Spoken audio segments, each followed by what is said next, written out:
Hello? Is this thing on? What's going on, friends? It is Tuesday? Question mark?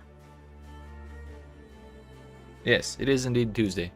And we are just over 3 days away from the launch of Path of Exile, Curse of the Allflame. Pirate League, the Boat League. Definitely not the Fishing League, unfortunately. But you know, it should be interesting nevertheless. But we are here today to do yet another practice run for the campaign. Because on Friday of last week, we did our first practice run. It was like 4 hours, 55 minutes or something like that. We thought about it a little bit, figured out what we could optimize. Everything went pretty well. Then yesterday, we tried to put those optimizations into practice. And we had some success, but I did get reamed several times over by RNG.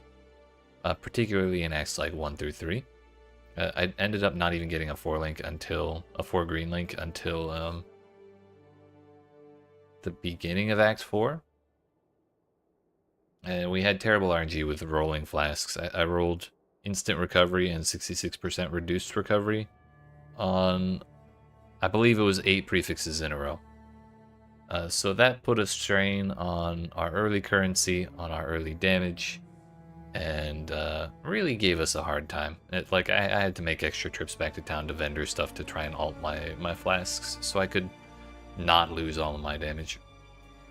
So if we can avoid that kind of thing today, I think we'll be much better off than we were yesterday. Also, the Mirage League is officially over. That happened, I believe, shortly after we ended the stream yesterday, because the server was about to reset. So, yeah, that's another development. So let's just get it started, shall we? Maybe. There we go. I've not seen a wilderness like this before. There'll be some dark days. Yo, a spare mana flask? Let's go. I've never seen that zombie drop more than one item before. What if you got a mirror off that? I got an Atlas point. Sheesh. Can't even open that window. Oh, I can open that window. Let's go. I got an Atlas point. Look at me.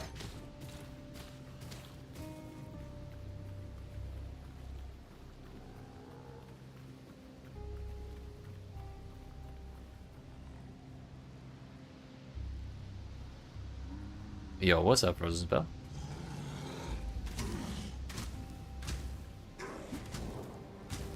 How are we doing today?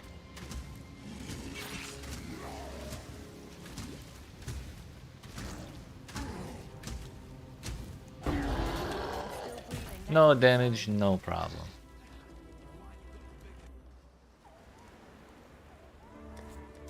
We're being sweaty about it.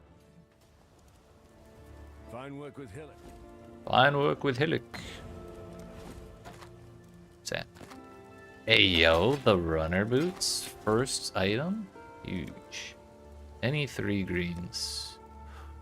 You motherfucker. Making me choose between 3 green and runner boots. The choice is obvious, because we can get 3 green somewhere else, but that is toxic. Great, after work you ready to play? Hell yeah. We're doing alright. Can't complain too much. We're shooting for... Yesterday we had kind of a rough run. But we still managed to clear 4.5 hours. Like we finished the entire campaign in less than 4.5 hours. So today we're hoping to not be with the bad RNG that we had yesterday and see how well we can do. Maybe we get close to 4 hours. Sorry about the fishing. Yeah, it's all your fault. I blame you personally. No, it's all good.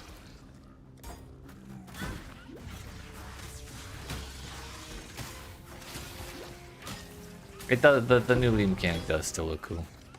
So I am excited for it. Change that.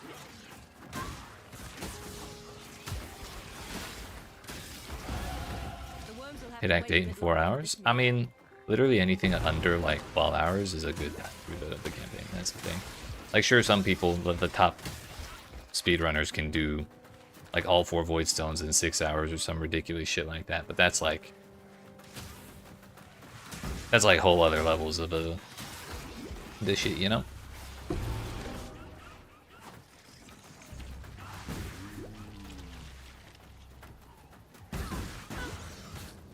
Shit, it took me forever to get my final my final campaign time under 6 hours.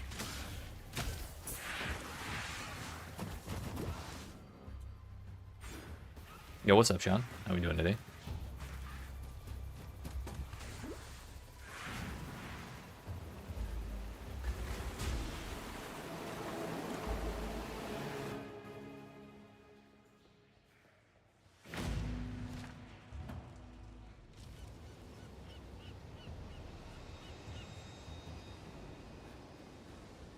One of these days I was kind of tempted to spam Act 1 runs instead of doing the full campaign, just because I wanted to see how people, how low I can get that time. Because I know some people are able to get through Act 1 in like less than 20 minutes. Meanwhile, I can barely do it under 30. And that always confuses the shit out of me. Like, how do you even do that? So crab totems, those look pretty sick, don't they?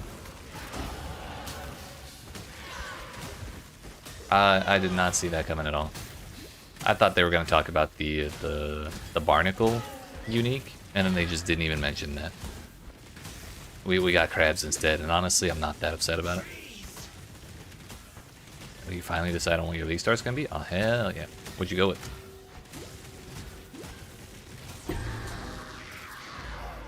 We got a shield.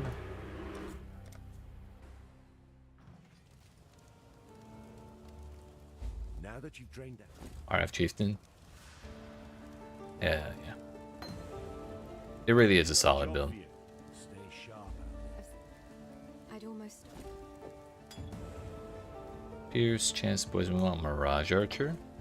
Now I want to buy a volley so I don't forget. That's all we're buying.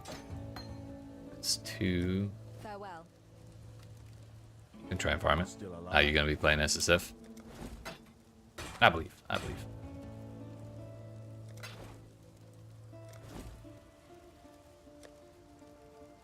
We got a 3 green chess piece. It's unfortunate it's a chess piece, but we do have move speed already. Shit, no, we're gonna wear that. Stay sharp out there. Put volley.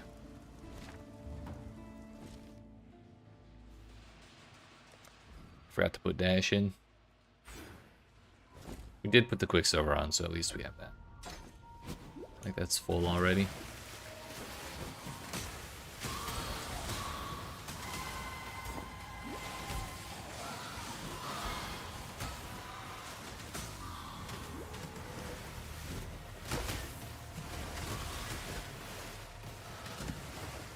Assassin might just be the second build. Yeah, anytime you want to do like experimental shit, it's a little safer as a second build anyways. I think this league in particular, or this league mechanic in particular, is going to be really much more optimal to have like a really fast build. Because the more zones the more quickly you can clear through zones, the more like underwater areas you can generate, and the more loot you can get out of them. So that's part of the reason why I wanted to pick a comfort build for this league start. Just because if I play another build that takes 20 minutes a map like I did last league, we're just not going to get to see very much of the league mechanic at all. I want to be zooming, damn it.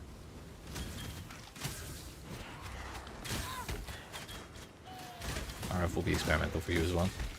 Yeah, that's the thing about it. It's been played to hell and back so many times, there's like so many resources on it.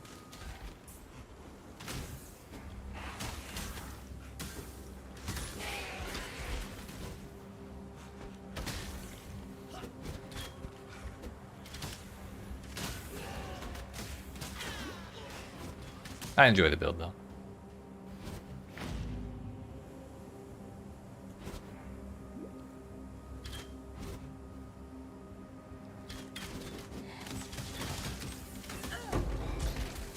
Yeah, transmute.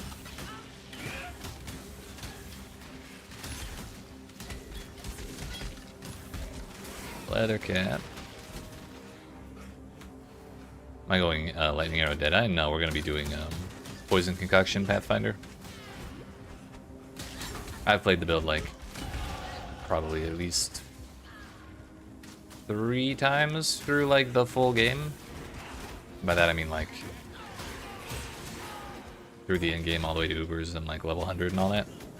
But I've practiced League starts on this build probably at least like 30 times.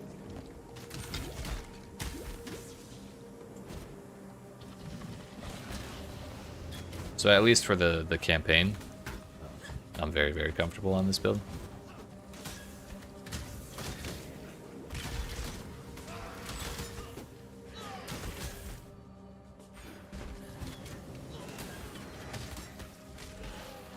I want that wisdom, but I don't want to go back that far.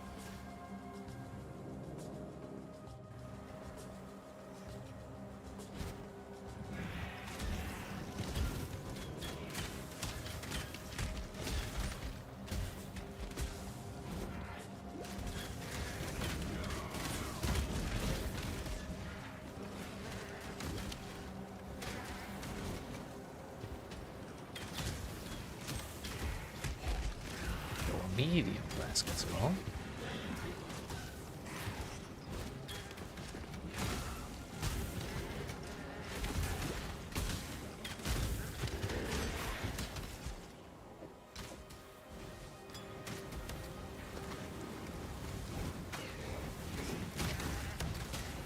I never equipped that helmet anyways. Oops.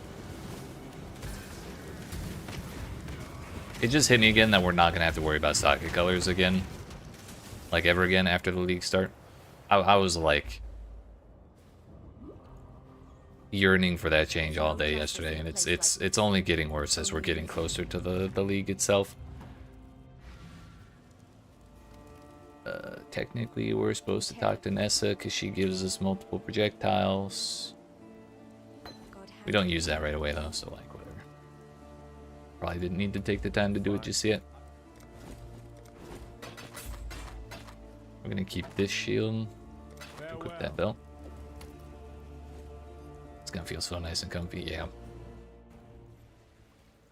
I mentioned it a little bit earlier, but yesterday I couldn't get a 4-link in 3 green until the beginning of Act 4. And I had similar problems getting a 3 green by the end of like Act 1.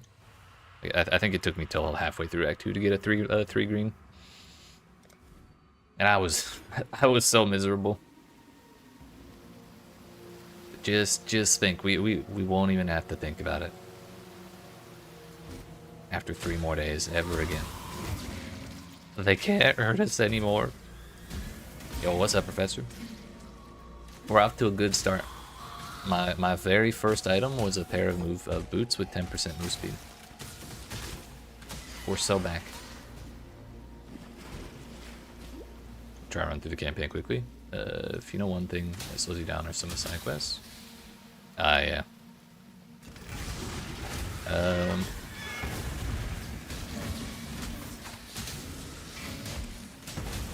Yeah, unfortunately there's not really any easy way to remember other than just like straight memorization. But I believe in you. You got this shit.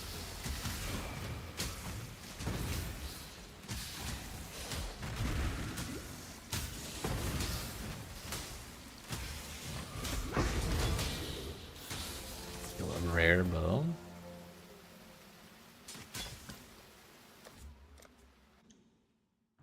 I'll try and call out the ones that we do need to. Well, I'll call out the ones we don't need to do. In Act 1, the first one you can skip is a dirty job. You don't need to go clear that that undead area with the necromancer and all the zombies and shit. Kind of want this shield. That'll help us later. Small mana, small mana, small mana. Farewell.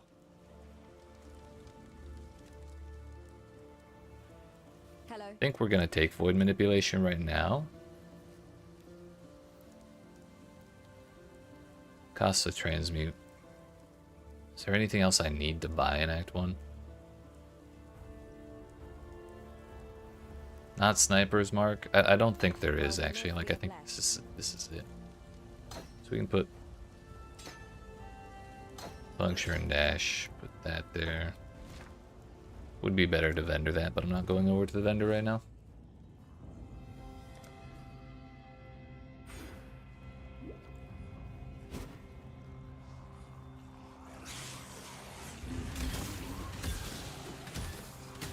Yeah, yesterday we also bought several gems. We bought Pierce for Puncture, because it makes Fairgraves easier. We bought Sniper's Mark.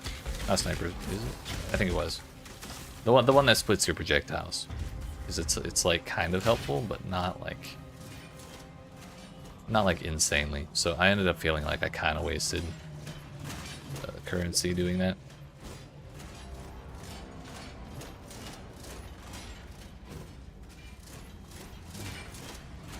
Get out of here, chatters. This is a lab trial, not a boss room.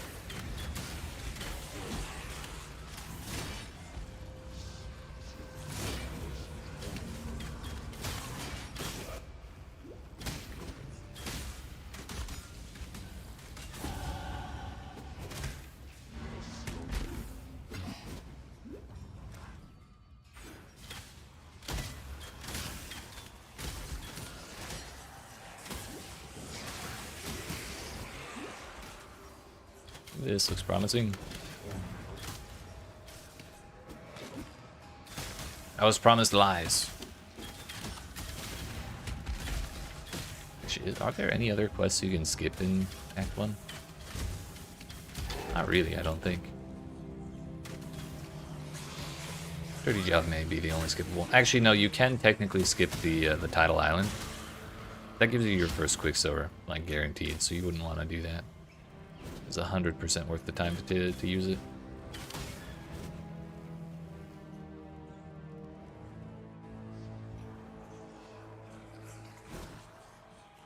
We found the strong box right away. Huge.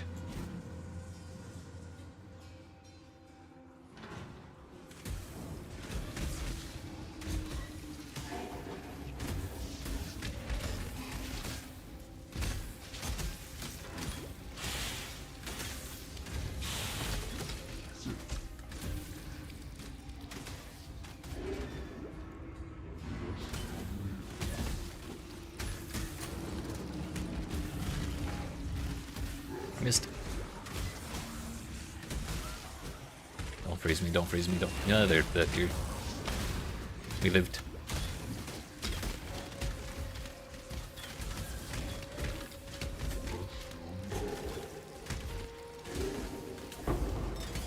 Bro, where are my life flasks?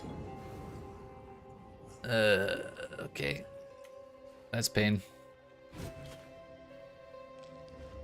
I should be picking up more items.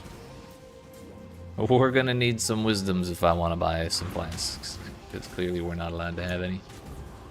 I have no wisdom, so I can't ID that Quicksilver yet either.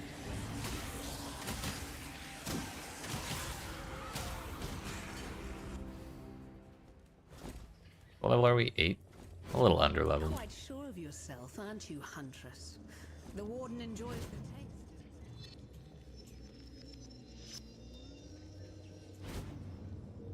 The movement skills you get from killing Brutus require level 10.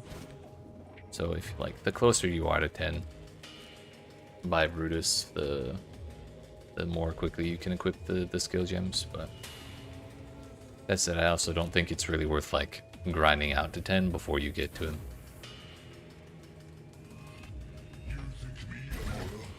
Also, I just realized, because Mirage League is over, we don't actually have to deal with Mirages. Completely forgot about that. That might be why we don't have level 10.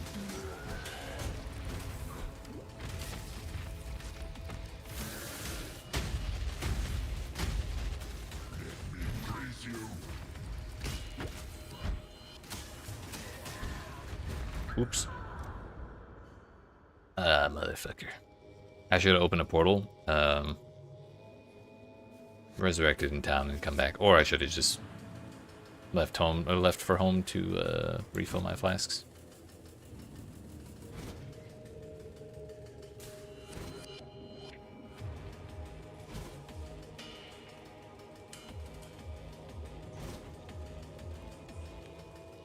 Yo, his health. Okay. Scared the shit out of me.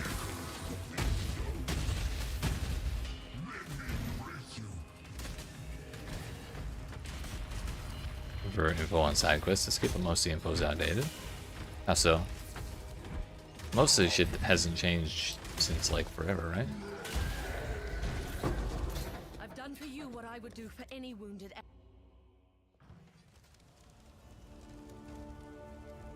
The war. Taking smoke mine. Can I use the next tier up? I can.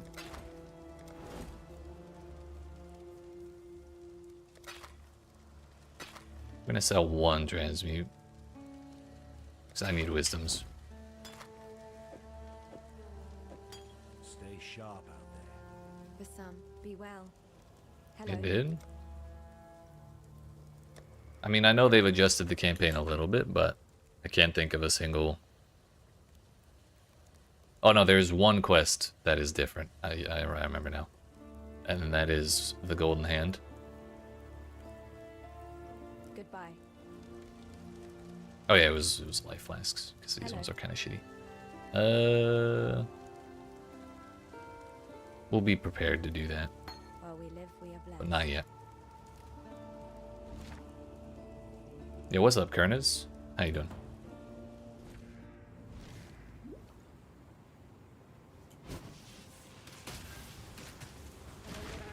Which way is the path?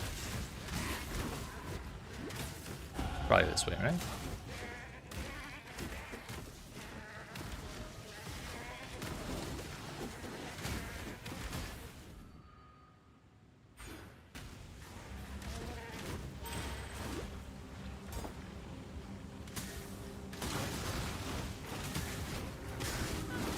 Owie.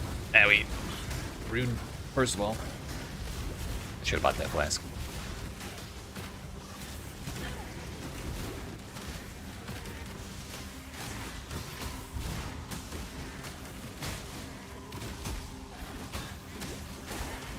Never mind.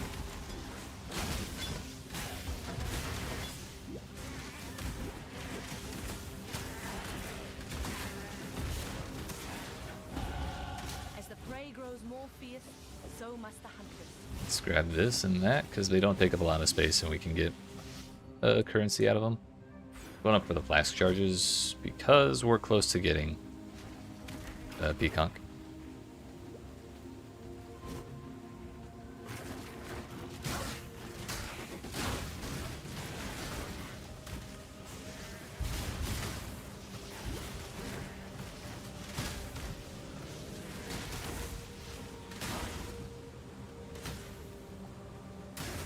We're level 10.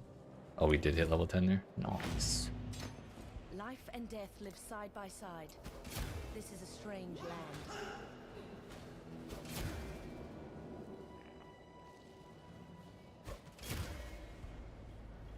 Ship graveyard is right there. We'll be back for it presently.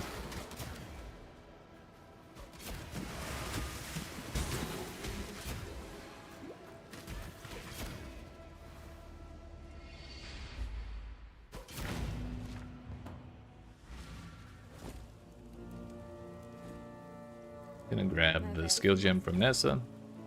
Goodbye. Let's just skip the League mechanic on campaign if you want to go fast. Yeah, skipping League mechanic is something I agree with. But I'd say as far as what level you're trying to be behind, or like what level you should be okay with if you're trying to go fast, is usually so long as you're within 4, you're fine. Like you don't need to try and chase so much XP that you're only 2 levels behind, you know?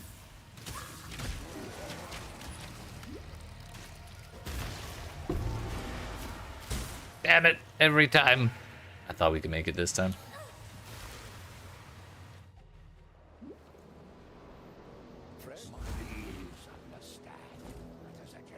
Gentlemen of honor. You just start the fight, you damn pirate. Just more efficient.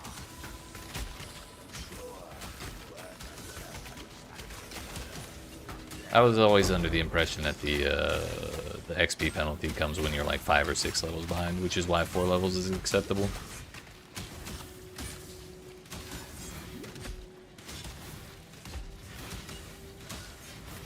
Oh, it's more efficient to stay at low level. Okay, yeah. That makes sense. You were a good man in a bad situation, Fairgraves. Fairgraves was a good man. So we have not gotten high enough level to use PConc yet. Almost vendored him with my weapon before we remembered. That is one way being too low level can bite you in the ass, for sure. But we'll solve that problem presently.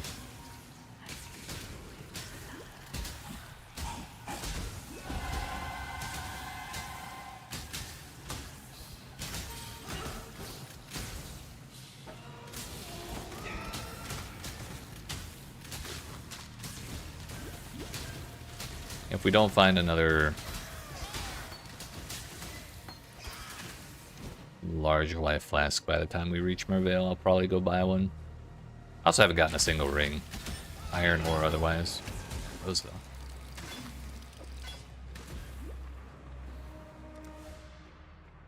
Those 2 packs took forever to kill, however, we are also like 75% of the way to the last level we need before our gems.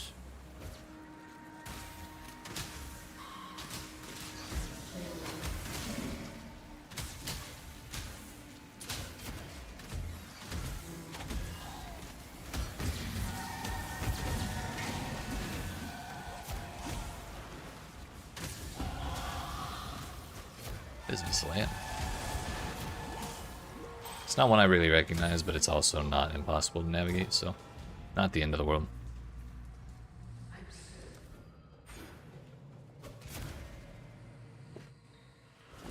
So we're gonna put that on. You know, I bought that void manipulation and I forgot to put it in my my 3-link.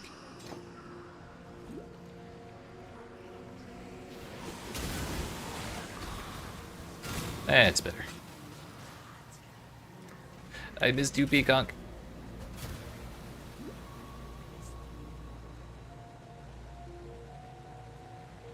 The ghosts are probably leading me the wrong way.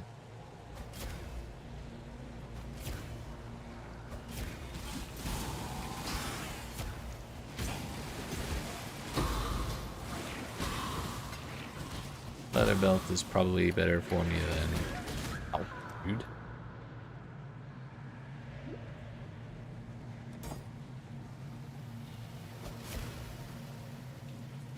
My hardcore viability, no. Oh shit. Almost happened again. We're fine, we're fine.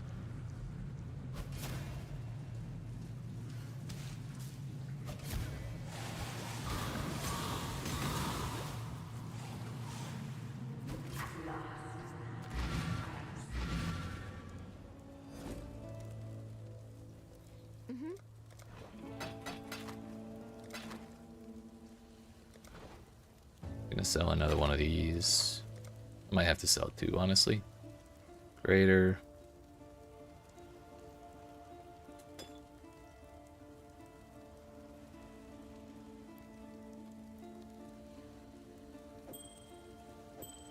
Yeah, I think that's fine. I might actually sell 1 more. Buy the other one. We want as easy a time as possible.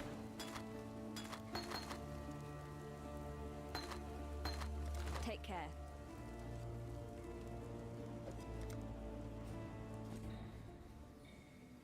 Alright, Mervale, if that's even your real name.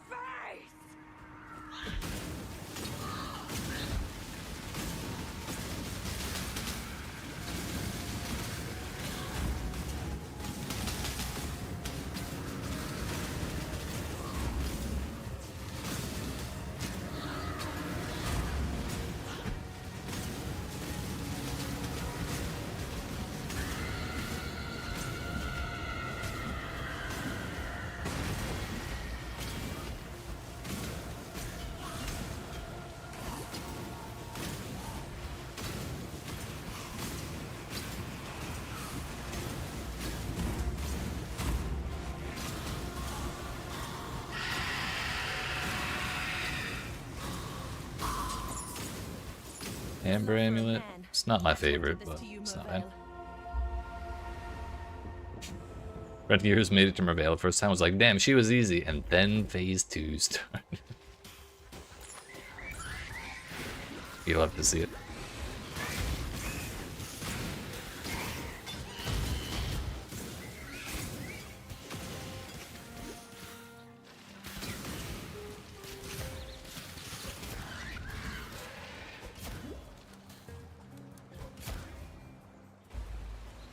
Where did that puncture gem go?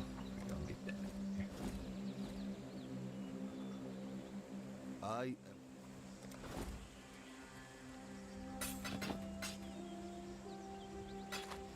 Travel far.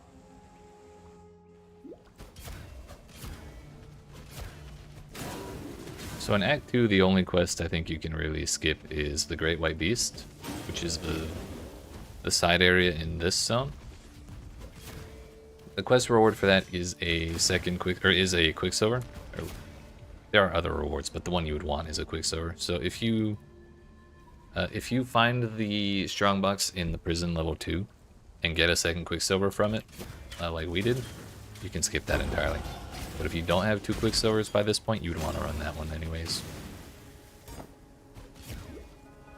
Everything else you have to do.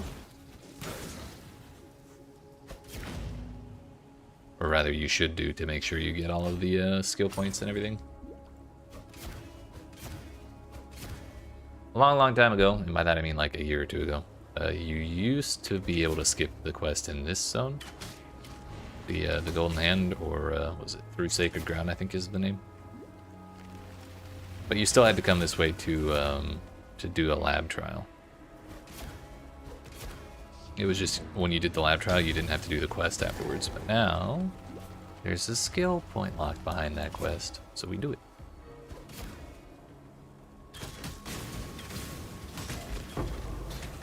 Oink, oink.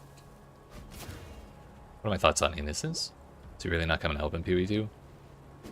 No, I think he'll show up. There was one singular time that I actually went and talked to him in Oriath after the end of Act 10 when that was still like the main hub. And he was like, oh yeah, I'm gonna go on a journey and I'll see y'all later. I was like, oh, so we'll see him later. And that voice line isn't in the game anymore because I don't think Innocence is sitting around in town. But they wanted us to forget. And I think I'm even more convinced of that because Sin is so prevalent in PoE2's story. They already tried to get us with that reveal.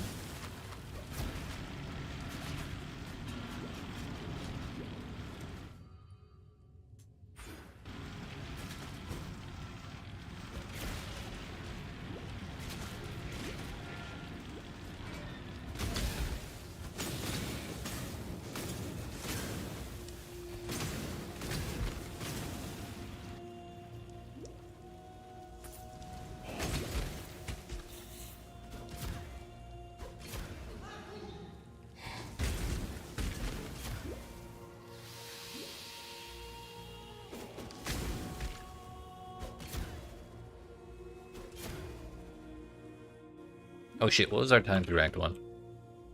31 minutes and 45 seconds. We were probably just under 30 minutes, so we'll call it like 29. We're already like 4 zones deep on Act 1, or Act 2 I mean, so it's been at least a couple minutes.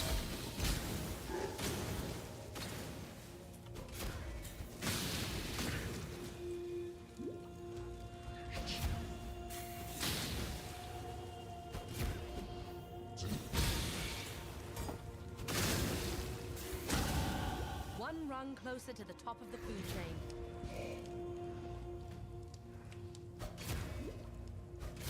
And one thing about this quest is the objective is to get this thing, not kill that man.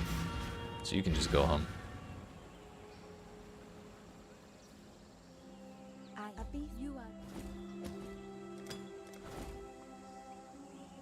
Oh, look at that. Reduced recovery. My favorite. Stay true to you.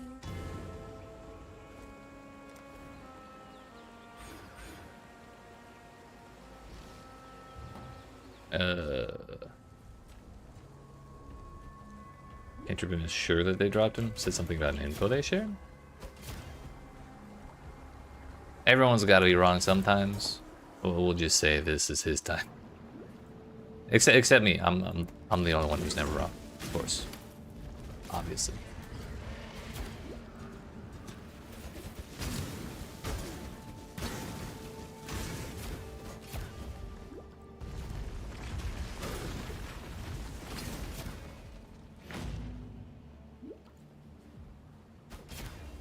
I don't see how they could have dropped Innocence, especially since so much of the new endgame stuff is like divinity. Like that dude's definitely prowling around somewhere. That's like his whole thing.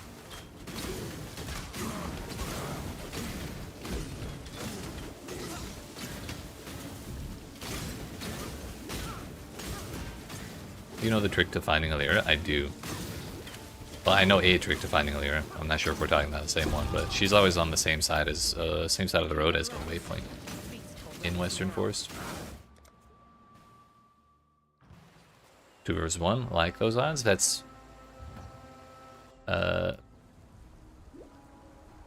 I was gonna say that's precisely the same as the end of Act 10, but that's 3-on-1 technically, at least for the broken road in Western Forest.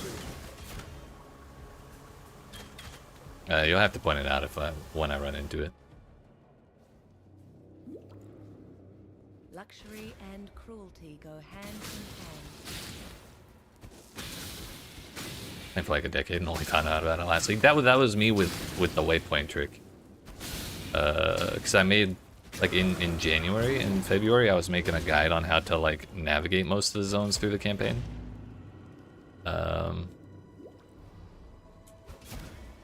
And even though I've done this like 50 times, that's when I realized, oh shit, she's always on that side. You can see it on the minimap. Okay, I'll look for it. I think I've been through these campaign areas so many times I just stopped paying attention to like the visual details and only look at the minimap really. So I tend to miss that kind of thing. This is also the wrong way, I'm pretty sure. Yep. Anything we want? No. Yo, there's Cleave. Flame Wall. Ooh. Although I guess, yeah, you did say that you can see it on the minimap. Whatever, I wasn't paying attention. Scroll Wisdom and a Wand. We should take those for currency.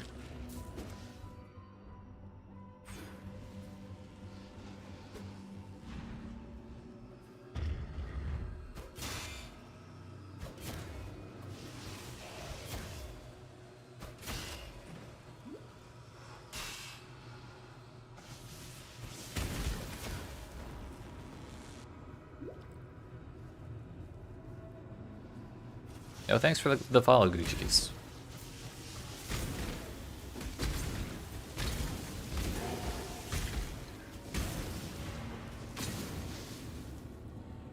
Also, what are your thoughts on the new league? Have you decided on your league starter? Considering this is my 4th practice run on this build. 4th? 3rd practice run on this build. This is probably what we're gonna end up playing. That thing! It slaughtered everyone!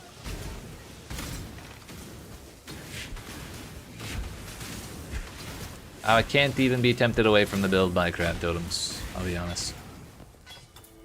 You don't actually have to talk to Helena there. You can just leave. Talking to Groost gives us Herald of Agony. Go right there. Exiles. Exiles. Patui. What do you want?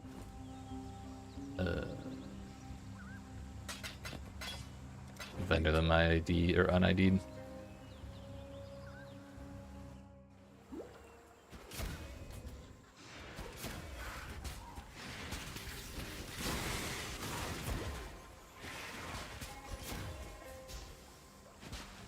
So now we at least have like a decent chance to poison.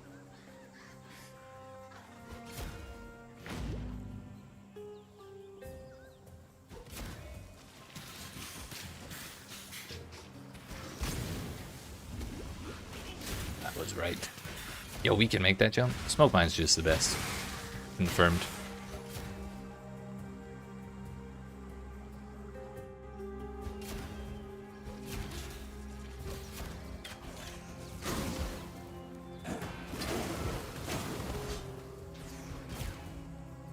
There's Oak. Gillian.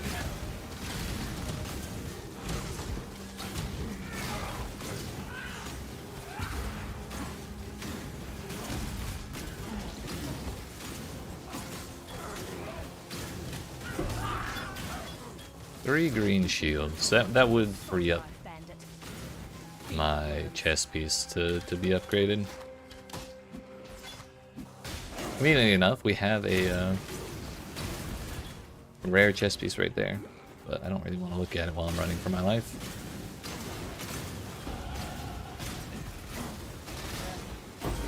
Ooh.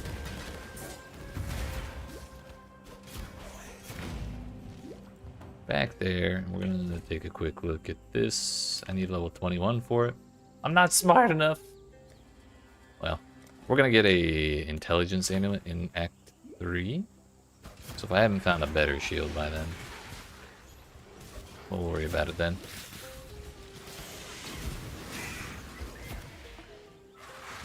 I don't think I've ever seen the road generate this far north.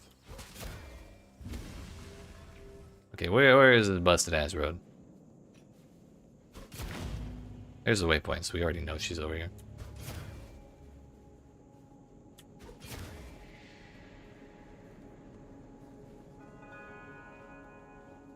When it breaks, okay. We'll run back to the road and follow it. Oh, or yeah, just get lucky, yeah, right? I've never actually seen the waypoint that close to the entrance either.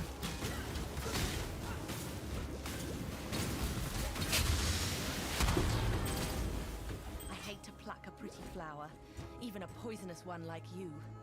Either way, we're gonna have to find Artillery. Or we're gonna have to run to Artillery.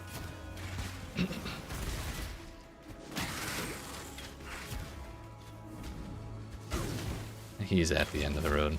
So, damn, that would have been...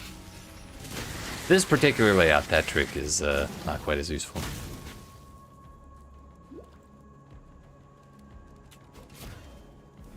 But not...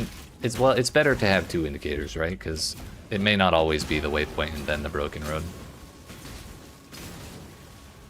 It's a mini-map thing. Yeah, I got what you're saying.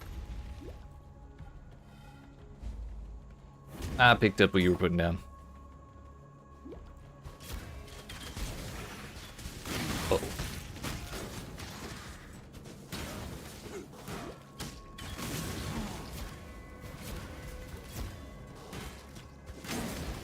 Part of me thinks it would be faster to go back to town and use the waypoint and then explore from the top side down. And this is only kind of reinforcing that idea. Thing is, it's not 100% of the time. Damn, this was way the hell up here.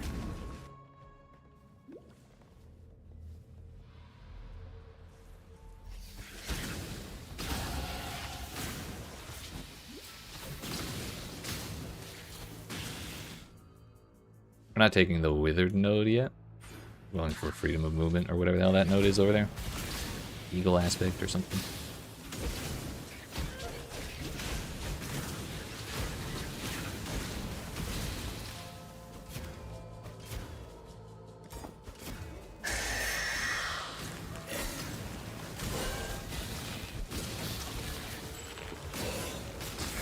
Now we get the topaz ring.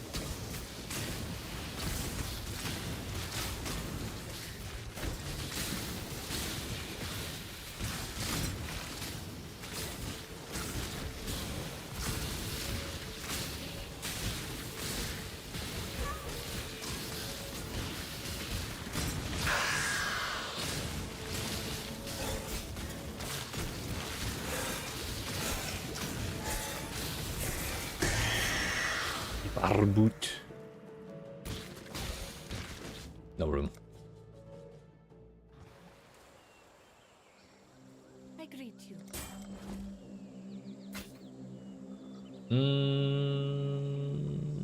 Yeah, we can wear that.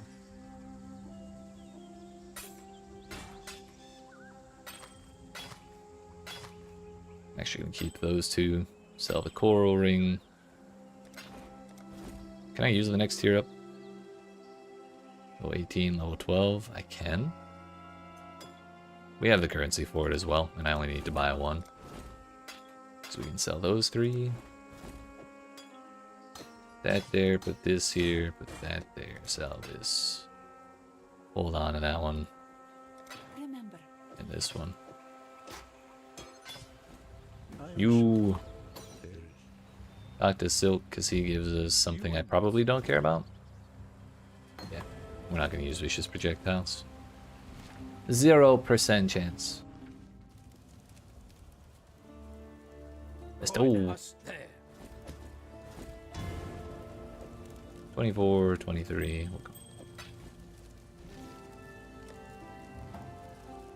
We're going to want lightning resistance against the Valo or so. What was this one? Quick step, that's the one. Copyright, please hold.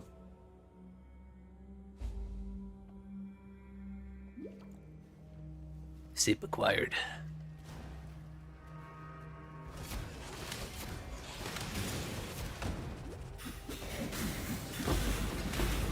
We're rich. Ruby ring as well.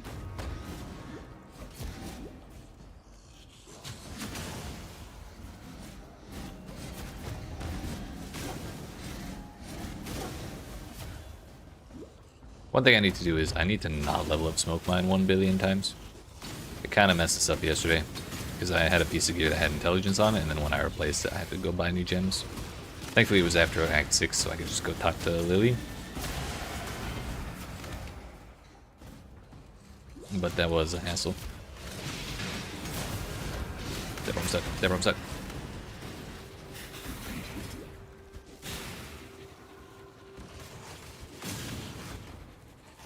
That was what I was worried about.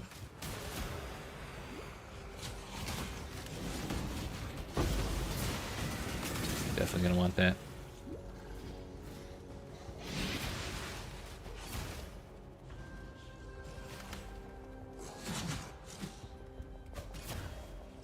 Yeah, we're not getting scammed here. Not too bad anyways. More move speed.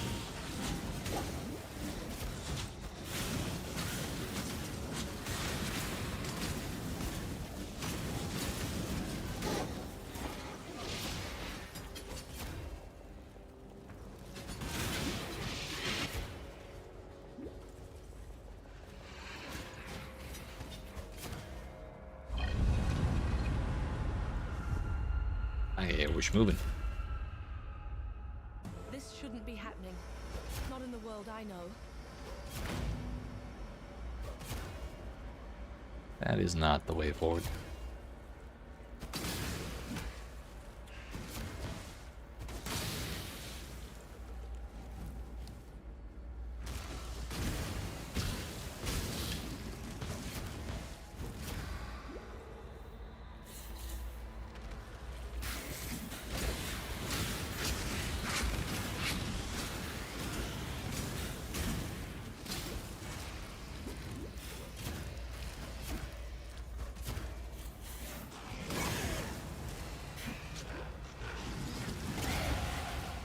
This land and I are coming to an understanding.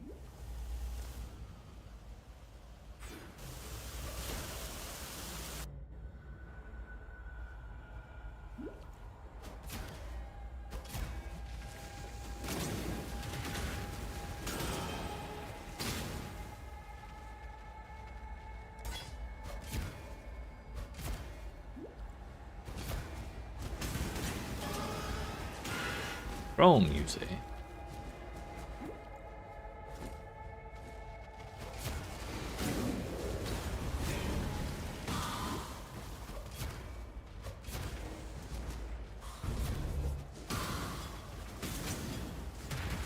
One of those. How many alts do I have? I have 3. Kind of tempted to try and roll my flasks, but that was what was messing me up yesterday. Maybe I should roll that extra one that I got just now. That way if we hit instant recovery on it, we just ignore it.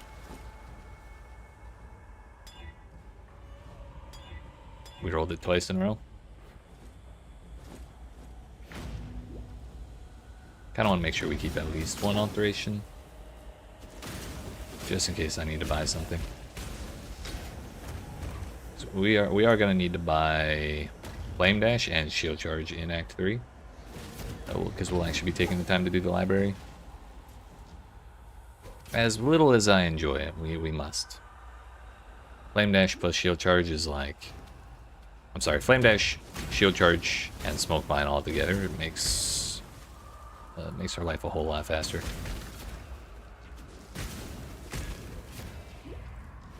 Oh, you know what I forgot in Act 1? I forgot faster attacks. Or the Shield Charge.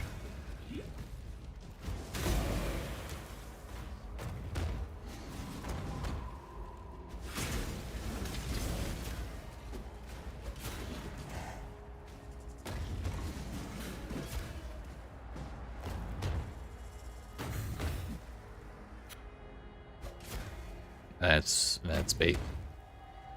It's not over there.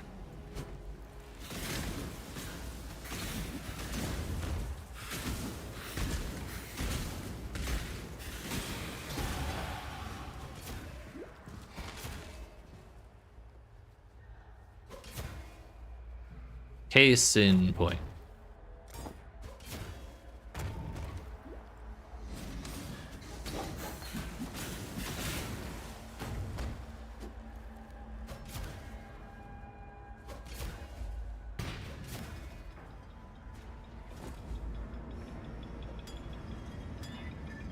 Bruh. Bruh. I have fucked up once again. Well, it's not much worse than having the previous tier flasks, so we're just gonna pretend that everything's okay. It's definitely not okay, but we'll pretend.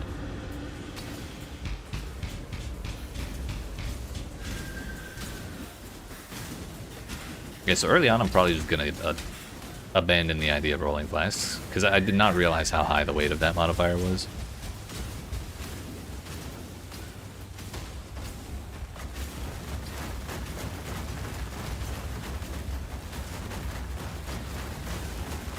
So we need to go back to town and refill what we do have. Some asshole emptied them right before the boss started. Not sure whose fault that was.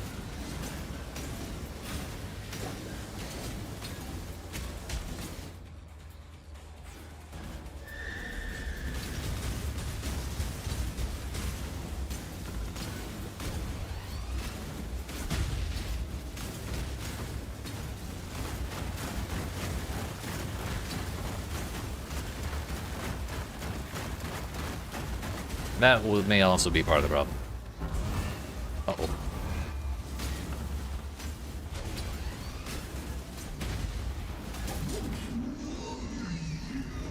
Harold got unequipped when I changed my helmet. Spread the word amongst your kind, Nightmare.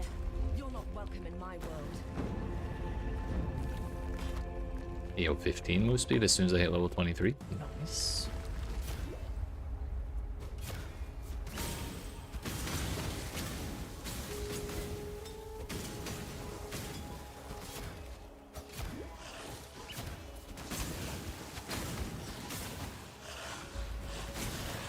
I remembered not to level up Smoke Mine.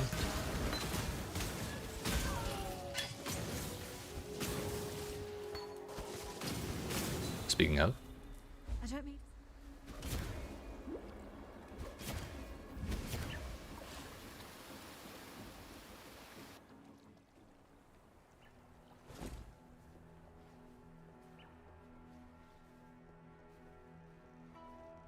Yeah, we're missing Int for that shield.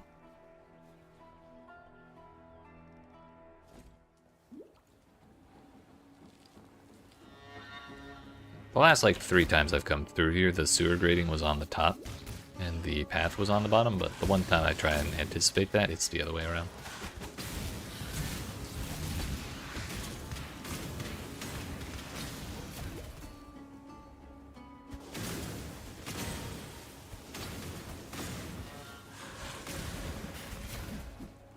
Also, like I pointed out earlier, we are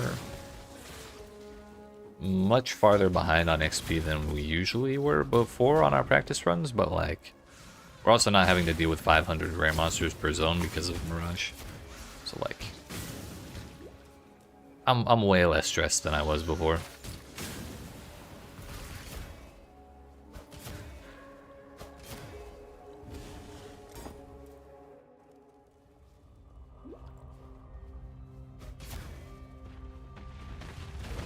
Oh shit. I forgot.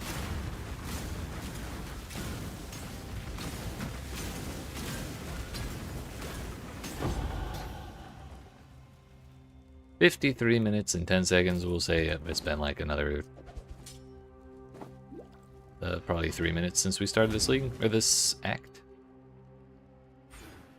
So say we got Act 2 done in about 50 minutes, which would be a total of 21? No. Yeah, 21. 29 minutes for Act 1, 21 minutes for Act 2.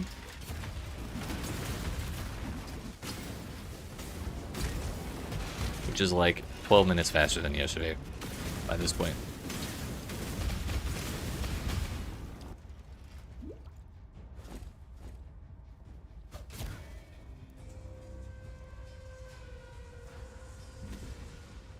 So yeah, my brain goes 21, 21, 21. That's 9 plus 10 right there.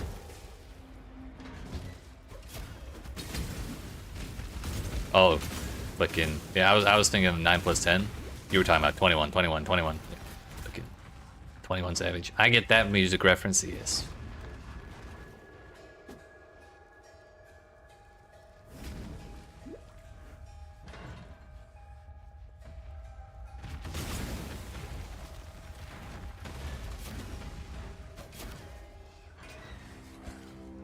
Yeah, where is this entrance? Captain America type shit? Was he in a Captain America movie?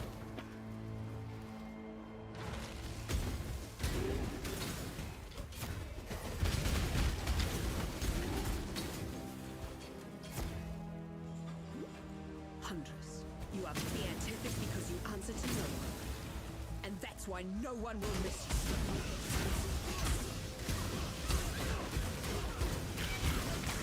Oh, I got you. I get that reference now. It's like wondering if I was missing another 21 Savage reference.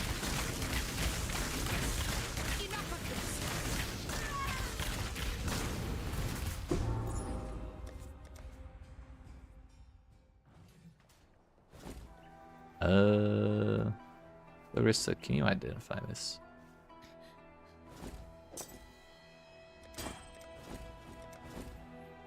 I suppose that's fair. Yo, that's pretty nice. I like that chest piece way more than I like that one. This body armor, or this helmet, has way more of a life, but less total defenses. Oops.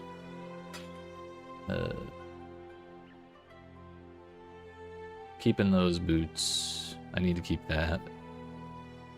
That shield. Bye.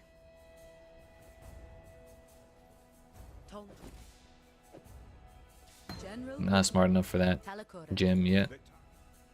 You got a 4 green. Bring me back something nice. What is Bring it? me back something nice here. I mean, that's a chance orb. We're gonna get a rare one from... Oh, shit. She has a heavy belt, thank God. That's better. This is like our ideal jewelry combo right here. This is a lapis amulet and a heavy belt, because it solves both our strength and our intelligence problems. Requires level 24 for the next tier.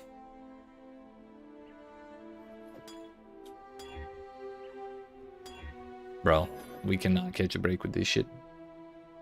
Be careful. I gotta go buy a different one. I'm just not even gonna put modifiers on it. I am not.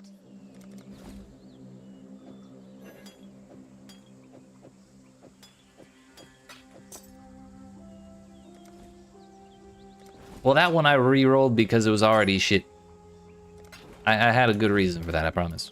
Stay true to you.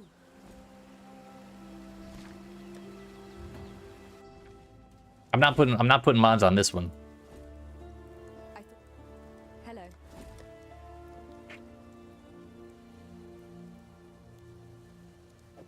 Alright, so we have that in hand for when we get shield charge.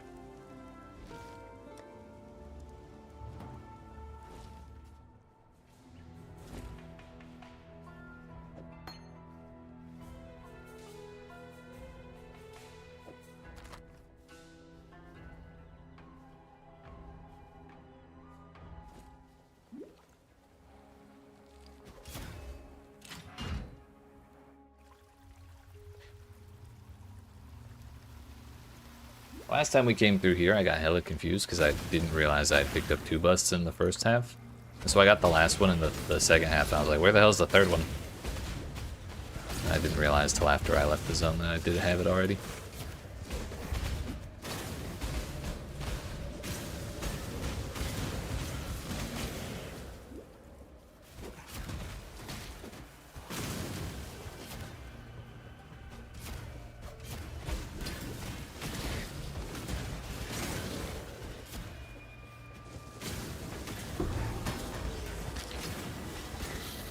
Belt. Someone spent all my transmutes. Motherfucker.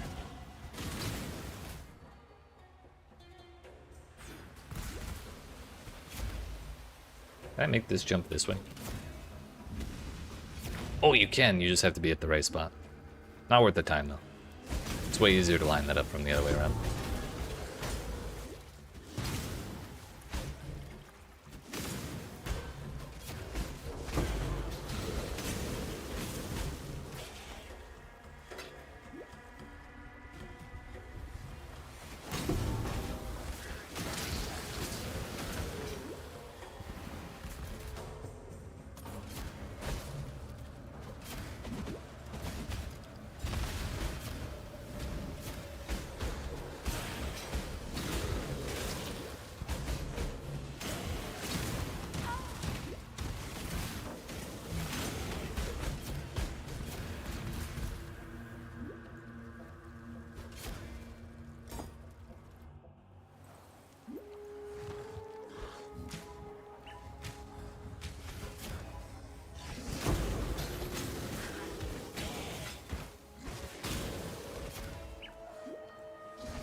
Where's the lab trial?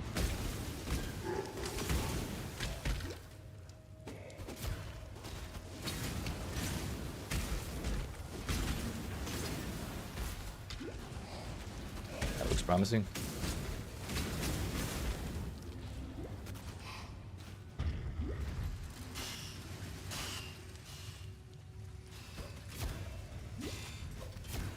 Never realized you could throw that all the way across the chasm.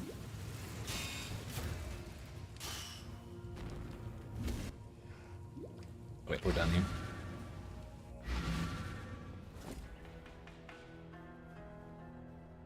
The beetles.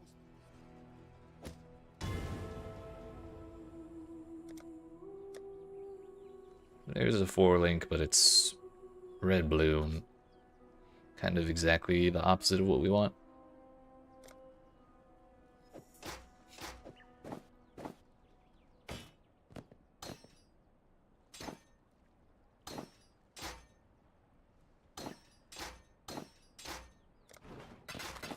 And there goes half our gear. Still not high enough level for despair yet.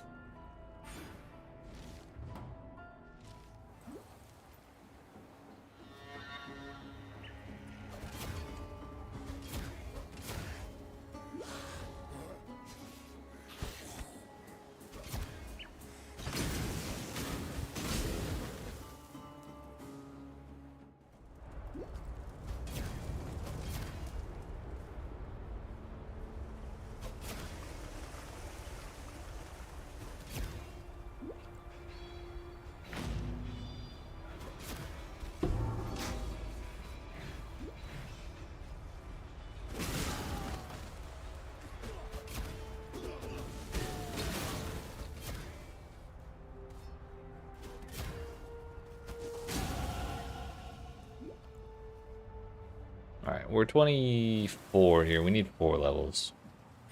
We're going to level 28 in this zone, and then we'll be able to upgrade to the next tier of flasks.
Gonna take the non-poison enemies, take 300% more. Or whatever the hell that says.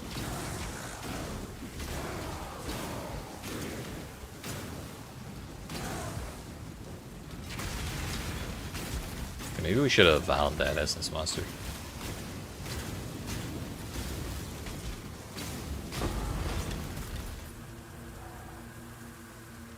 Rather than use a portal or spend a bunch of time backtracking, we're just gonna do things that way.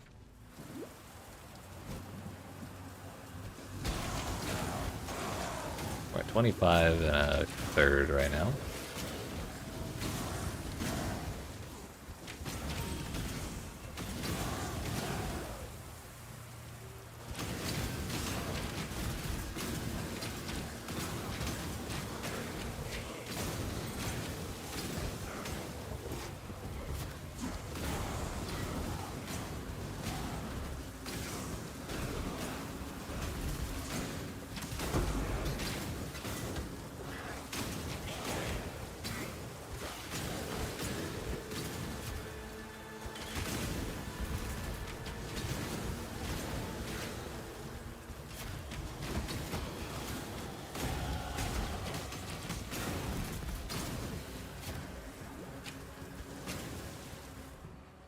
There's 26. We're gonna go for...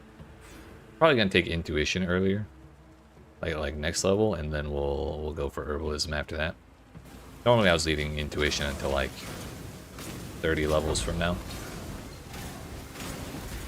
But it's one node for the, or 1 point for the value node. Like, why not?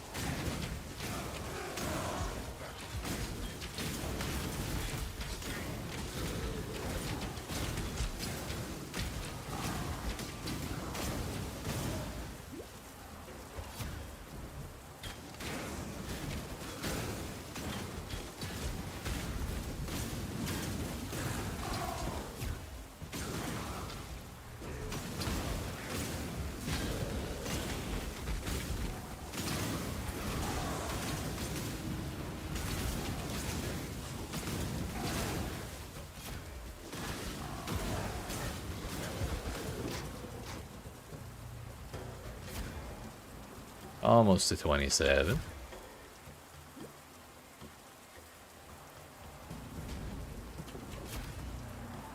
Here's the door, so we reset.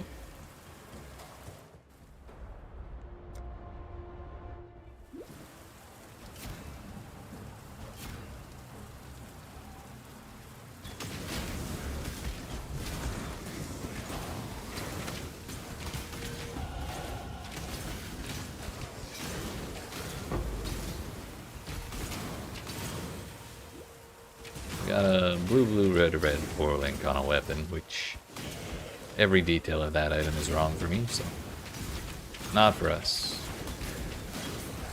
Is it 4-link body armor? Strength int though.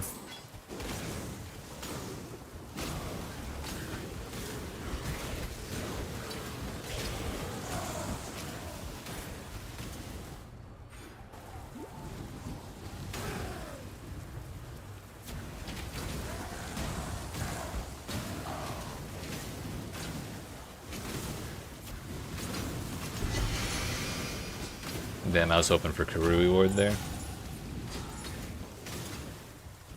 That makes 28. So we're... Yeah, we got the quest items. We're good.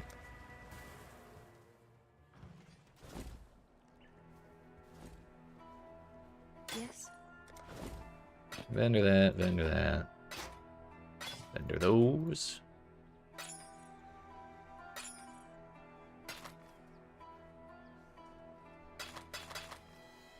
Oh, we needed 24, not 28. Oops. It's 30 for the tier after that. And I've once again fucked up because he does not have one at level 28 or 24. Damn it. Why did I do such a silly thing? Also, I don't have a blue socket to my name. There you go. How you doing? How you doing?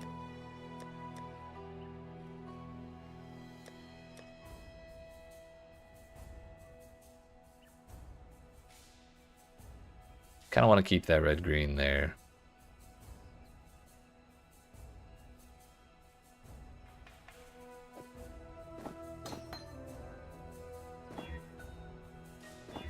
That works. Bring me back something nicer. We'll go ahead and put faster attacks in there right now. So from here we gotta go to the battlefront.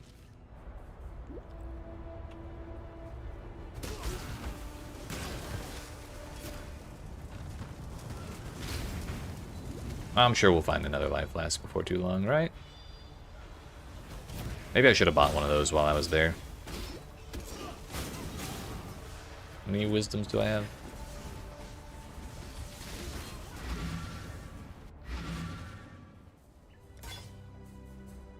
Watch yourself. See you. Just so we have one as soon as I hit 30.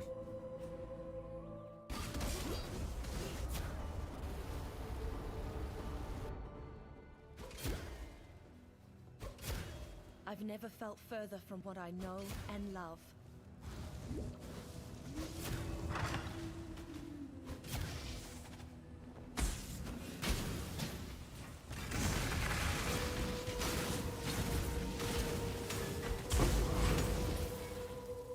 For a moment, the moment I clicked on that, I was thinking contempt is life, but greed is life. Unfortunately, contempt is useless for us, but we did get a little bit of XP for killing the rare. Didn't take us that long.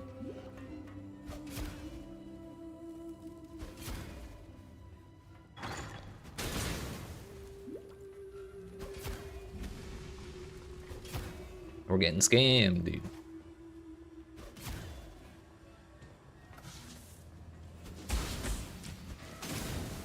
We're getting super scammed.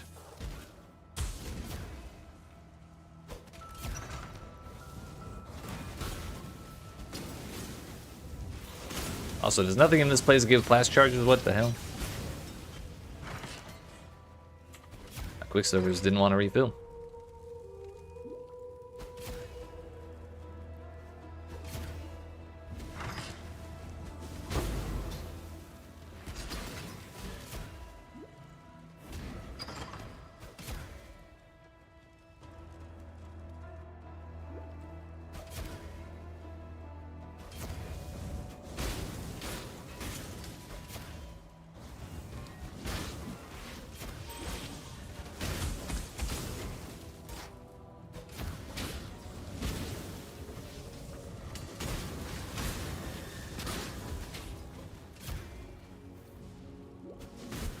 Okay, well at least we navigated this place quickly, so it kind of evens out how terrible the last one was. You and what is that? They call I like that.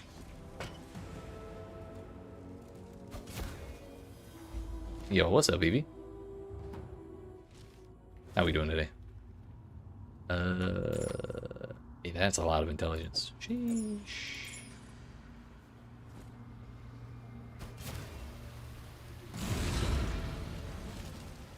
It's going pretty good. All of the terrible things that were happening to me have not happened today. Things are going way better. I'm having a great time.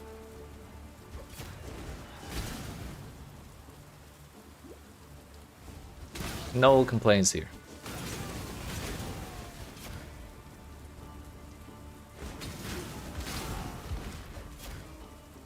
God gave this world to man.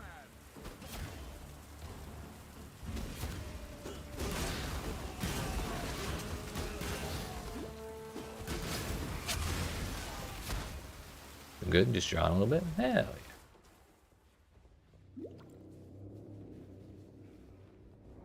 I hope the process is fun and the results are satisfying.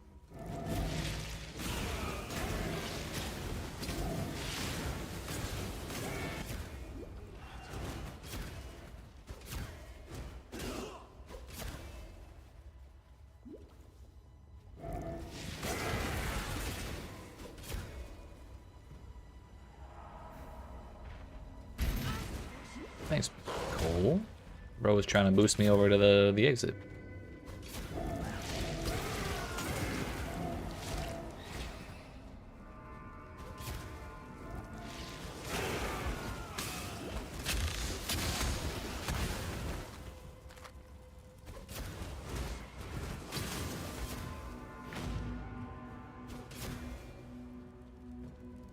Lunar's level 2.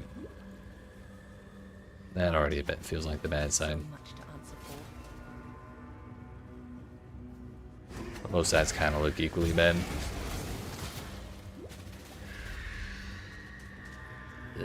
This is not looking good.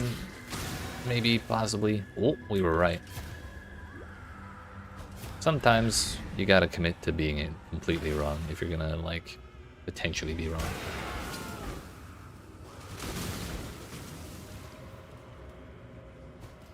Yo, that reached. Let's go.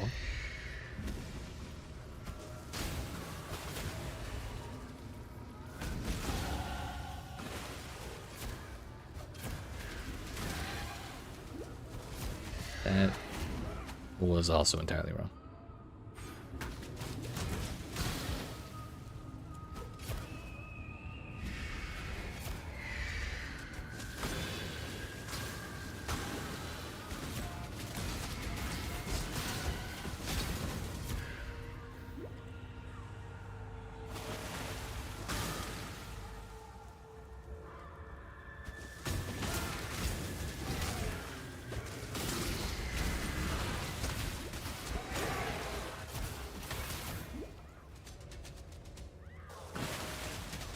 It's a good thing we got a head start in the first half, because we definitely kind of messed up the middle there. I've definitely had worse times through this place before, though.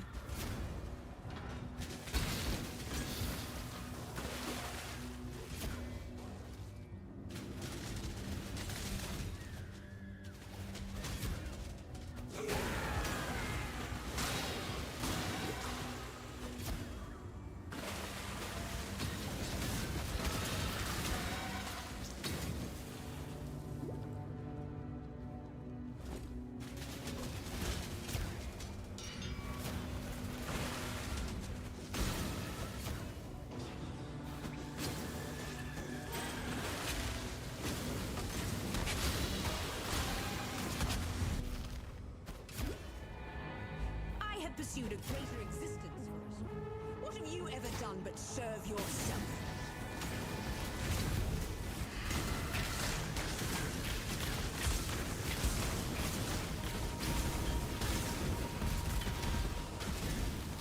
Maybe I shouldn't stand so close to the ice lady.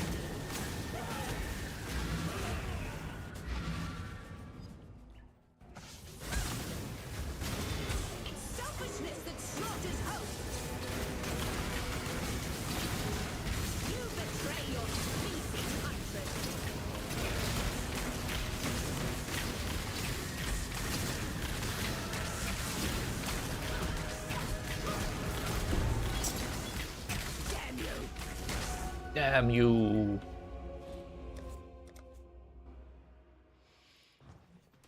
Grégoire. The gemling you plan and have fun else. Have fun elsewhere.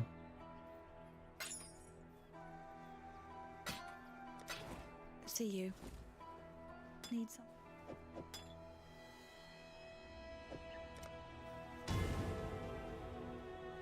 Clarissa, do you have?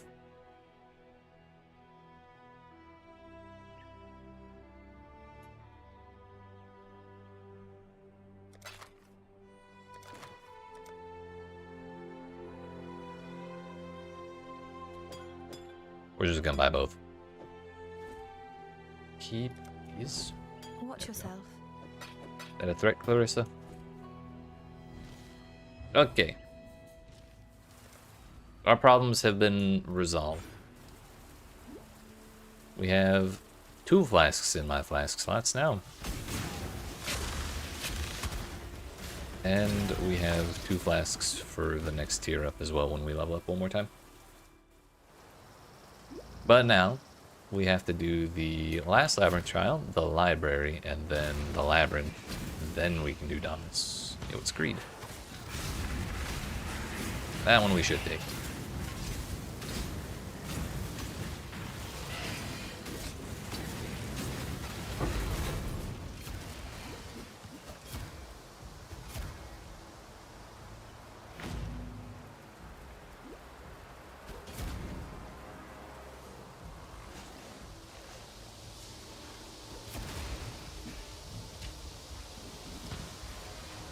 There's an outside area.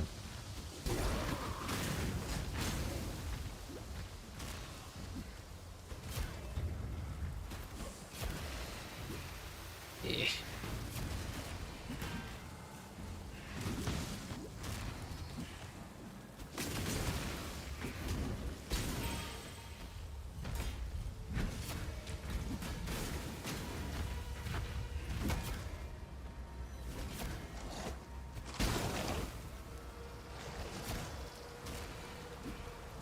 That's probably the reason this zone looks so wonky.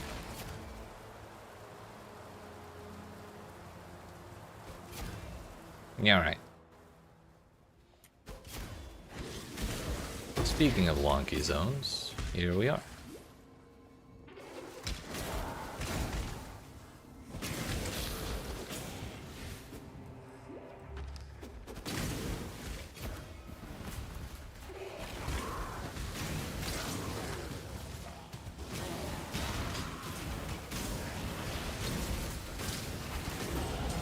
You've given me so much.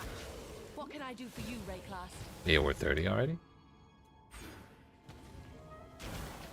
You know, it's probably down here. This place is terrible to navigate.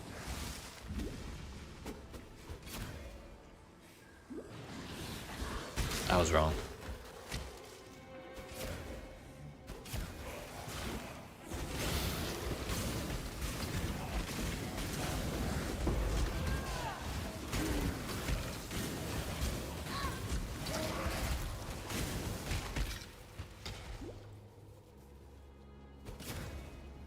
That did take a minute to clear those packs, but we also did get a boatload of XP there.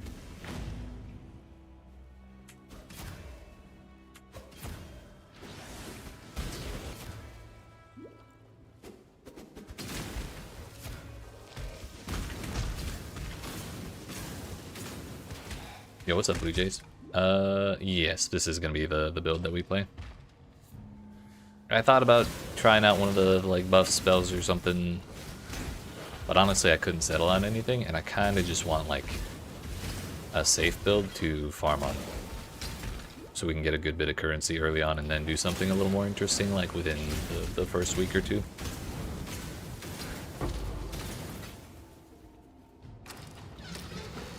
If I come up with some janky ass build and it don't work out and I can't even really interact with the diving mechanic, I'm gonna be kind of bummed.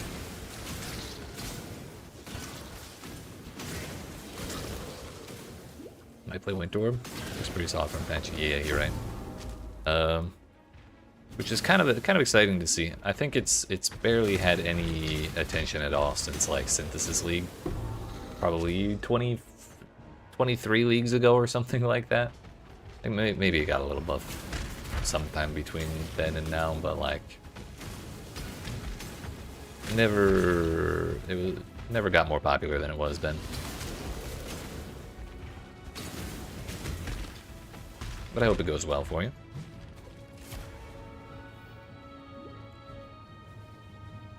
I have taken a wrong turn to reach that page.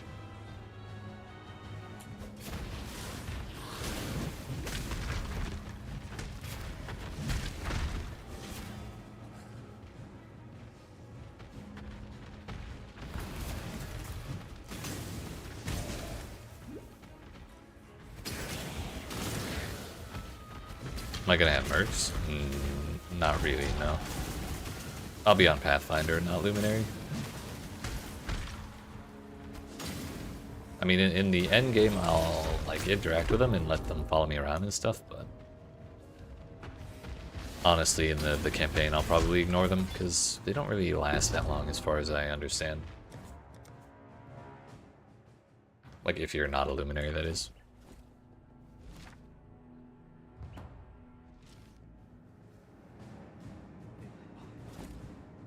We don't really care what this reward is. We care about shield charge. We care about flame dash. And I'm still missing a blue socket. Because it turns out we needed two. But honestly, we can do without flame dash for a little while, so I'm not gonna sweat that too much. I'd like to wear that shield, but we kind of need more sockets. Let's speak again soon.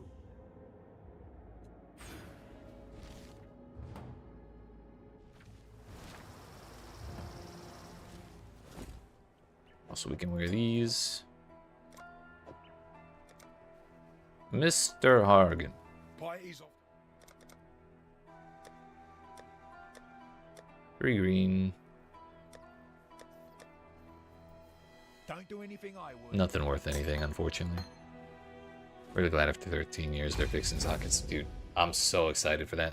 You stand before the gates of the Like, Lords all of this, any time I'm thinking about socket colors, like the fact that I can't put flame dash on literally right now,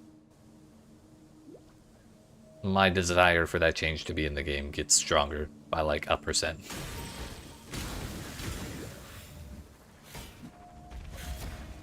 Forgot to put shield charge where it needs to go. Put that there. Alright.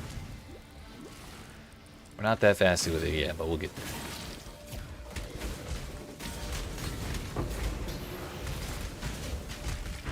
I think the, not only the fact that it's not restrictive anymore, the socket colors aren't restrictive, but the fact that we get bonuses for doing them correctly is actually so nice. Like, I'm very excited to see what becomes possible with that. Yo, what's up, Migi? Is it Migi or Migi? Following your campaign guide, but your character feels squishy and dies easily. They improve defenses in campaign. Can't really change your equips because you got the sockets for your build. If you're in... If you've at least saved Helena from Act 2, that would be the Fidelitas boss fight, you can go to the crafting bench in your hideout and add resistances to your gear. Like, usually if you're struggling to survive, one of the main problems is low resistance. And you can check right there. I'll look at it more closely when we're done this boss fight. But yes, resistances are suffix modifiers on gear. So long as you have room for more suffixes, you can add more resistance to that gear. Let me... real quick, let me see where you get the resistance recipes. So you may have to go a little farther than Helena. What you want? Cat woke up and started yelling at me.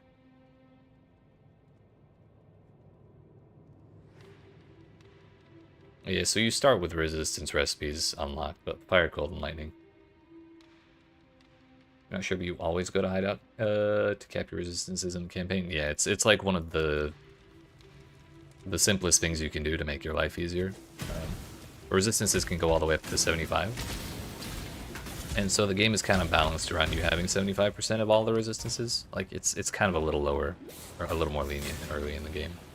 But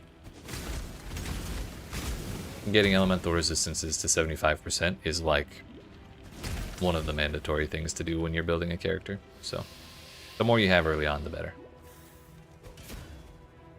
And as far as like life totals you have while you're going through the campaign, a lot of times if you're trying to like rush through, you're gonna end up kind of squishy in general because you're not upgrading as much and you're not farming as much. But like a goal to shoot for ideally would be 300 life per act. So if you're in act, by the end of act 1, you'd want to have like 300 life and or energy shield. By the end of act 2, you'd want 600, and then it just kind of keeps going like that. So by the end of the campaign, you'd be shooting for about 3,000. And you'll want more by the time you get post camp, or like as you go farther after the campaign. But that's like later.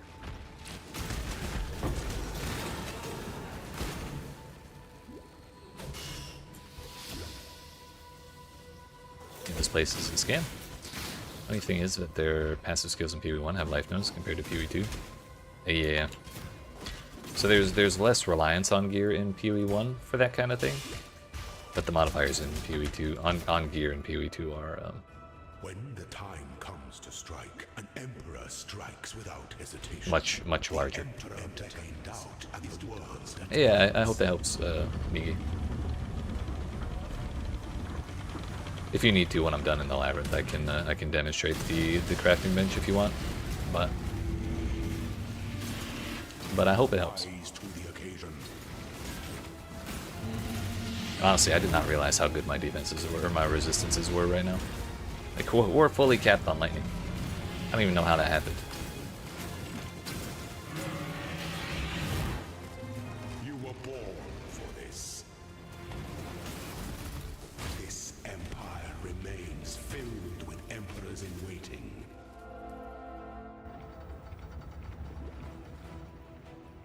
So I guess if you're still here, the kind of the actionable advice from what Blue Jays was saying about the passive skills in PoE1, if your life is really low and you want to try and fix it without changing your gear around, you want to look for any nodes on the tree that give you life and just spec into them. Like, everyone, this is another thing that's pretty much mandatory about making a build in PoE1. Is you're gonna have to spend at least some of your points on life nodes, or unless you're playing a spellcaster, in which case it's the same thing but energy shield.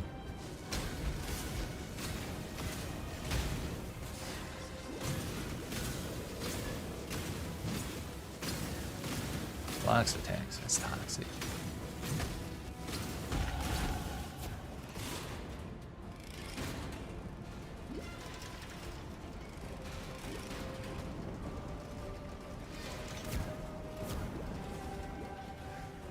You always prioritize fire resistance due to ignite damage being pretty high. I think for me I always think of it as I'm terrified of cold because freezing is death. I'm terrified of lightning because shock is also death. I don't know, in the campaign at least I don't notice ignite as much.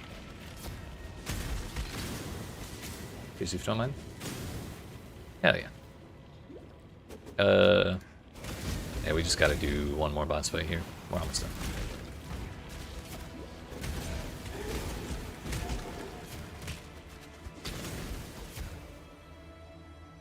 Oh, we took the wrong turn. Unfortunately, we have to go outside, but I think we should be close to the exit here because of the path we took. Yeah.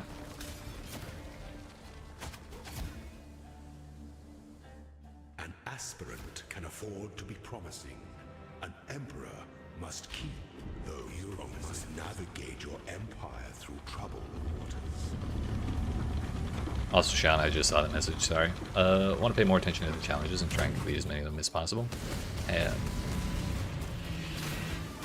Claim your inheritance. you got that shit easy. Yeah, most of the time I kind of forget about the challenges until like 3 weeks into the league, and then I remember, oh shit, I should probably do those. But a lot of times you can kind of just passively complete like a solid 16 to 20 of them. Oh shit, glad I died. For the empire. Bro was rich as fuck this time.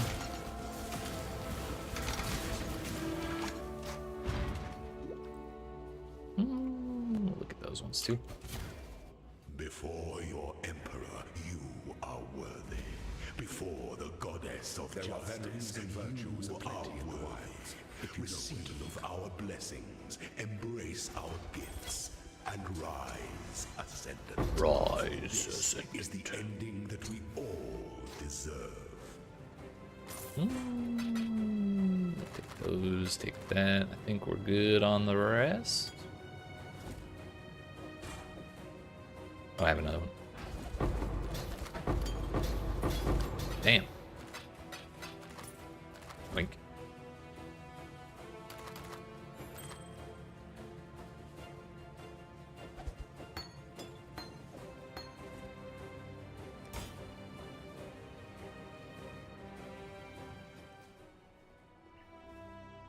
Transfigure gem for PConc better than the normal? Yes, by a lot, but you can get by without it until the end game. Okay, so to actually use the crafting bench, please hold. Hello. We gotta empty some shit out. Yes. I think I still prefer that. We're gonna take that cold and lightning res because my lightning res is overcapped.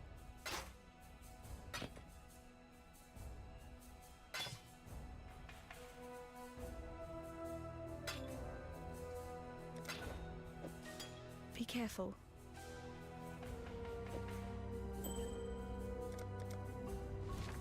Okay, so you go to your hideout.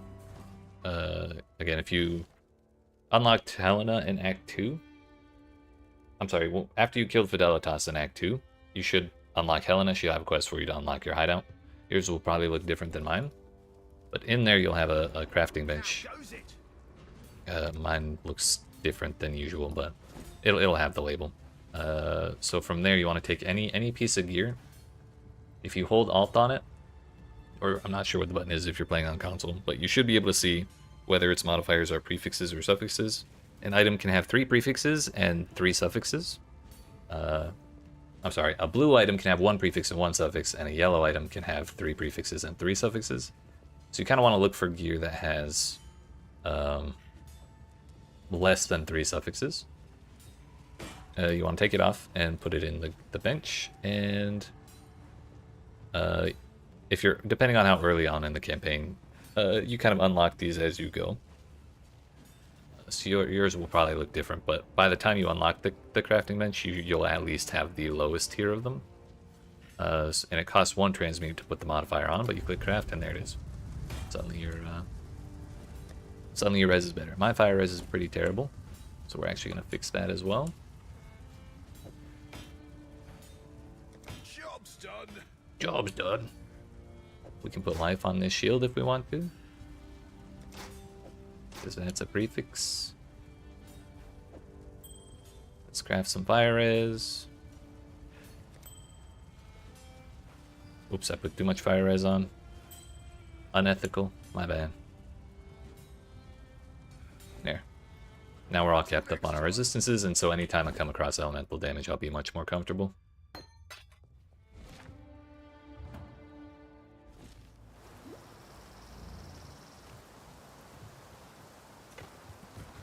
Yeah, I'm glad I helped. Glad I could help.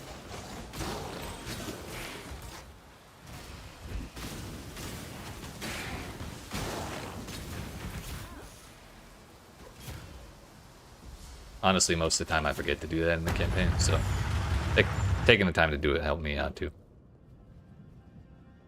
Why do we insist on building mountains? Why not just go and farm them? Now that I look at it, we actually are doing pretty well on defenses, or at least on life this time around too, because we're coming up on the end of Act 3, and we're at 829 life. So like I said, if we're going for 300 life per act, we're like almost where we need to be. That's not gonna last, because I'll probably finish the campaign with 2,000 life instead of the 3,000 we technically should have, but this will be nice while it lasts.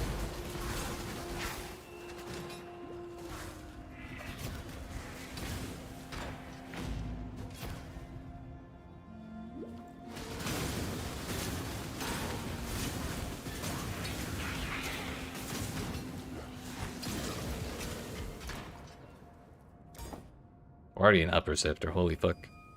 We're zooming. I haven't even been using shield charge because I forgot about it.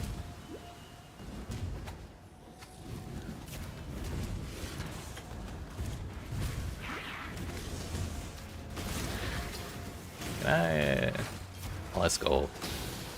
Another W for Smoke Mine. Oh, but Blue Jays, sorry, I just remembered the one thing I have been meaning to do is I have been meaning to stock up on a couple extra copies of PConc, like early on. So that way when I do my labs, I can have one on hand to try and roll for PConc and bouncing while we're in the campaign instead of having to buy one, because day 1, day 2, PConc and bouncing is like pretty expensive usually. But even if I did get it super early on, I wouldn't use it till endgame because I'm so used to running campaign this way. Currently at Act 3 and completed. Completely forgot about that item. Oh, yeah. Well, that's a nice thing. Starting literally Friday, they are doing exactly that change. So it will be much harder to miss a couple days from now. Have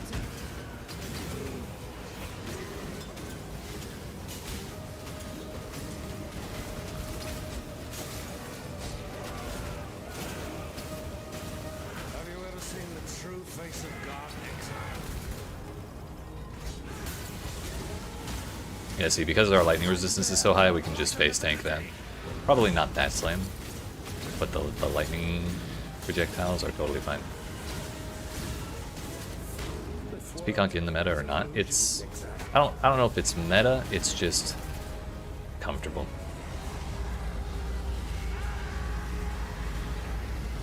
I think it's solid enough that it has some people playing it pretty much all the time.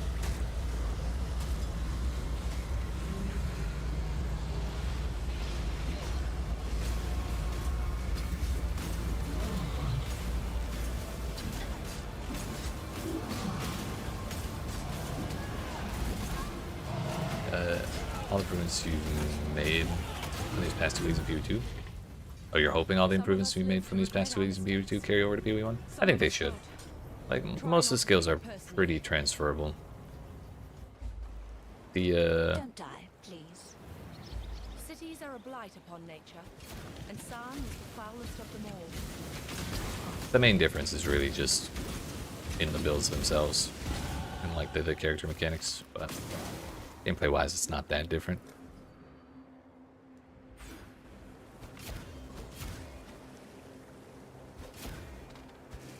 Oh yeah, we're gonna check our slash played in town. We started Act 1 at 50 minutes into the character.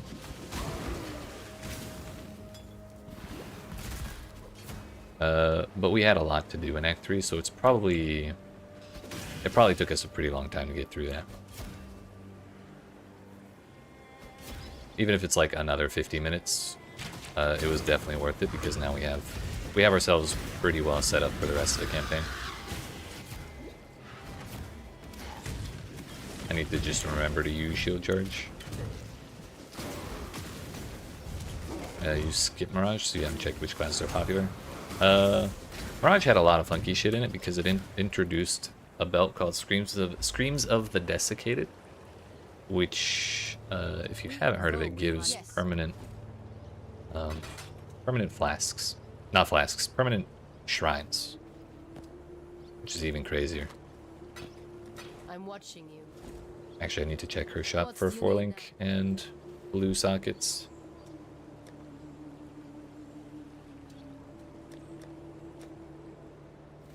Here's a blue socket. It cost me 9 lightning res, but I think we'll take it, honestly. Attack speed's pretty nice. And so is Flame Dash.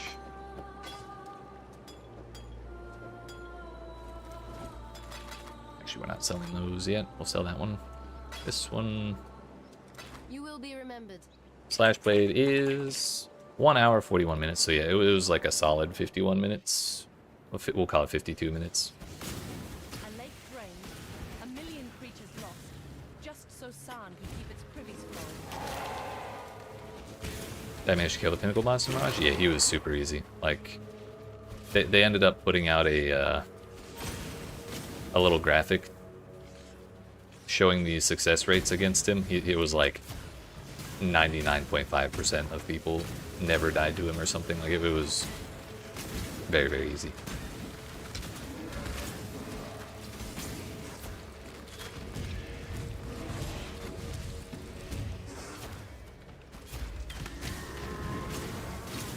The belt itself, the Screams of the Desiccated, had like a 50% drop rate off of the boss. So people were farming the shit out of it. The only problem is that the shrines on the belt were random, and I don't remember if you could re-roll them with Flying Orbs or not. I don't think you could. I forgot to use the curse on him. Won't miss your kind, Vol.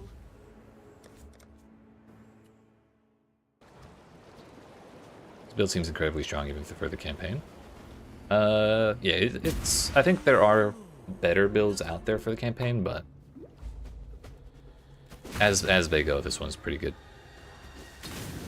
It's very simple too. Like, you don't even need to worry about a weapon because your damage comes from your flasks. That's one of my favorite things about it. Is upgrading is actually very easy.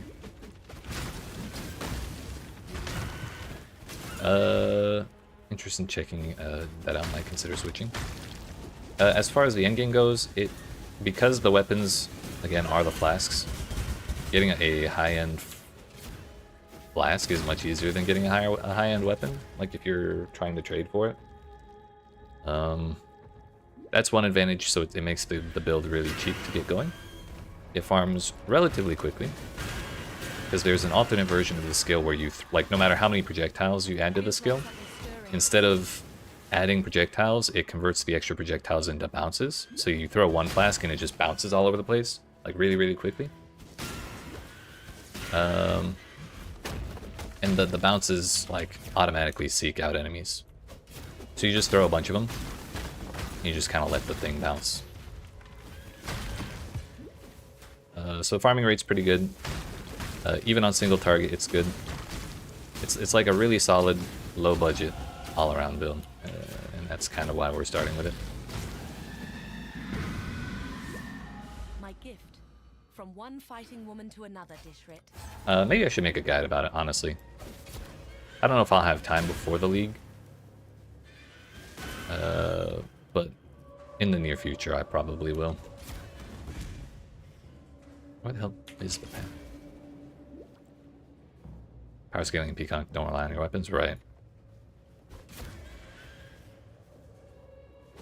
And because its scaling is so funky, it makes it a little cheaper to gear out than most builds. Because it also doesn't really share gear with most other builds either. So if you want to play an off-brand Lightning build, and Lightning's the thing for that league, or the meta for that league, then you're still having to pay through the nose for your gear. I think you can share POB instead. There is that. Next time I log out, I'll do that. I'll make one real quick. This is one deeply troubled mountain. The one thing that's hard to communicate through just POB is the steps you have to take while you're in the early game, though. So you don't get poison concoction until level 12, so you have to level early with like caustic arrow and shit.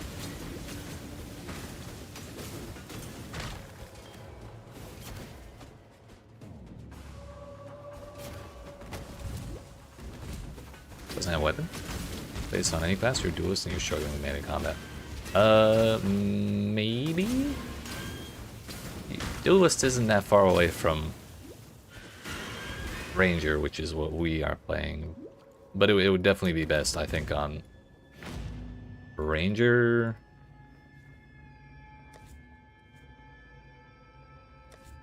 Most people play it on Ranger or Shadow.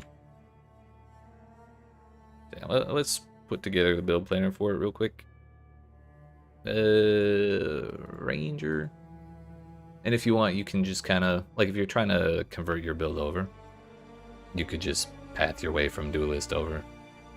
But I enjoy playing it on Pathfinder because Pathfinder's really good with flasks and poison damage over time and all that business. So it just kind of works.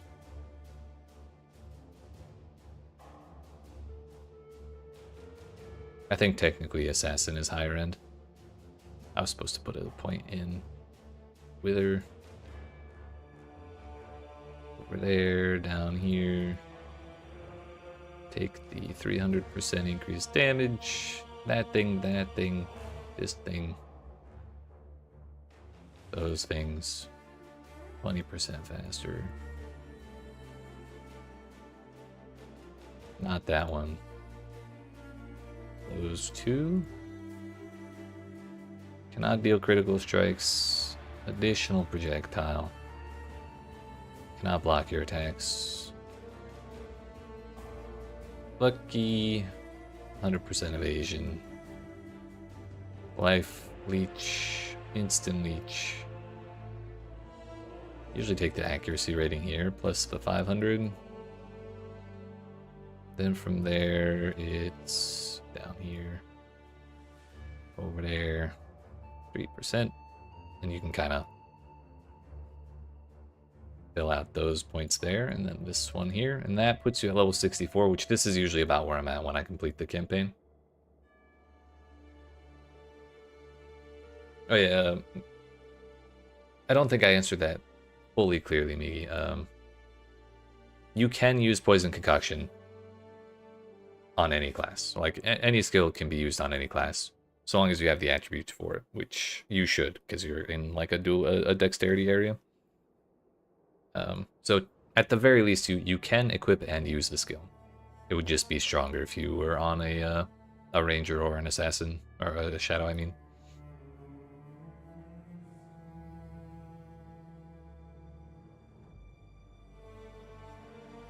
I think I'm going to leave that one off because these are the three you would want in the campaign. As far as skills go, I'm going to do early act 1.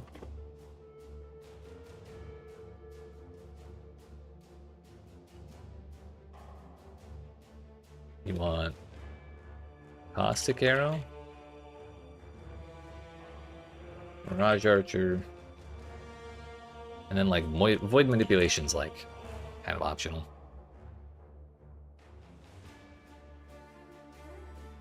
Puncture, you can kind of use on its own. Oops, not that one.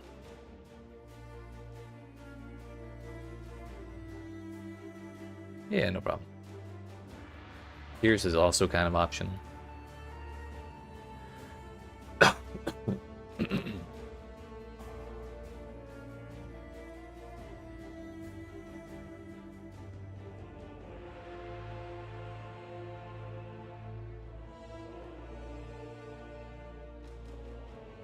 Late Act 1 Plus means anytime after Caverns of Anger, which is the zone before Merveil.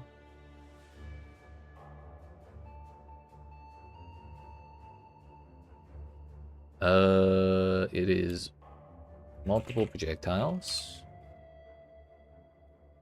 Volley. You'd want to take, if you had Void Manipulation in Caustic Arrow, you'd want to take it from there and put it in Poison Concoction as the 4th socket. In Act 2, you get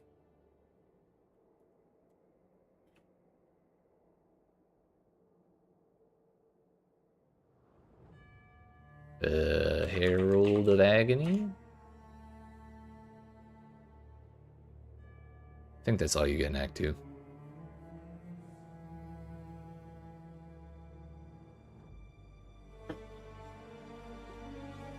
Act 3, oops. You get Despair, Flame Dash,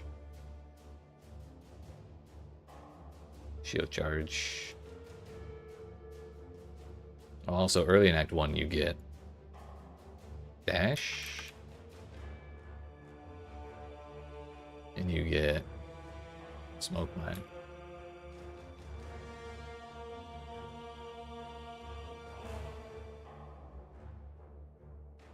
Also, those are the same link. We'll just separate them.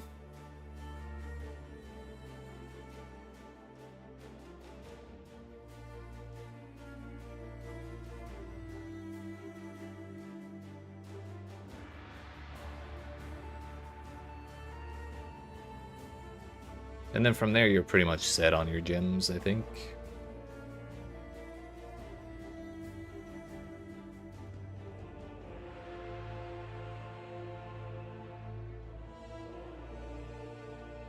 Yeah,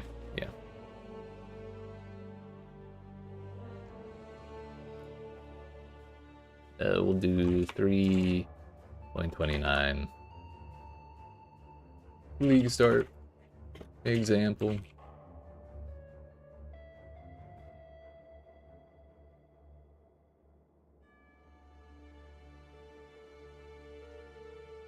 Okay.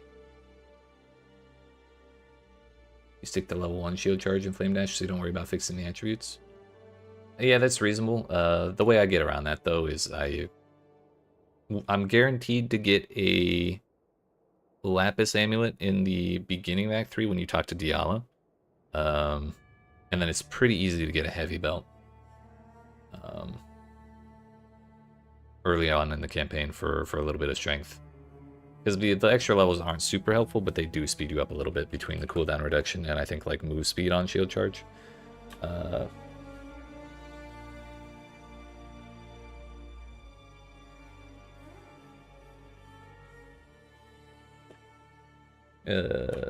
Build planner. Pathfinder, build planner.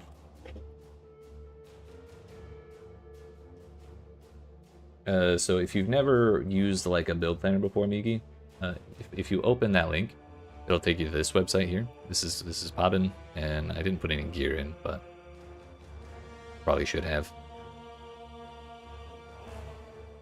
But at the very least, you can look down here for the skill tree, and it doesn't really show you the order, but as long as you just do your best, you'll figure it out, I believe. Does it show the gems? Yes, it shows the sections and everything, so I think that should be workable, at least from an early standpoint.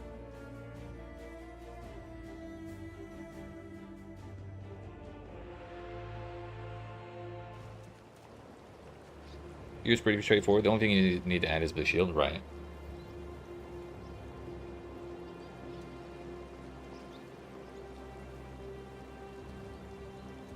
Oh shit.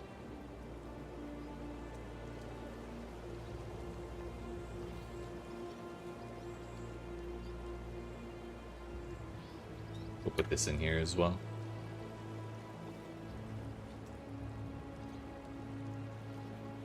Whoa there. YouTube, what the fuck?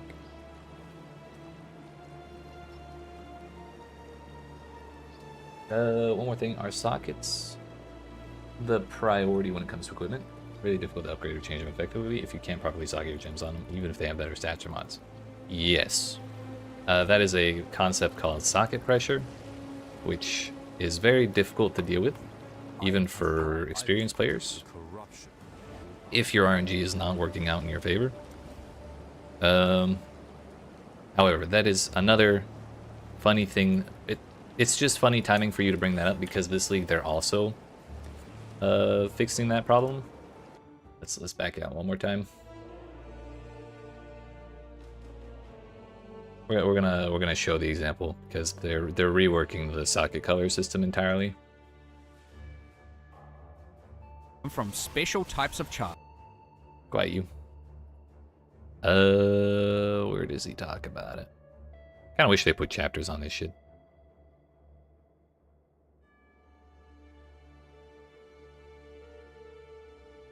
There. No, that's Legion.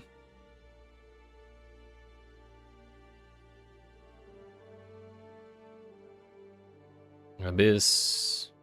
Legion.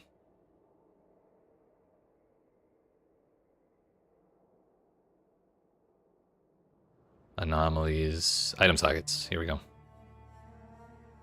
Okay, so this is the current system. You need the introduce first to buying items with gold to solve the issue in the sockets and links. Oh yeah, honestly, I almost never gamble in the campaign. I almost never gamble in general, actually, just because I forget about it. But that can help. This is the current system. You need red sockets for red gems, green sockets for green gems. It's miserable. It can be difficult, like I was saying. But in the new system, please hold. You see these items all have like white sockets and then non-white sockets, and they have gems that don't match the sockets in the colors, I mean, in the sockets. So the sockets will no longer be restricted based on color. Instead, you'll get a bonus for matching the colors. So, white sockets don't give you any bonus no matter what color gem you put in there. But if you put a gem in a non-white socket that matches the color of that socket, then you'll get like an extra 10% bonus to the quality, which can be very powerful. But at the very least, you won't be as you won't be required to match the colors. So long as you find enough gear that has enough sockets, you'll be able to put your gems in there starting on Friday. Started playing this game last weekend. You definitely chose the perfect time. Like this is the time to get acquainted with everything, or like how the abilities and the game itself works, but like it's about to get a whole lot easier in several different ways. The thing is, if you've never participated in a league start before, on Friday, when this update comes out at 4 p.m. Eastern Daylight Time or 1 p.m. Pacific, a new league is going to come out, and that means basically it's like a fresh start for everyone. It's like a new season, and everyone starts from nothing and runs through the game again. You don't get your characters deleted. Like all of your old characters still exist, and you can play them if you want to. So these are a bunch of my old characters. You can play them in what's called the Standard League. But on Friday, there will be a new Challenge League right here. So if you go to create a character that day, you can click this option. And not only you will be starting fresh, but everyone will be starting fresh. It'll be a brand new economy, and you'll be able to see a bunch of new content. There will be a new mechanic added to the game, which they showed off in this like 45-minute or 40-minute video. It's like new crafting systems. You can go underwater and get sunken treasure and shit. It looks pretty cool. You won't be able to do this stuff if you play in Standard, so that is one reason to play in the new league. But the game in Standard is still a complete and worthwhile experience.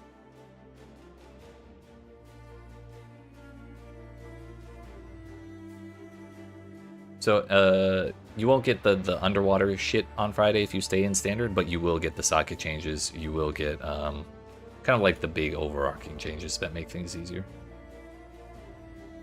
It's just the specific new encounters themselves that won't be there. There's an interview where the roadmap for PoE1 is that they want to almost align with PoE2 so that new players will try PoE1 too. I think that makes sense. I think that's totally reasonable. I do also like when they were talking about the socket system, they kind of affirmed that they don't want to make the skill and socket system exactly what it is in Path of Exile 2. So they do want to keep the identity of PoE1, just making it a little more streamlined. Yeah, no problem, Miggy. If you have more questions about the league system, I made a video explaining it for Path of Exile 2. That can give a little more detail. But the system in PoE2 and PoE1 are exactly the same, so even if you don't play that one, it's still relevant. Okay, let's do this. 15 move speed. It's a lot more armor, but my sockets. I think a lot of beginners will exit the game the moment the sockets don't match with the skill. I don't know. I think if they stick around long enough to realize that they get their skills from their sockets, there's a chance they don't mind finding out that it's easier than it looks.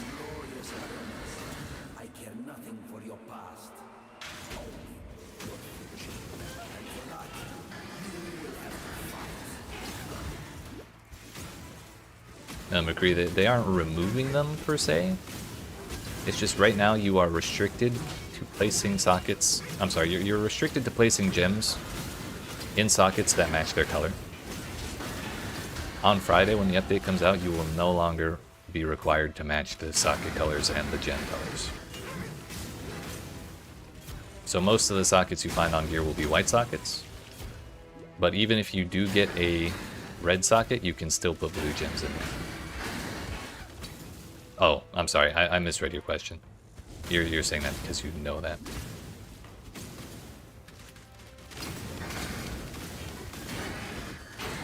I saw did, semicolon, ignored the N and the T. That's my bad.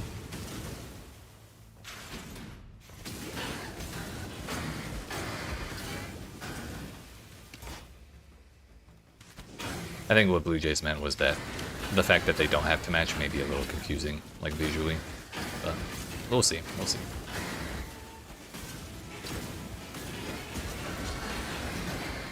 Yo, it's a 4 green on a damn lawn sword that I can't equip. I've been scammed. Holy fuck, that's a terrible waste of time.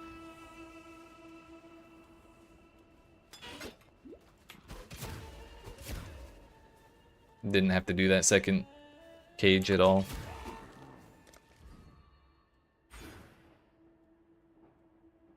Wither that one. Yes. If you found the right equipment with correct sockets for your build, but now you're having trouble surviving it. Yeah. That is definitely a common occurrence for many people.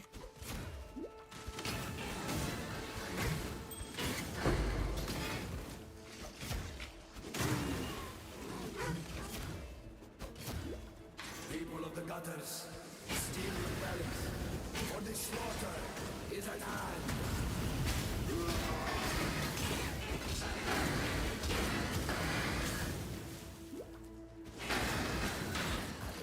Performance challenger. If you miss, yet but cool any stinking flock. Welcome to the grand arena of Sheopolis. Let us see how you feel in the crowd. We'll see if that holds true, Blue Jays, because like with sockets being so much less restricted, we may end up upgrading a lot more. I'm just so excited for it. Will I stick to PoE1 after the new league comes out? Yeah, I'll be. I tend to stick with whichever one had the most recent update, and then occasionally I jump over to Diablo 4 if it has an update at a good timing. I do enjoy checking the game out once in a while, even if it's not as complex as the Path of Exile games.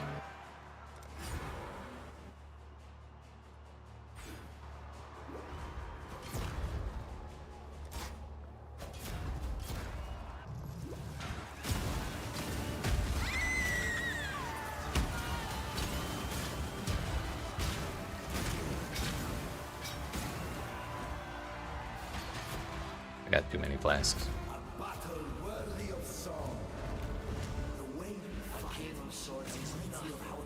A reset economy on PoE2 somewhere in August or the next month.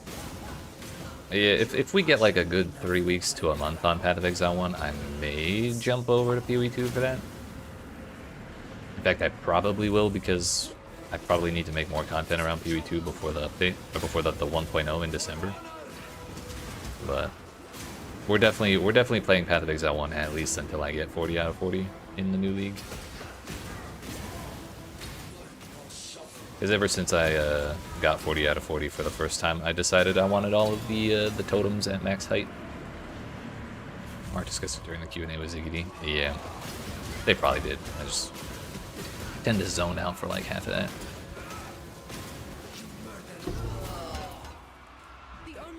Another 4-link, also on a weapon. Actually, we're going to keep one of those. I can use these now, we just barely hit that requirement.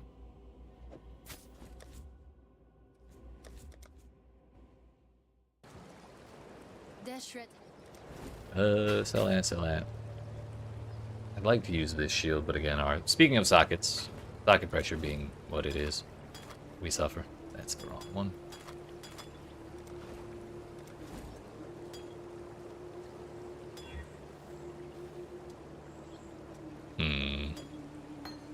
Surely we don't roll it all 3 times, right? We got 1 increased recovery. I think that's good enough. We call that good. Do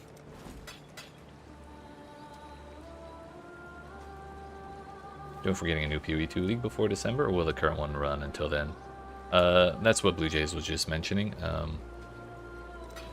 They're gonna do a, not really a full league, but a small, they will do an economy reset with like a smaller update.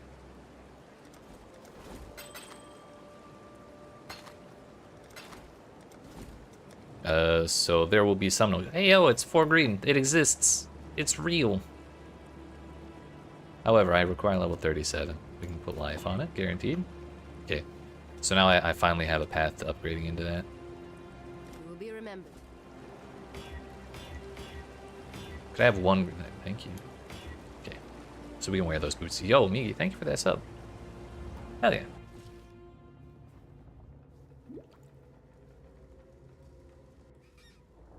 So yeah, Sean, somewhere around like August, like probably middle August at least, we'll get a PoE2 league reset with a small update.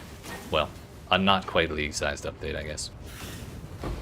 Probably some rebalancing of like uniques and skills and stuff, and then maybe a little bit of content, but not as much as this last league, that's for sure. Apparently like a mini league with a economy reset. Oh yeah, Vasco, sorry, I didn't read that before I ran my mouth. Next will be 1.0 after 0.5. But we want swords! Yeah, for real. I still can't believe they went with maces as the, like, one of the 2 main melee weapons instead of axes. Like, I thought for sure axes would be priority 1. They're so cool. Just remember the socket change is gonna be so good. I'm so excited.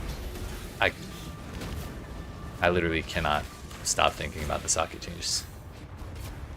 Diving's cool and all. Boats are awesome. I would have liked fishing, but sockets? Huge. Axes would have been cooler. Kind of agree. Maces have their places, but axes do. Another W for Smoke Mine.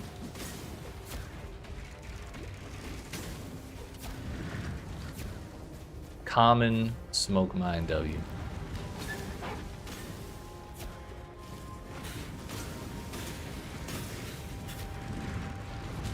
Forgot I have Flame Dash too. Like, we should be using it. I'm not using my movement skills to the most of their potential. I think they're gonna hold out on swords till 1.0 just because of the hype around it. It could be. I'm concerned it's not like... concerned about which weapons are actually gonna be in 1.0, because we're definitely gonna be missing a whole lot of Ascendancy classes. I think they pretty much confirmed that. Like, I think the big requirement that they have for 1.0 is Act 6. I'm sorry, Act 5 and 6. And like whatever else we can get on top of that is like icing, basically.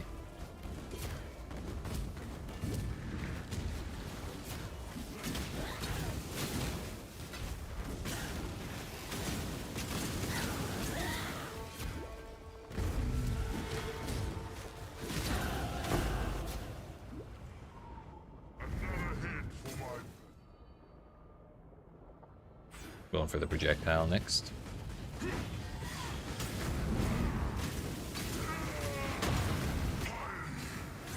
Full game not coming out with 1.0? No, it is. The game will be free to play once 1.0 comes out, and it'll be considered technically complete.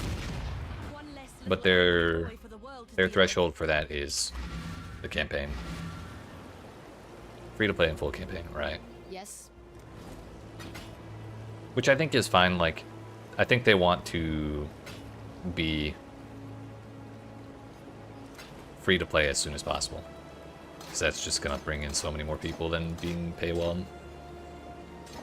This is huge for us. We do miss a blue socket, but it's back.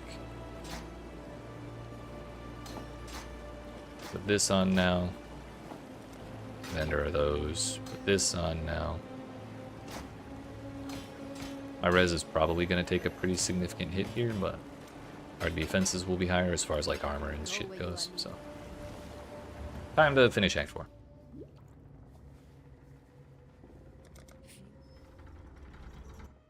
We want to see Shadow in 1.0? That's never going to happen. Well, if he was a sneaky enough Shadow, I suppose he wouldn't want to be seen, right? Maybe he's just that good.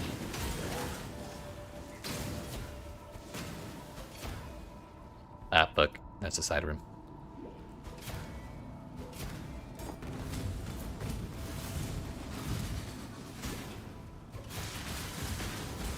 Soul Eater, we're not taking the time to deal with that.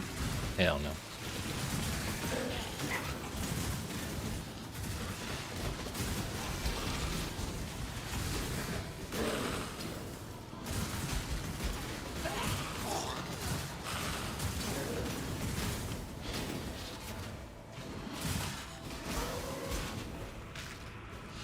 Am I going to ExileCon? I wish I could.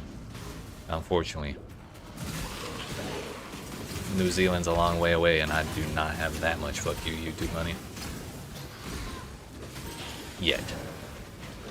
Maybe by like the 5th one, we'll see.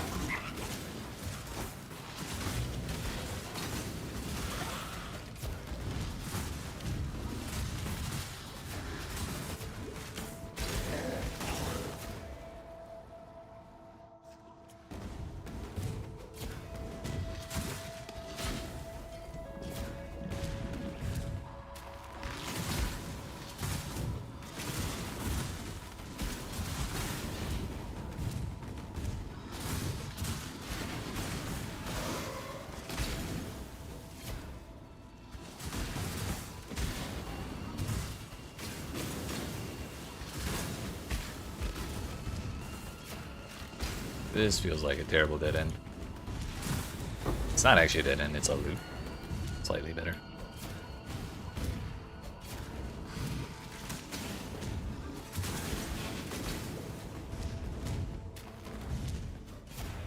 You see what happens when you hunt dreams, Ranger. Damn. What happened to my evasion rating?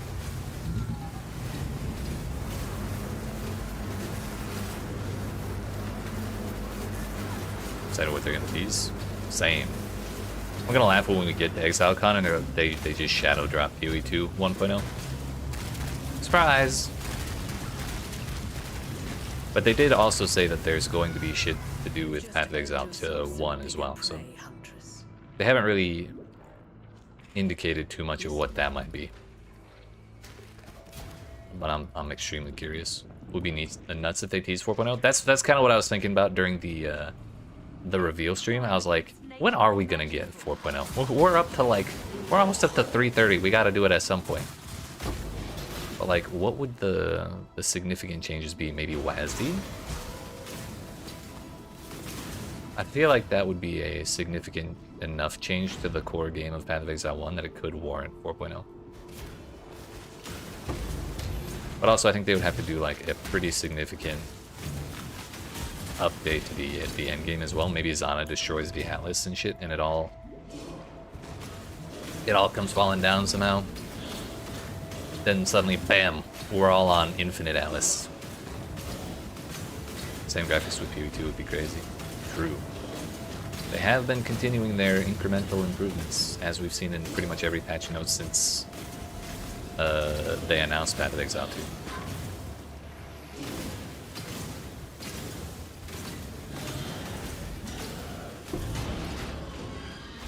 Hollowed life flask. You were your own worst enemy, Doedri.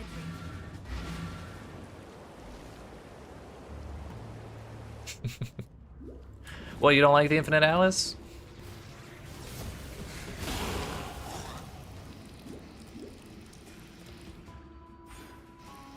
I'm shocked. Dissection time.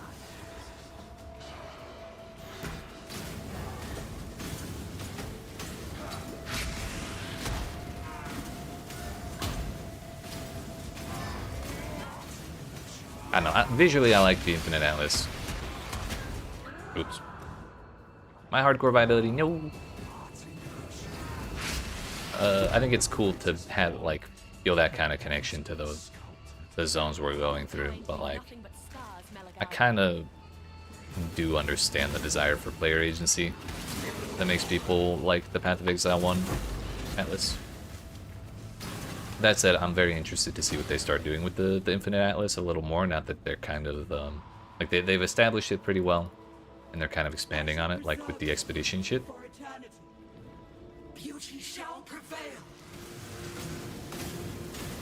We get meteors and shit popping up everywhere. We get accidentally do the wrong map and suddenly like everything explodes. Like, what could the possibilities are endless. That's why we target cards for mage button. Right. Come on, to this day I've never gotten an apothecary drop, by the way. I try not to think about it because it makes me sad. Hey yo, 58% recovery. Sheesh.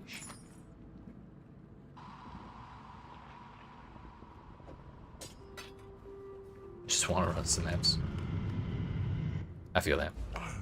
That actually reminds me. Whatever happened to Path of Exile Mobile? Maybe that's the other thing they're gonna tease at ExileCon. Yeah, you remember that thing we forgot about 6 years ago? Yeah, by the way, that'll be the shadow drop.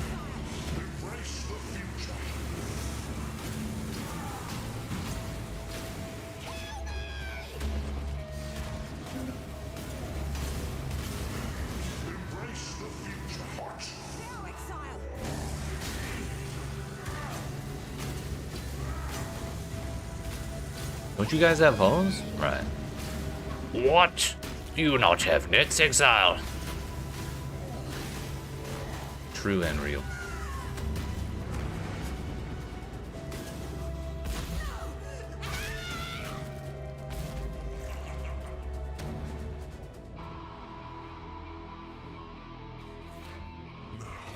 Let us see if you truly understand what it means to be Nightmare.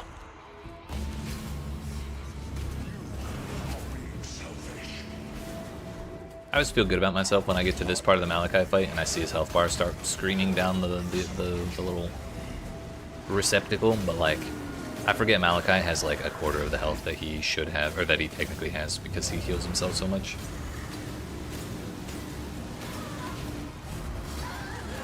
Owie.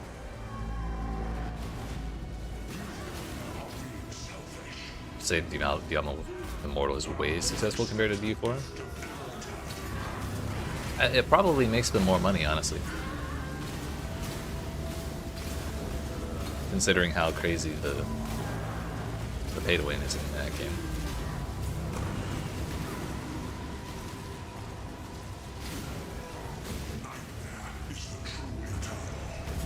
Who the hell's calling? Damn spam.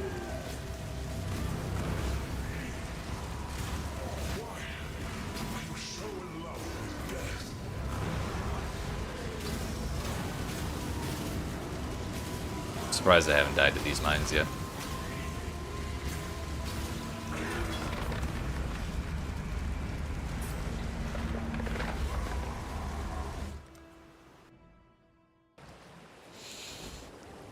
A predator. Go where you are needed. Be careful. Yes. Yes. Double res plus life's pretty nice, actually. 95 life, 4 all res.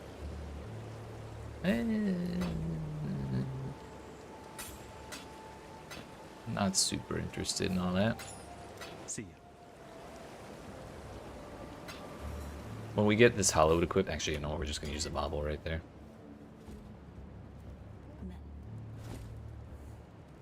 GMP, I am level 38, so we can actually put that on right now. Trusting my life to a machine seems unwise, but it must be done.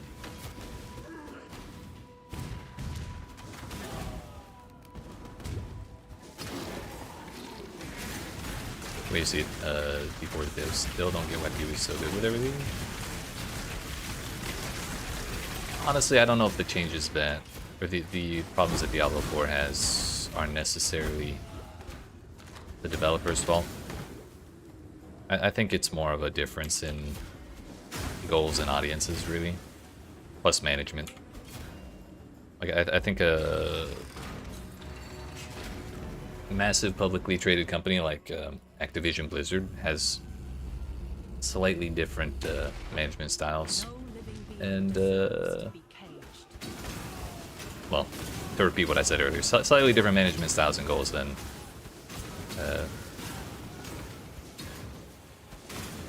GGG does. I can't really call them a small indie studio because of Tencent and all that, but they're definitely not quite in the same position that Activision Blizzard is.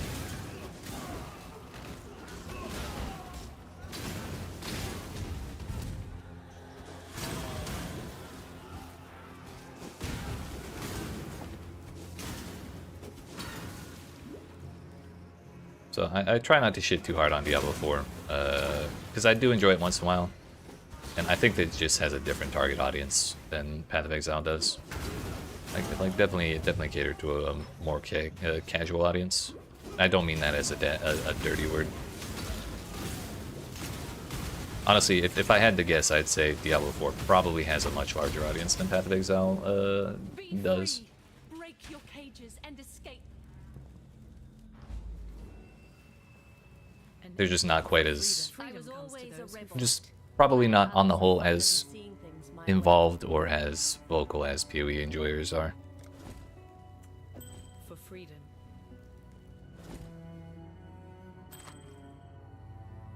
Porta Alres.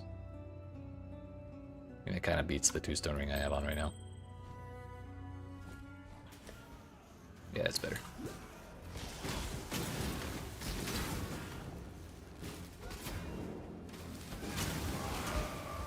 Recent season is a bummer. Honestly, I didn't even know they had a recent season. When I'm not paying attention to Diablo 4, I totally miss everything about it.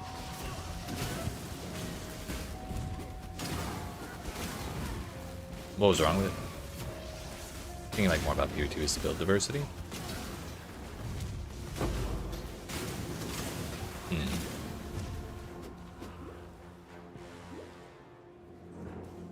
You mean over, like, Diablo 4, John?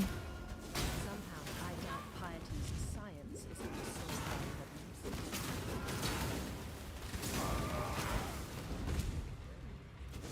problems. I got you. I was gonna say, I don't think PoE1 is that far behind on PoE2 with build diversity. But if PoE1 is behind PoE2 in build diversity, I'd say it's probably just because people know more about what the hell is going on. So we've been playing it for 16 years or some shit.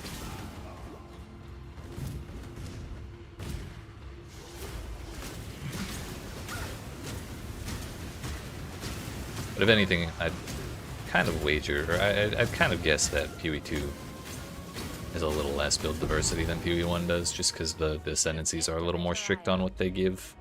But I think that's kind of a wider conversation to have. As far as comparing the Diablo franchise to Path of Exile, yeah, for sure. Just because from as far down as the system in which you get your skills being limited to each class, that alone makes it like 1/10 of the flexibility that PoE allows.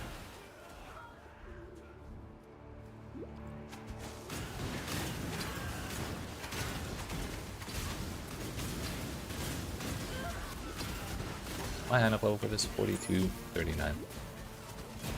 We'll make sure we get hollowed flasks equipped by Innocence. My damage is feeling a little buns right now.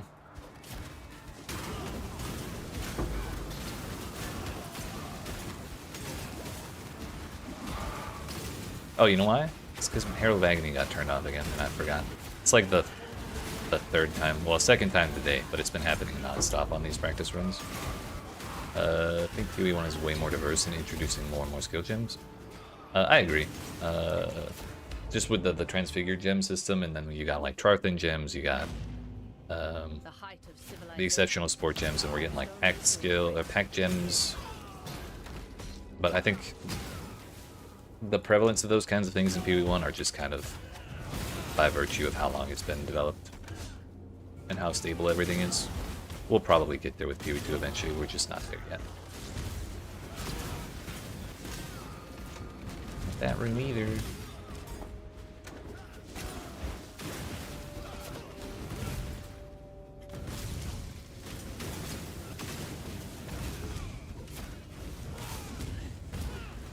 Oh, you know what I forgot to check? Forgot to check our playtime. Please hold. 2 hours, 13 minutes, 39 seconds. We've probably been in Act 10 for at least 5 minutes. I'm sorry, Act 5 for at least 5 minutes. Say 2:08, meaning Act 4 took us 27 minutes of in-game time. We did pause for a little while because I logged out to make the POV when we were talking and shit. So the real time is a little longer, but slash played is how I always manage my, or measure my quote-unquote speedruns, so that's the standard I go by. I'm not really going for world records here. Just personal.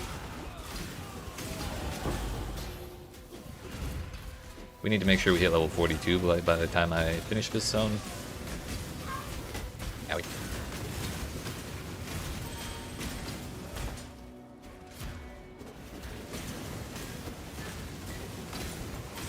There's a second hollowed flask. I think hollowed is worth rolling because we're going to be on it for a really long time, since we skipped the next tier. Yo, that one also hit 55%. This is the time to start rolling flasks. Extra projectile. Average time.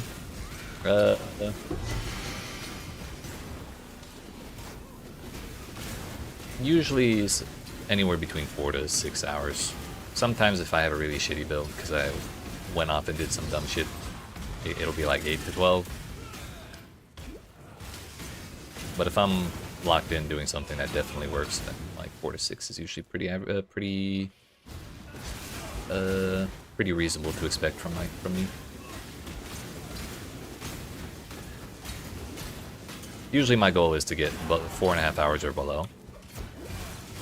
And we managed that yesterday with like absolutely terrible RNG. Like it was a miserable time through the first half of the game.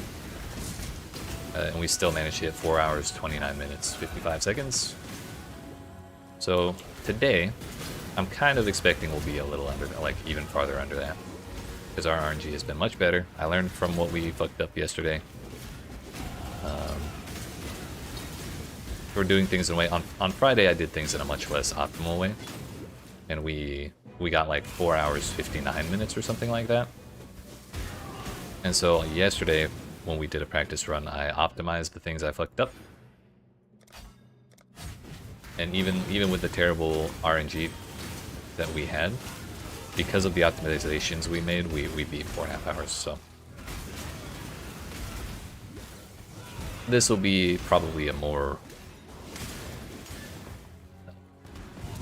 Just a better run to use as like an example for what this kind of build could do. At least while I'm playing it. Other people might be able to do better, but if I can beat my own personal best, I'm happy. This is 41.5. We did not kill enough.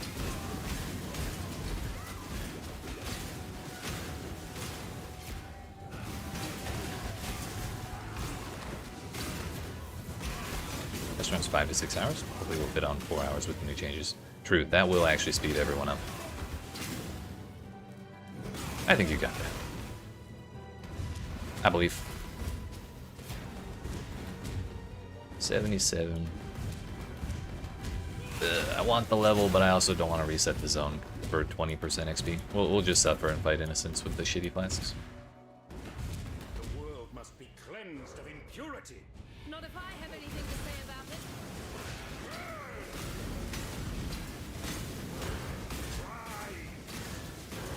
Hate every time you use 6 items too long. That almost definitely will not be a problem starting Friday. Personally, I think it's kind of funny. Like when I get to endgame and look at my gear, as I start maps, I'm like, oh shit, I equipped this ring in Act 2. Whoops. Probably should have paid more attention to that.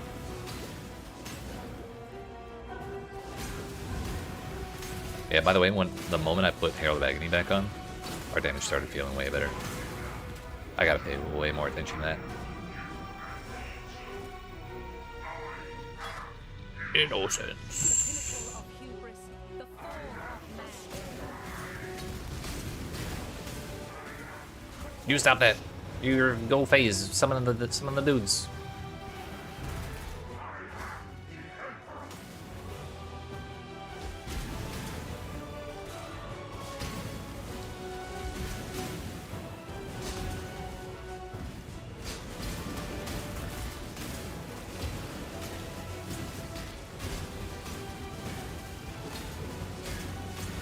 Yo, I wonder if Innocence is gonna be the Act 5 boss in PoE2.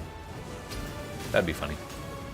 Like, he goes on this big journey to discover himself and redeem his errors, but like, he fucks up again, gets corrupted or some shit, and then we fight him again and he's like, ah damn, I did it again, didn't I? And then we all party up with Sin to kill the beast.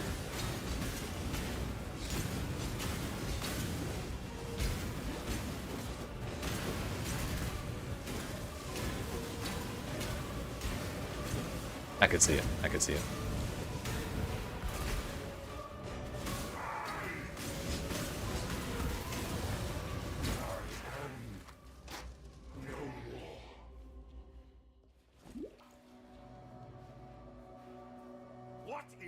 Yeah, the bullet hell thing.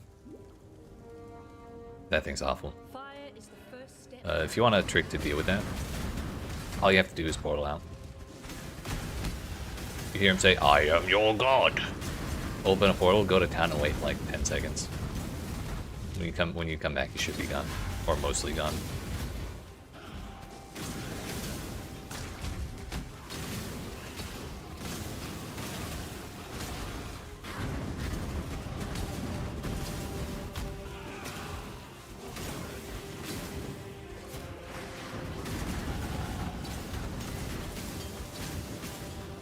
We're 42.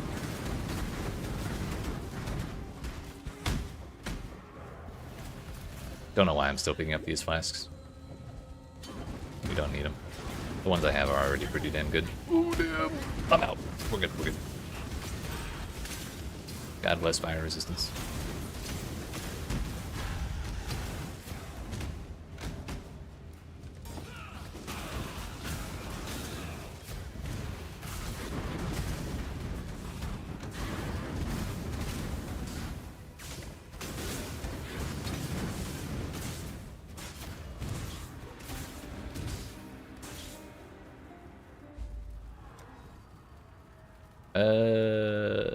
We are going up for Fatal Toxins next. Now it's Scorpion.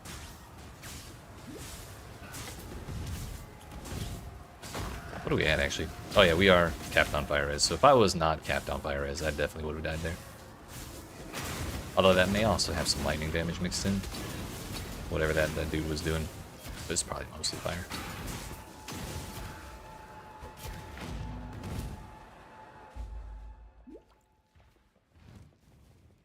These bones should have been returned to nature.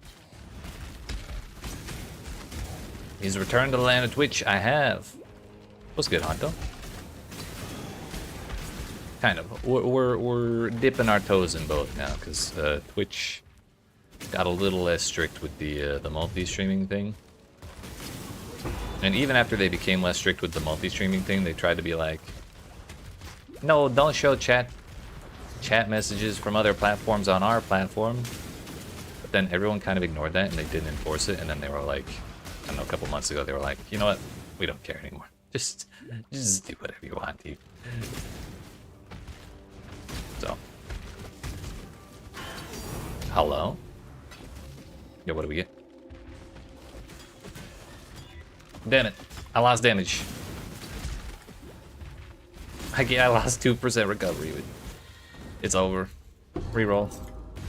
This energy. How you been, Hunter? What's going on? Familiar from long ago.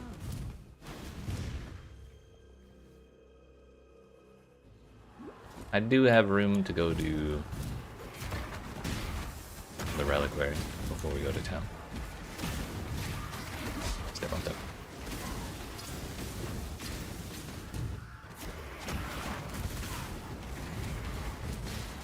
Such a weird thing to be mad over, right? That's what I'm saying.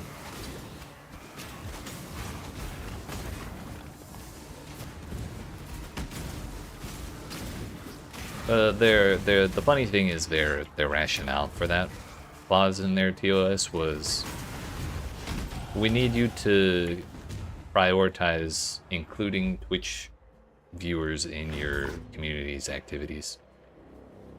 Therefore, do not show activity from other platforms on your Twitch stream. And it's like, if you want to include the people from Twitch in whatever the hell is going on your stream, then you have to show them what's going on other platforms. Which is why I also have that really flashy little looking picture on the side of my stream. People don't miss that there's other people that I'm talking to as well.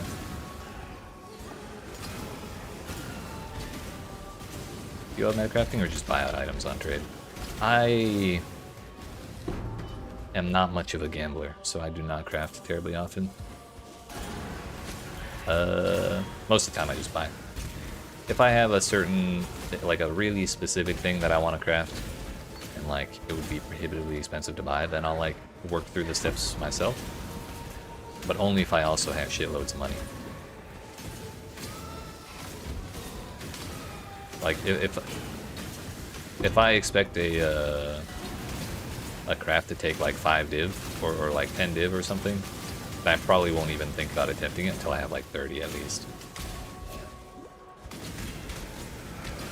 I think crafting is cool, and it's cool how much you can do with items in this game, but most of the time I don't min-max my builds at that level.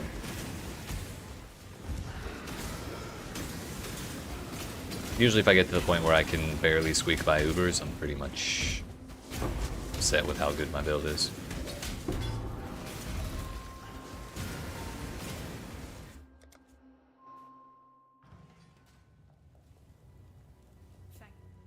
You deserve it. Once, not all. Don't actually care about that, or this, or that. For freedom. Unlike some isn't. Got our skill point from Velveeta. This way. Talk to Lonnie for your reward. A reward? Hello, thank you. Oh, that one. I was wondering, like, I thought we were missing something there, but I also did not care about it. Unfortunately. What was our time for Act 5? For entering Act 5? It's like 2:08 or something.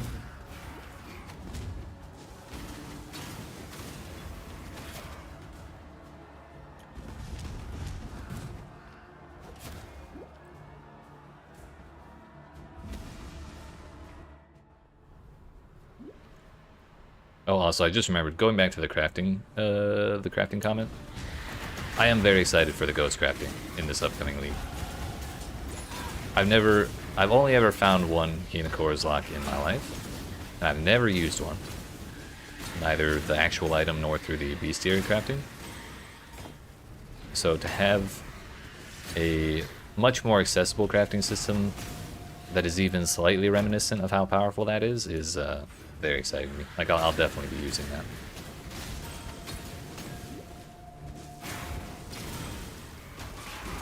Like, I do like crafting systems I can use where, or like, kind of incrementally, where I don't have to, like, do the entire item from the very beginning to take part in the crafting system. Because the ghost crafting is just going to be like, oh, I have an item that has an open mod slot, like, I may as well, like, if I'm going to use an Exalt Orb anyways, I may as well give myself multiple chances at something nice. So I'll definitely be using the shit out of that. About SSF, occasionally I get a wild hair and try it out. Leaguestart. Oh, but most of the time I don't have the patience for it, really.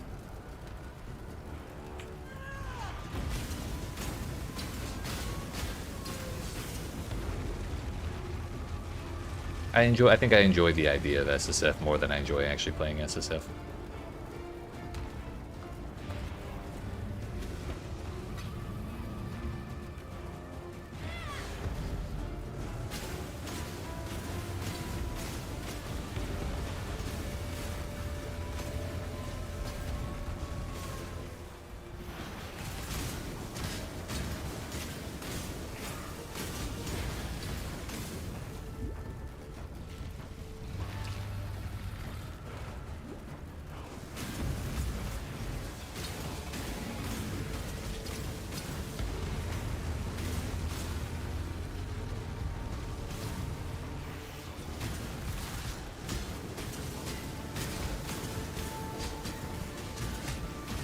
We'll be fine, right?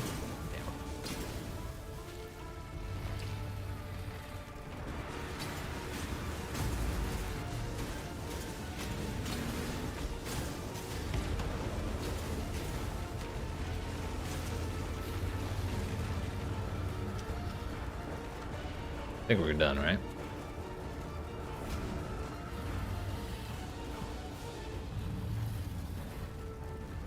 Remember what I said in Act 3 about how, oh damn, my health bar is actually looking pretty good considering I have 850 life in Act 3. But it won't last. And here we are at the end of Act 5 with less than 1,000 health still. Like, what are you yelling at me for? Cat woke up and started yelling again. 2 hours, 29 minutes. For Kitana. Sub 2.5 hours, I feel like is okay.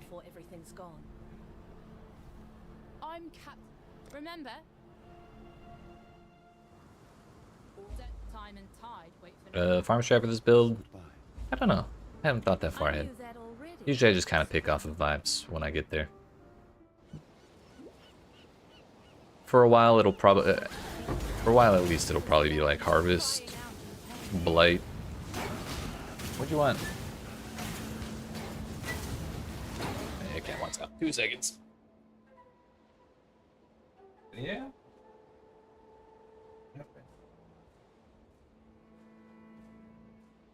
Go ahead.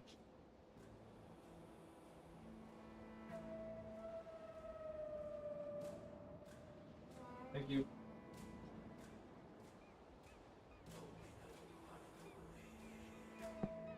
Look. Jam my finger. Someone called the cat out before because he was sitting there thinking about it.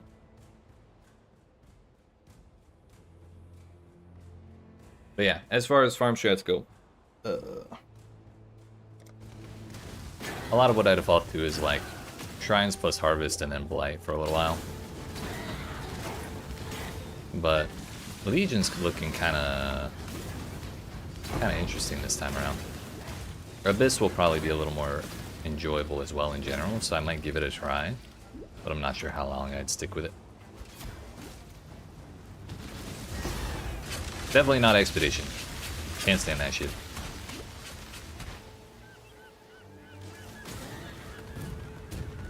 Come here, quickly. Hey, let's get this shit out of my way, please. We got shit to do. Has survived my gift.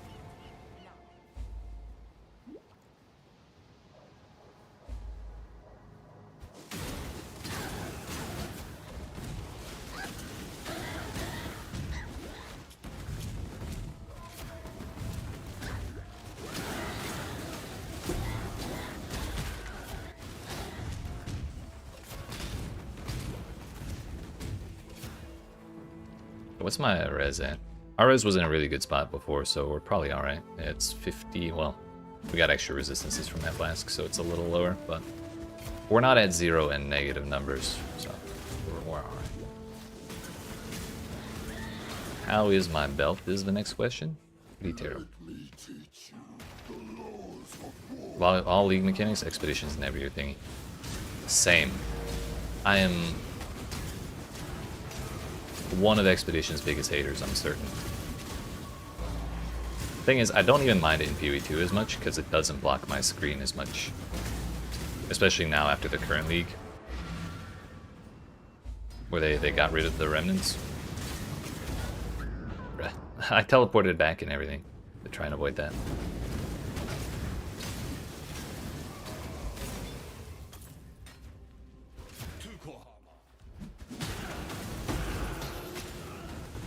Would rather have Bestiary than Expedition? True.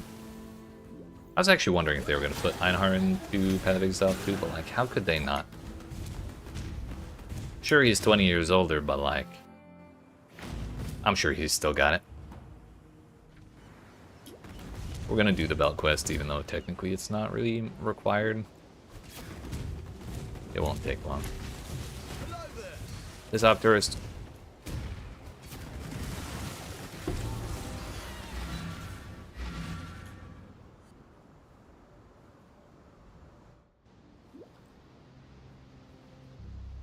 I'm not the same woman I was.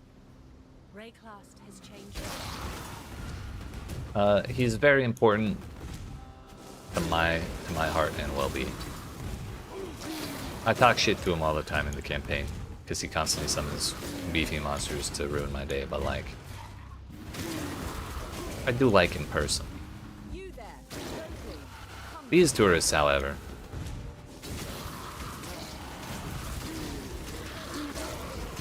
no thank you.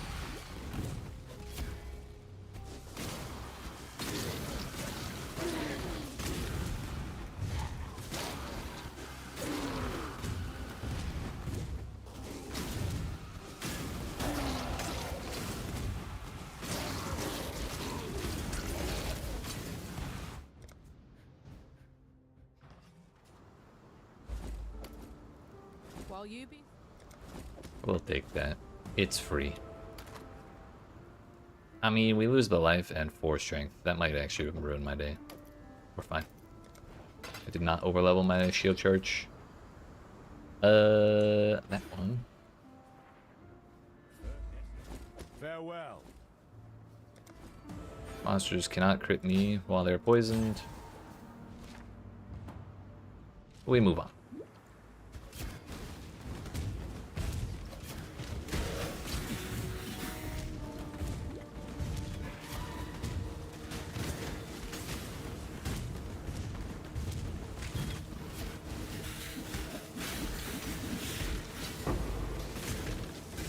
Problem during Act 2, easy assistant clear mobs for you. Yeah, I tend to ignore him even in Act 2 unless he spawns in the Val Pyramid. Then I'll talk to him so he follows me, but I still won't engage with the bestiary monsters. Although, on my first practice run on Friday last week, I ignored Einhar all the way through the campaign, and he showed up in the feeding trough and helped me with Kitava in Act 10. I'd never seen that before, so I thought it was really funny.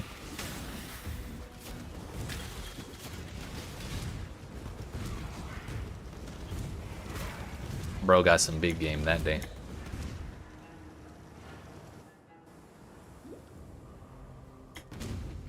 Something has taken up new residence in this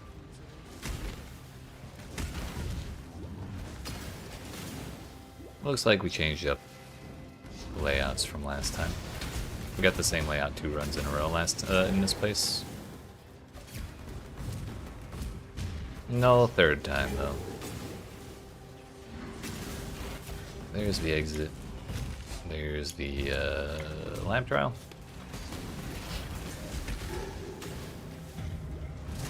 Owie.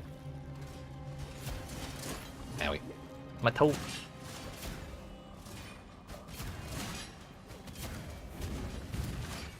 That shield charge ruined my day.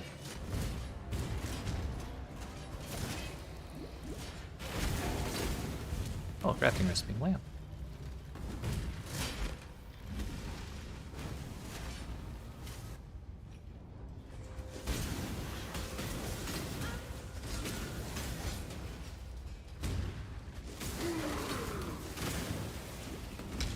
Take all that time to do the bell quest, and now we get another heavy bell?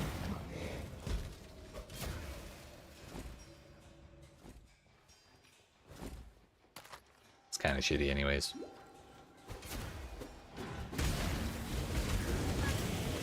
Whoa there.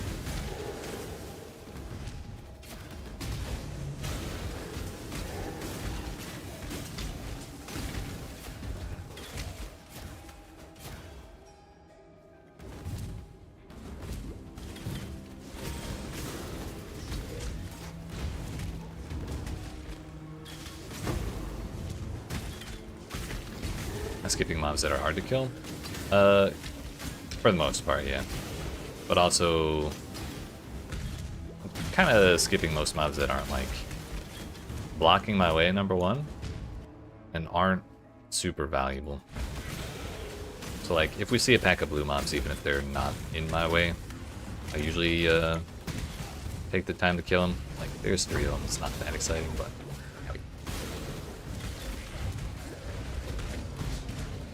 Basically, you only want to take the time to clear stuff if it's, like, most efficient. And honestly, I kind of have been killing too much, because we're only 2 levels behind the zone.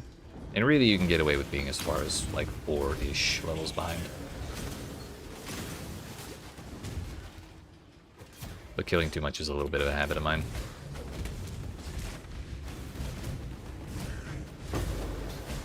the way you get around having such a big level deficit is you pick a couple of spots in the campaign, or like predetermined like locations, to just farm up and catch up. Like in Act 3, it's the docks. I farm up to level 28. In Act 5, it's the Chamber of Innocence. We try and get to 42.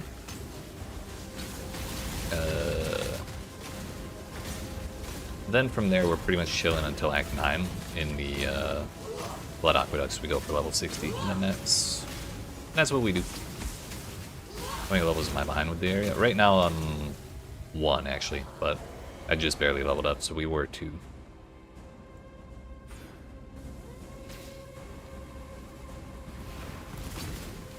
Which is why I say we were probably killing a little too much.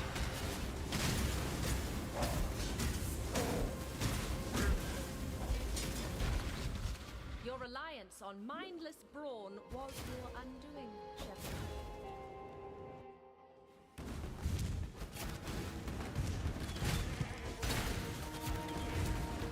There's the exit. Just gonna put that there for now.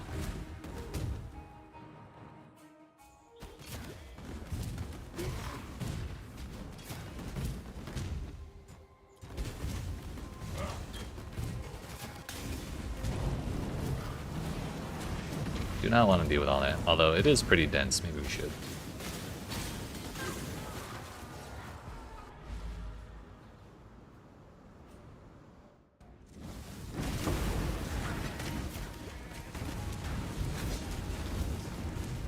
Those goats with the molten shell are so annoying.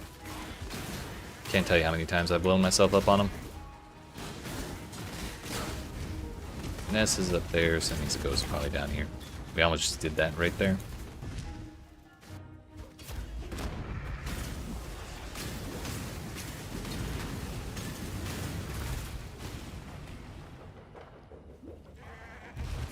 Those goats don't give XP here, I'm pretty sure.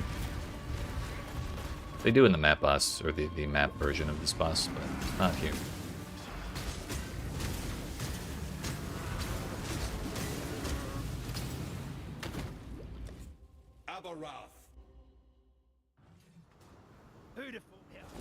The old goat's turned up his tootsies, eh? Good. Stay sharp. Top 5 voice line in this game. We're gonna take the life first. Then we'll take the leech. Can't leech if I'm dead.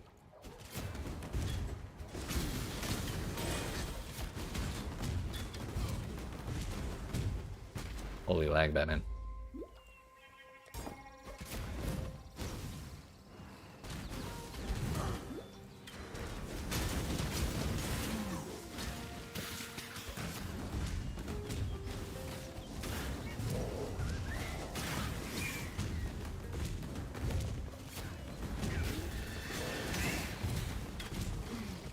Here's the waypoint.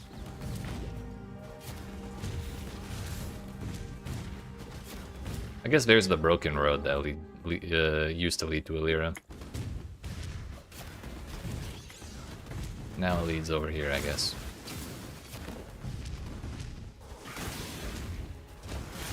Oh, this looks wonky.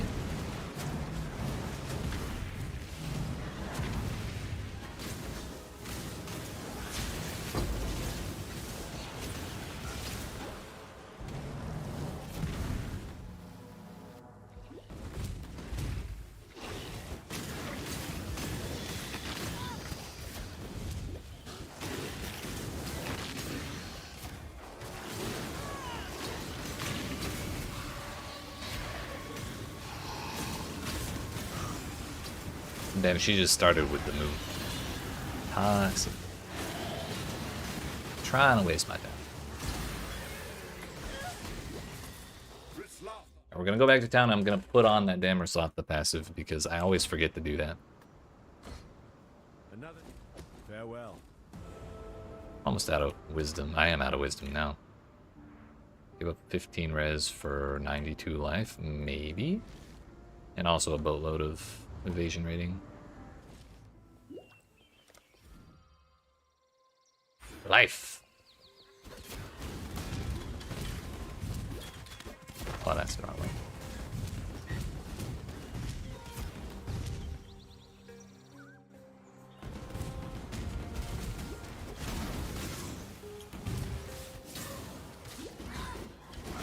Thankfully, we got a really easy number for the start of Act 6.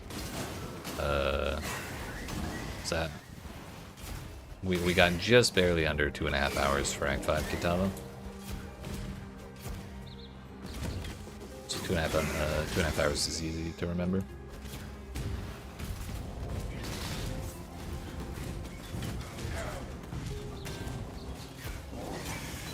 That's a lot of blue monsters.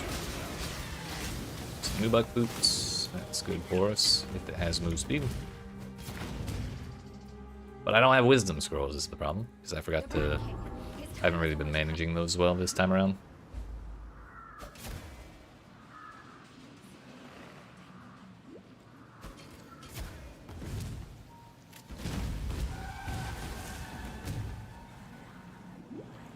They have not removed the King's March. No, they have not. Still there. Just a little easier because you don't have to level up all the buildings that the way you did when the League came out. Whoa there. I got a spawn camp. What are we, 46 to 49 here? We're almost 47 as well. We'll have to kill a bunch of shit in the lighthouse.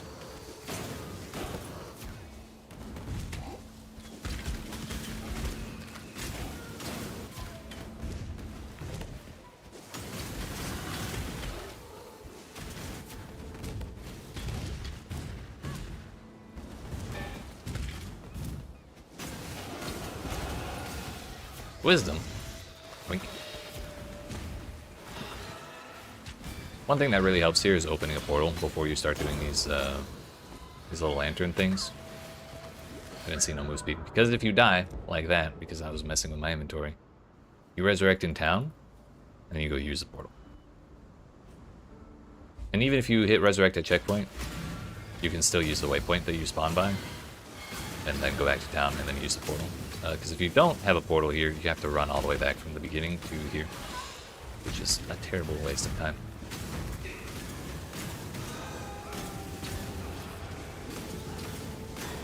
"100% did not intend to die there, by the way. It was just kind of conveniently done.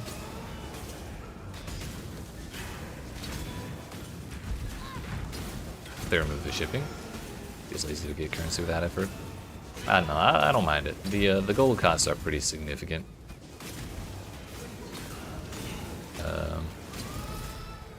Like, really keep your shit running, so... I just kind of hope the rewards in the rest of the game kind of outweigh those ones. Rather than making King's March, like, totally pointless. So why did I bother picking that up? Do I have Valor? Why do we get Tears of Corruption? Wait, I don't have Wisdoms. Shit. I have a Contempt or a Greed Essence, right? I have Contempt. I'd almost rather use an Alchemy Orb. Which I do have.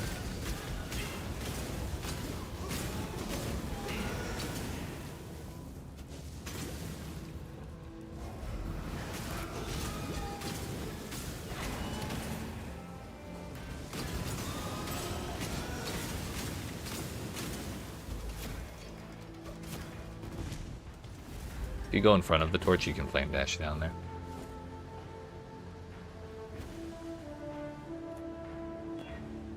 Oh, we hit 15 move speed. If I can roll 1 red on there, we can use those boots. No single being should have the power to reach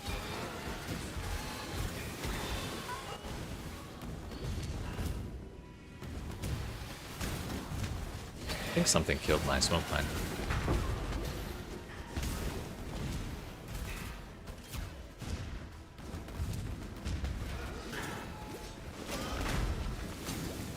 Does Frostbank work like that? Probably. If it has the range to make that distance, I think it should. Like, it just has to be able to cover the horizontal distance. The vertical distance doesn't matter. It's just any of the other locations on that railing are technically like line of sight blockers. But the the area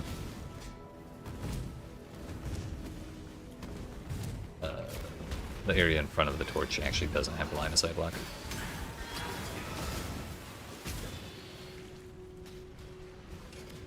Okay, I'm definitely going the wrong way.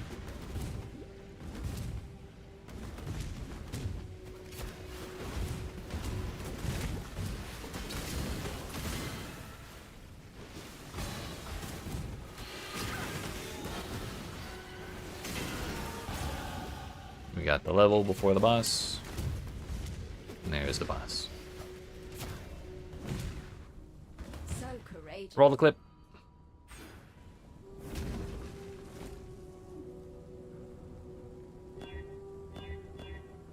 Oh, there. Oh, if I could change those boots, I'll probably lose my shield charge. Just go ahead and put that on. Owie.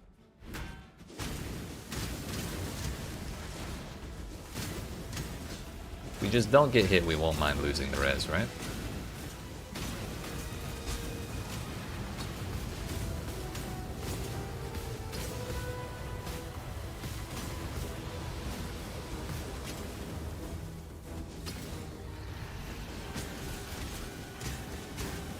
Love that boss mechanic. The slam at the start or the singing?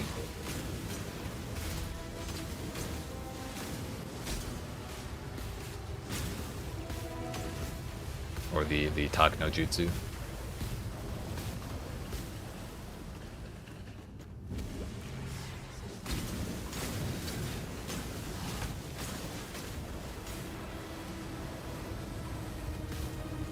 I gotcha. Yesterday, those damn circles knocked my ass on the floor, and when I went to res, I accidentally hit resurrect in town. And we did not have a portal in front of the boss room, so I had to run all the way back from Whalem to here. I was so sad. But again, even despite that misstep, somehow yesterday we managed to beat 4.5 hours on our clear time. I was so proud. But also I didn't think there was a chance in hell that would happen. Goodbye. My help is yours.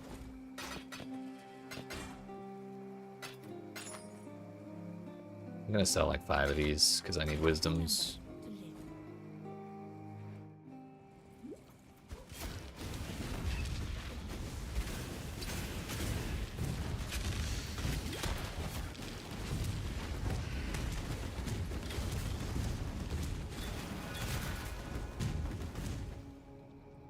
Level 50 to my 48. Yeah, we're still within 2 levels, so we can ignore stuff for a while.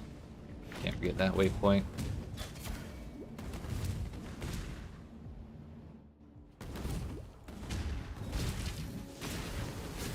I suppose that's another part of the reason why I do kill stuff a lot, is trying to keep my Quicksilver flasks full, which I think is not an unreasonable thing to do.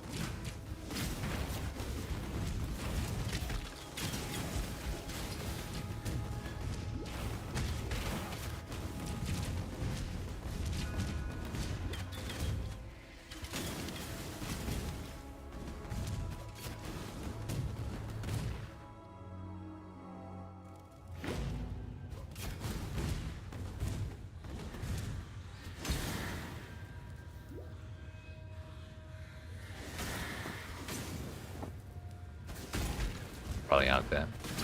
But we spotted the door. But we need this Ascendancy trial first.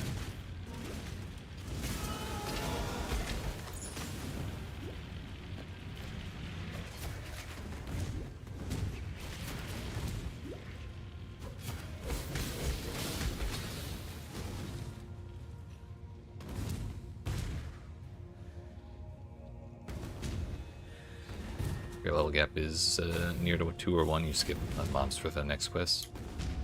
Or for the quest. I think that's reasonable.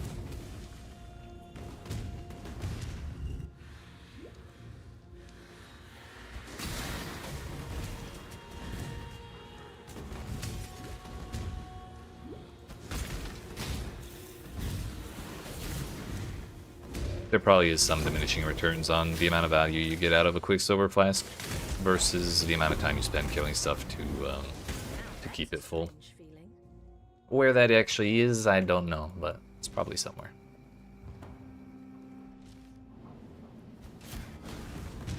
The last labyrinth trial before we unlock the second lab is in Chamberson's level 2. However, we don't do the labyrinth until the start of Act 8. So we're going to finish Act 7 and then do the lab.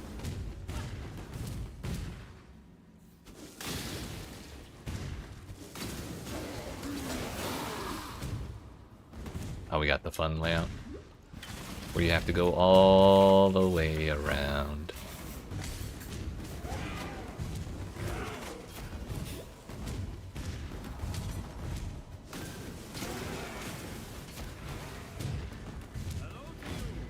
We don't have to talk to Silk yet.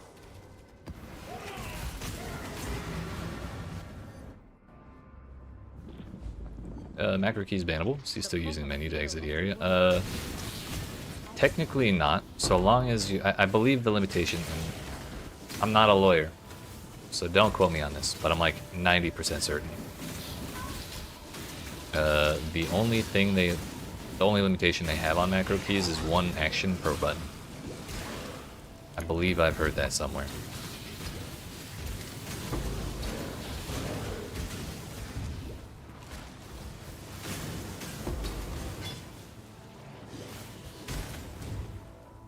So like logout macro is fine. You could make a button to enter the logout command for you. Or like /hideout or something like that. But honestly, I'm too lazy to set that kind of thing up. What they don't want you to do is they don't want you to make like a macro that lets you spam alterations until you see what you want on your item, or some bullshit like that.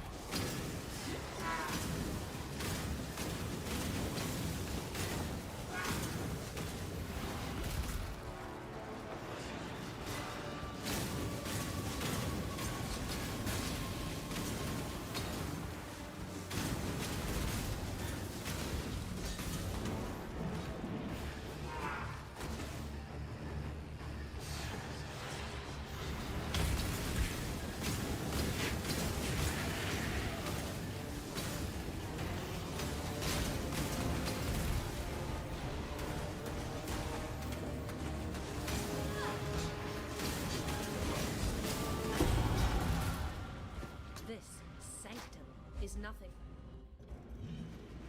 The black.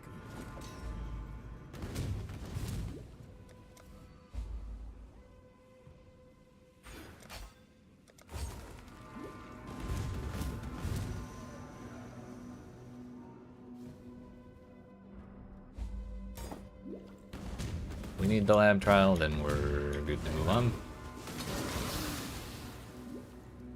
Some streamers use macro keys for logging out. They're in a hardcore. Yeah, that is not considered bannable as far as I understand.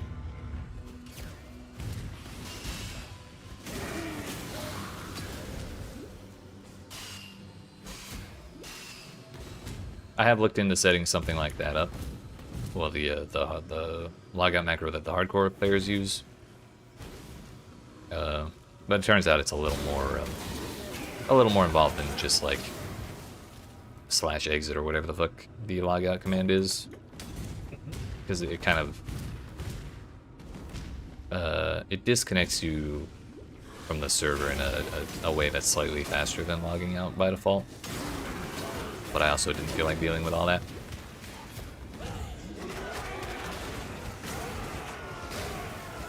Wake and Blow Trade has a logout macro built into it? Yeah. I thought they did, but I've never used Awaken Poe Trade, so I wasn't 100% sure. That's another thing that's like technically acceptable, and does make your life easier, but I definitely don't use it because I'm lazy. Lazy in the way that I don't take steps to make my life easier for myself.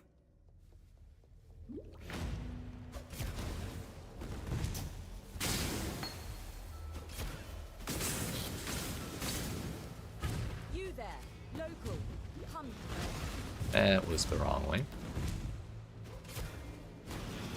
I forgot to check what our time was at the start of Act 6. 2 hours, 58 minutes, 8 seconds. So we are a good, like, probably 8 minutes at least in Act 6. So we'll call it 250, meaning Act 6 was 20 minutes or so.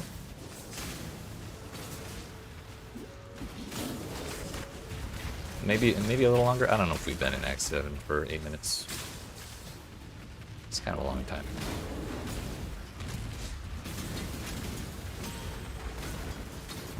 Either way, the number I care about most is Act 5, or Act 10, I mean. There's still a chance these fields can heal. If I can put a stop to this.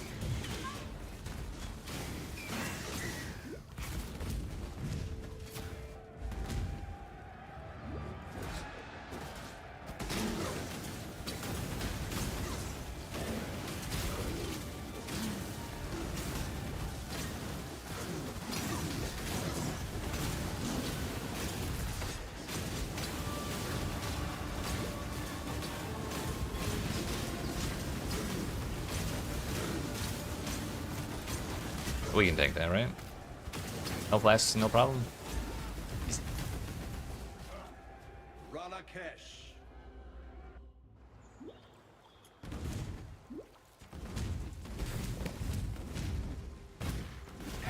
Where is that thicket?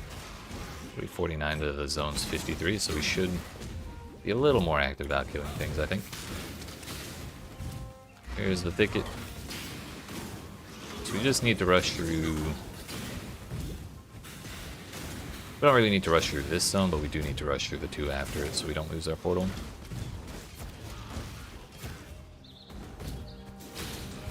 But I'm pretty confident in both these zones, so we should be alright.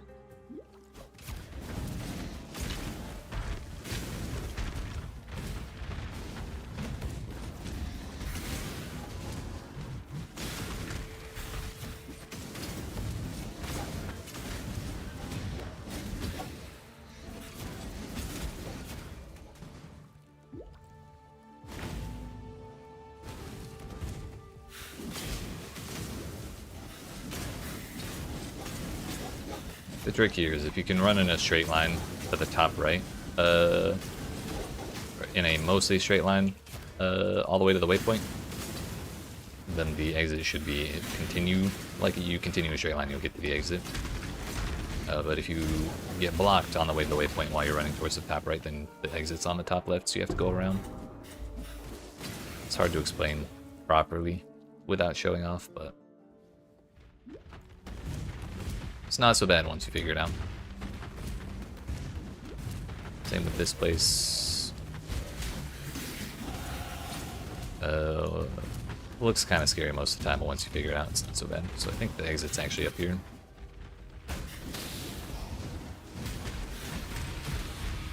Well, we found an ultimatum.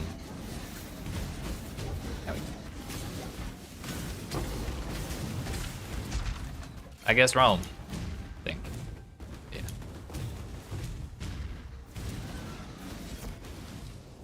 Actually, I've never seen that fancy wall in there.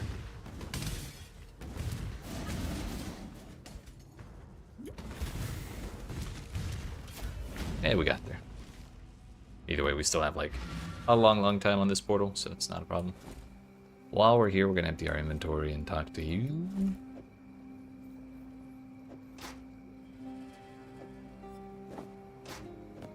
That's better. This is a huge maze, hard to find the waypoint.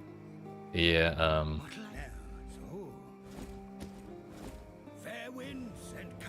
in the guide I made for the campaign, like each of the acts, I figured out. You get that. Farewell.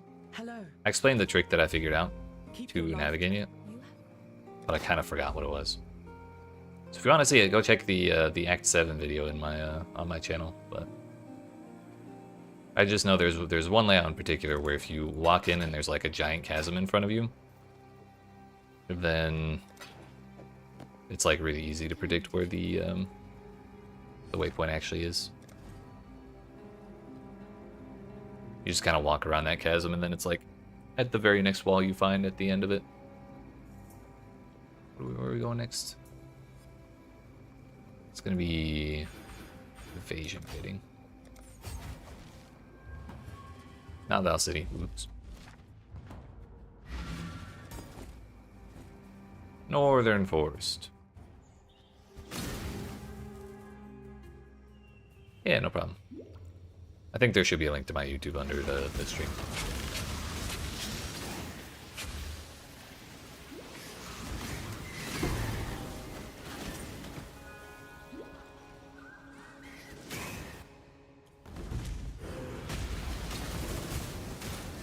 If I was a professional streamer, I'd have a robot that I could ping for the command, but... Going back to that laziness comment from earlier, it strikes in many ways.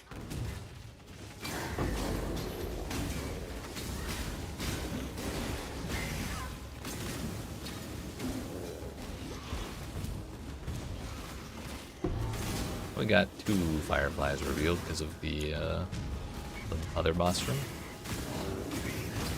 I also want to make sure I find the chaos mini boss thing in here because it has a crafting recipe that I like to take the time to grab. I don't even know if I use that recipe ever, but like, I feel like I'm skipping if I don't find it. So it's right here.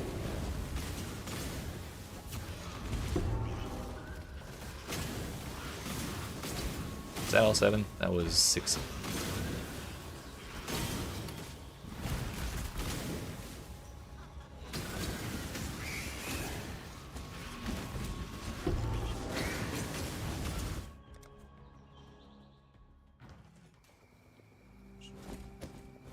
The end of learning is the beginning of death. Oops. Gonna throw that on the floor and just don't tell Helena. Oh yeah, I put that necklace on the super dangerous altar surrounded by assholes. Yeah. For the guy who spit on me in Act 2. Yeah. Totally did that.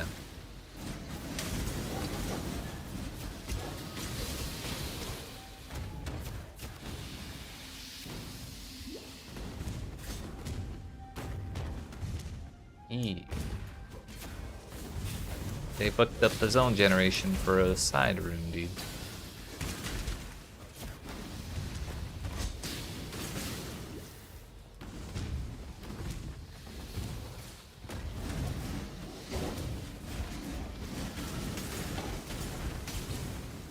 $54 to my 50, but we are killing a little more. Those curses are terrifying. We're gonna try and avoid them. Should be good. So in here, you basically just want to like figure out which corner you spawned in. So like it kind of looks like we're in the bottom corner. The exit of each floor is always on the opposite corner, so it'll probably be in the top. Approach, challenger. Blue monsters.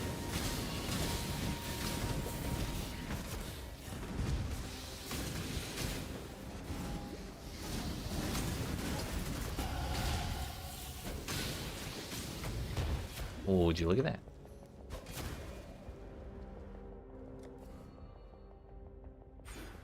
Suppression. We're on the right corner, so we want to go to the left.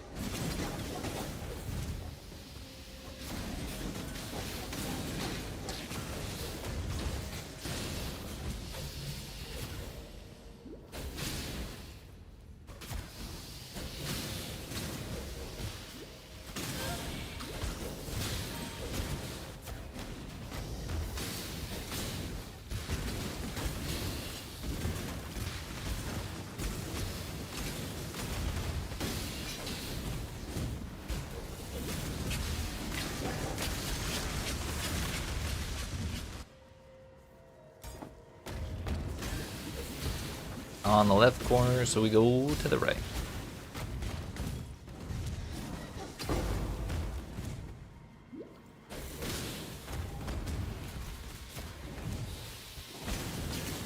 Hey, crafting recipe.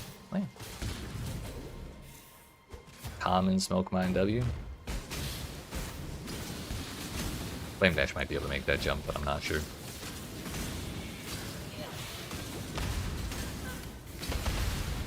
Nobody else got my back. I know smoke mine got my back.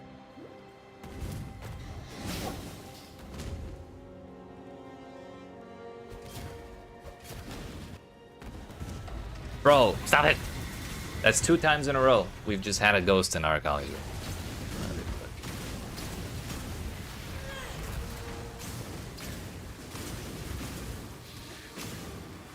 And the worst thing is the ghost spawns on top of Arakali's spawn point.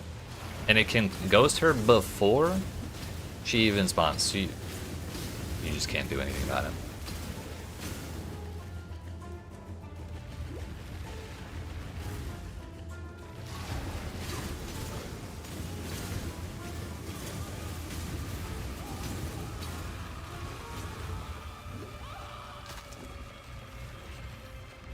Still don't think I'm going to be able to wear those boots unless I de-level my shield charge.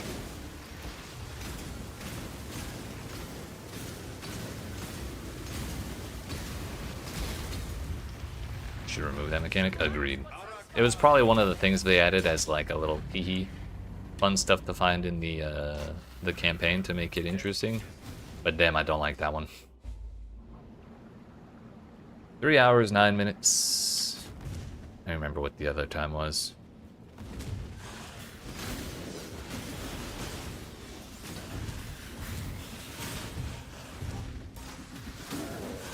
It was like 2:48, right?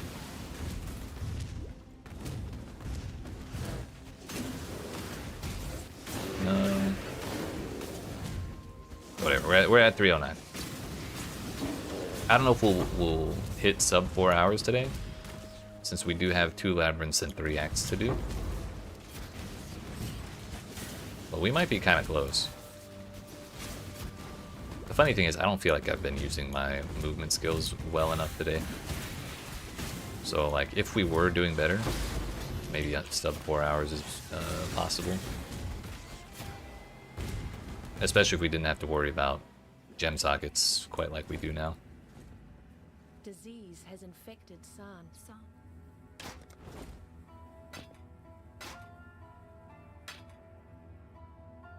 Watch yourself. Is that a threat? 454, 499 with no life on it. It's not great. Okay. So, the labyrinth. Yesterday this labyrinth took me like 6 minutes, I think it was, or 7. Ascend with precision. Not sure which one it was.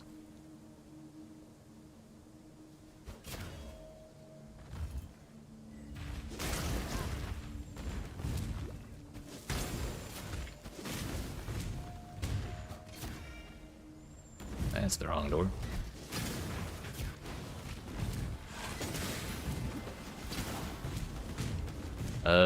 Oh yeah, the last 2 practice runs we've done, the Merc Lab had gold rooms or gold doors on the first room. I really hope we don't have that again. How can Jungron finish the campaign in 2 hours?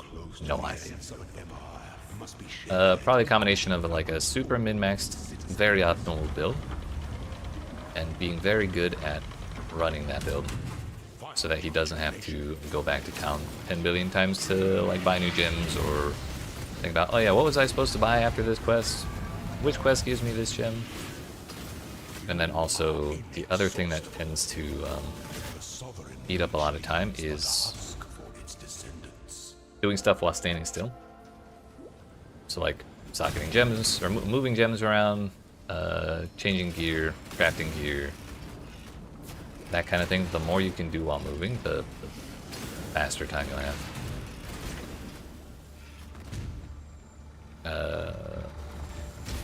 Usually when I try and change gems and gear around while I'm moving, I die because I can't do it very quickly, or I'm not good at doing it very quickly.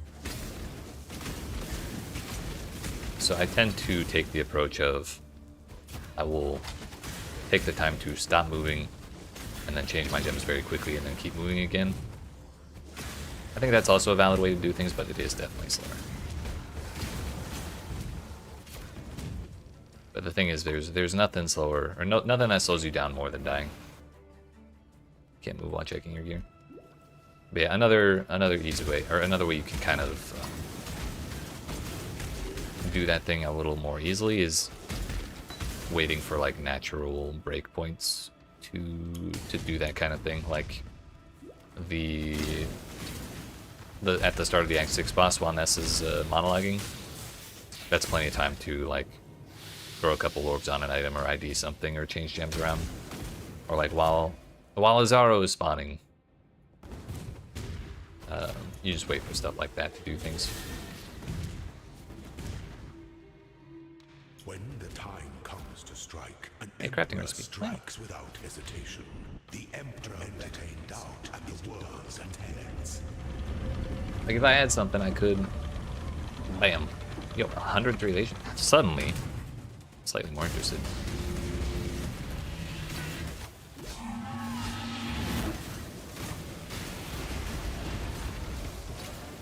Find your determination. You are inexhaustible. This empire remains filled with emperors in waiting.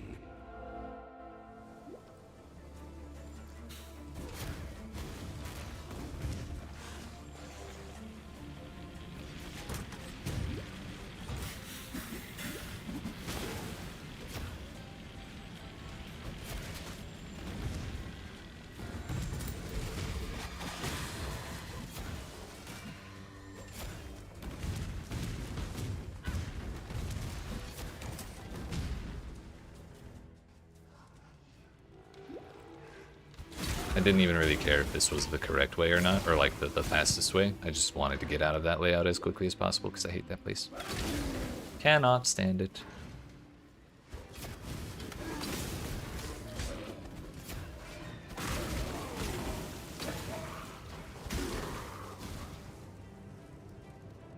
An aspirant can afford to be promising. An emperor We're at 90, literally 99% XP. Who needs that 6% spell suppression anyways? Certainly not me.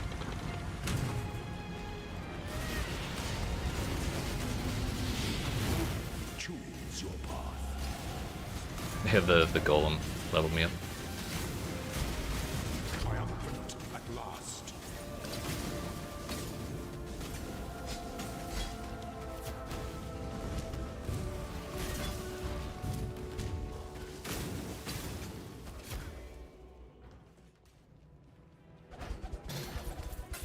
Yeah, that's the other problem with the campaign. There's just so much shit that slows you down. It's very annoying. Even from the very beginning of Act 1.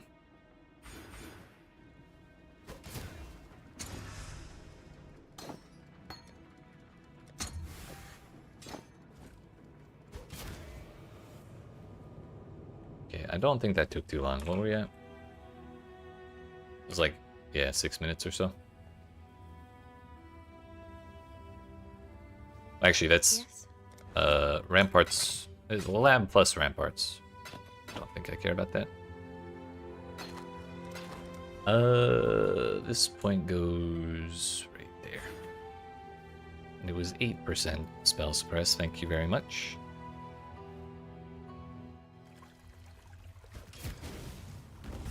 Disease must be burned out.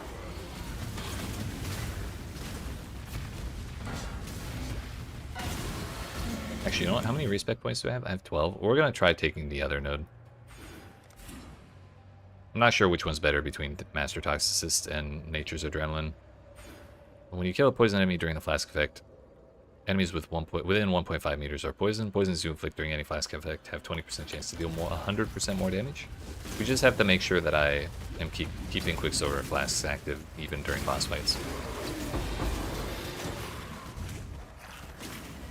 But the reason I don't really prioritize that highly is it's much higher uptime when our flasks are automatic.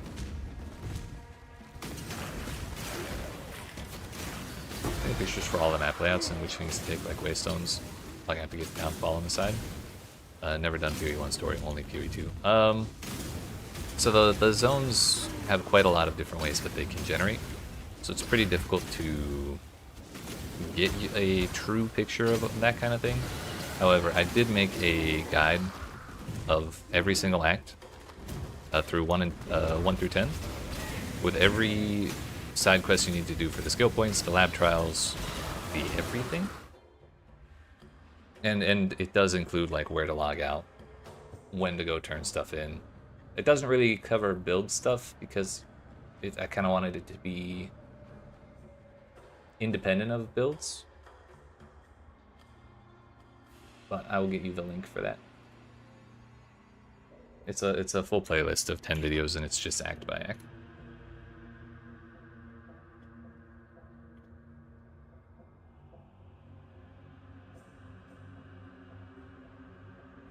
Oh no, not really pictures. That's just from having run through each of the zones so many times to see as many variations as possible.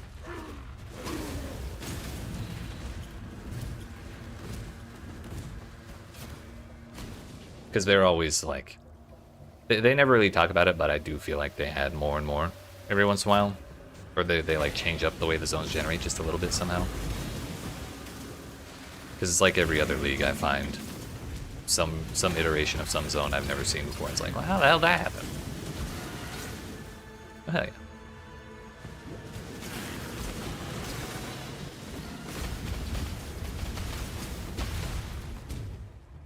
It can take a while, but I hope you enjoy your first time through the campaign.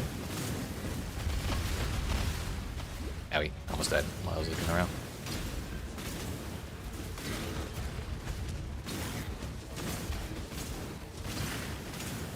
It's easy to... definitely easier to memorize than PoE2, because PoE2 shifts up the general shape of each zone from league to league, which I think is very annoying. It doesn't take too long. I like to try and keep up. Hell yeah, I respect it. Honestly, if it's your first time through and you get it, and you get from Act 1 to Act 10 and into maps in less than 24 hours, I believe that's a pretty good time.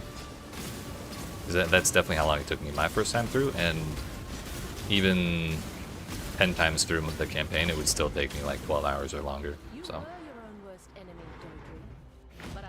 It's me now. But if you follow that guide, who knows? Who knows what's possible?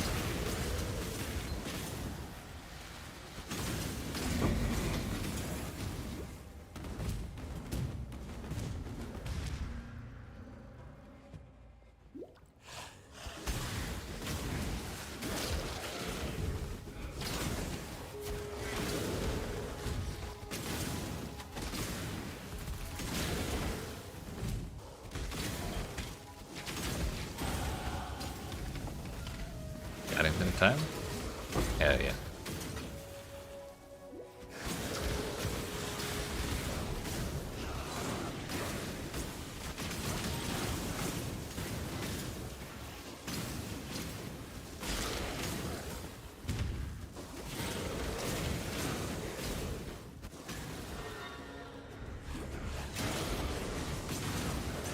Honestly, it's kind of like I was talking about a little earlier. One thing that does really affect your time is how well you know your build, and like which gems come from where, what types of gear you need to be looking for to upgrade, and this, that, and the other thing. So to a point, that is a thing that comes more with experience, but if you're following a build guide, that definitely does make it easier. When you get to 9 hours to complete PoE1 campaign, you're good? Yeah, I think that's like a respectable time, honestly.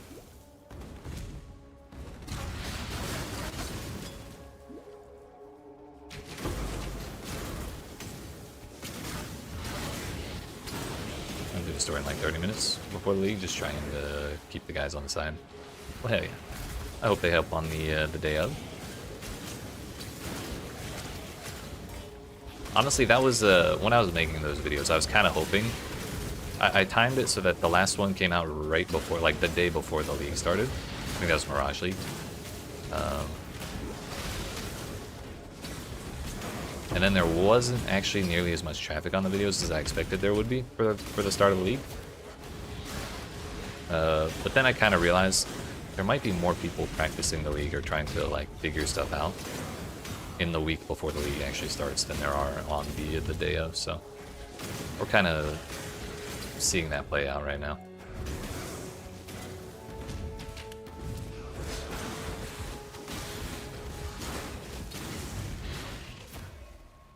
What are we at? 53 to 57, so yeah, we were not killing too much, I don't think.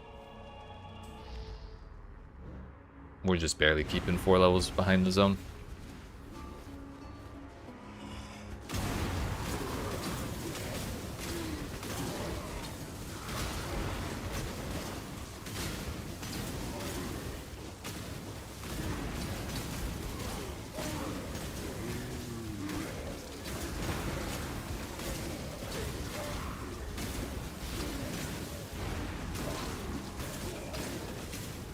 He doesn't know where to get it before the start to make the run much easier.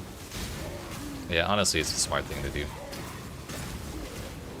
Most of the time, though, I just forget because there's so many things to think about during the campaign. The dead should stay dead. It's time to let go.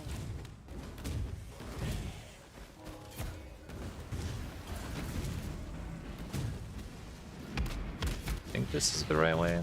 Nah, I was supposed to go down there.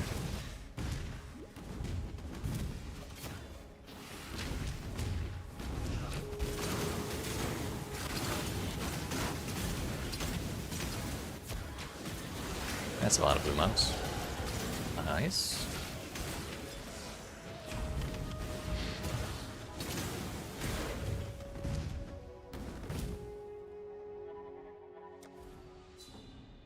Suppress, we want the lucky. Where's the gore? Not there. Not there. There it is.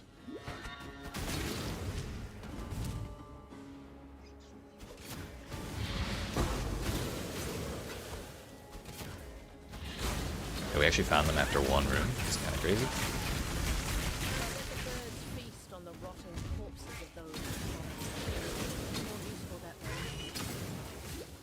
No corpse there. No corpse there. No corpse there, and there is a corpse there.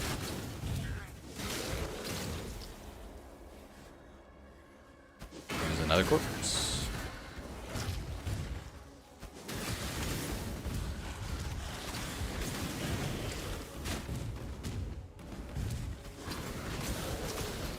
And another one. Most Yushun streamers can finish the campaign with 4 gem sockets, no need to get 5 or 6. Yeah. They're getting 5 links in the campaign, I think, is... You'd have to be pretty lucky, I think, in most cases, unless you're farming, like, a lot. Probably in, like, Act 9 plus.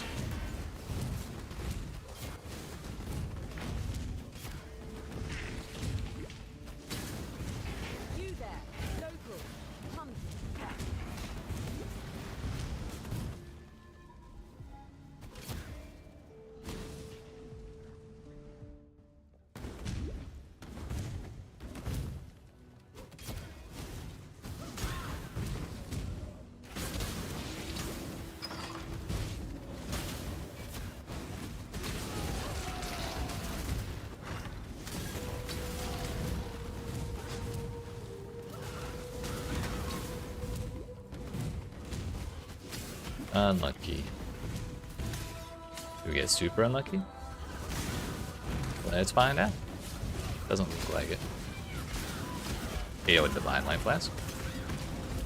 Nice to find one early. Wait a minute. I have seen this movie before. I'm actually just going to put that waypoint, or that portal right there, and we're going to keep going this way. This is the way to Solaris Concourse. They're adjusting this zone, so I think it'll be harder to miss the waypoint midway through the zone.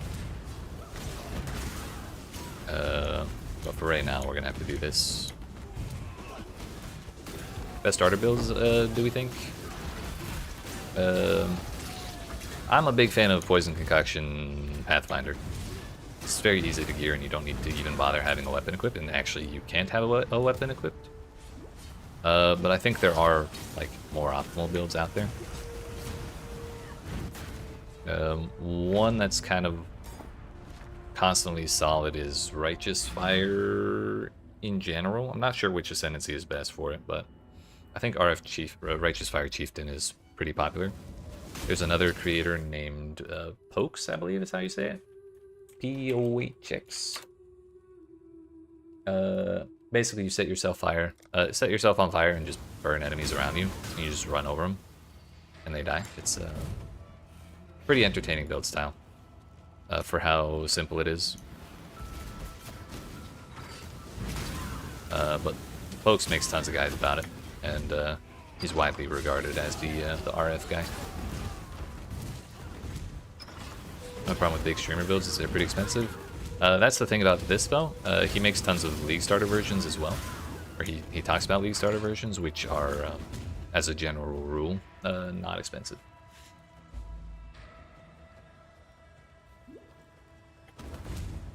That's one of the great things about Righteous Fire these days, is it does not take much to get running. Because you basically just have to get a bunch of life regen, because you're setting yourself on fire. And then you stack up a bunch of hit points, because the more hit points you do, the more damage you do to the enemies around you. So it's very simple to some very simple stats to focus on that aren't too terribly hard to get.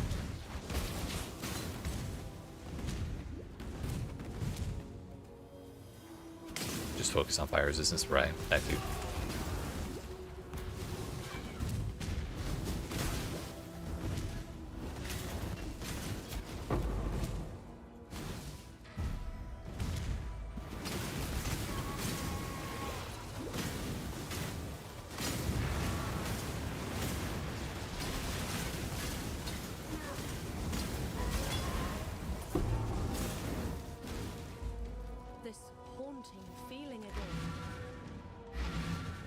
How's our inventory?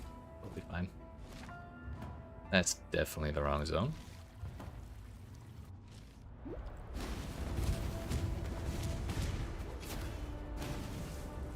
Survivability like on RF, extremely high. Because you play Marauder, which is this class over here, which has all the armor and shit.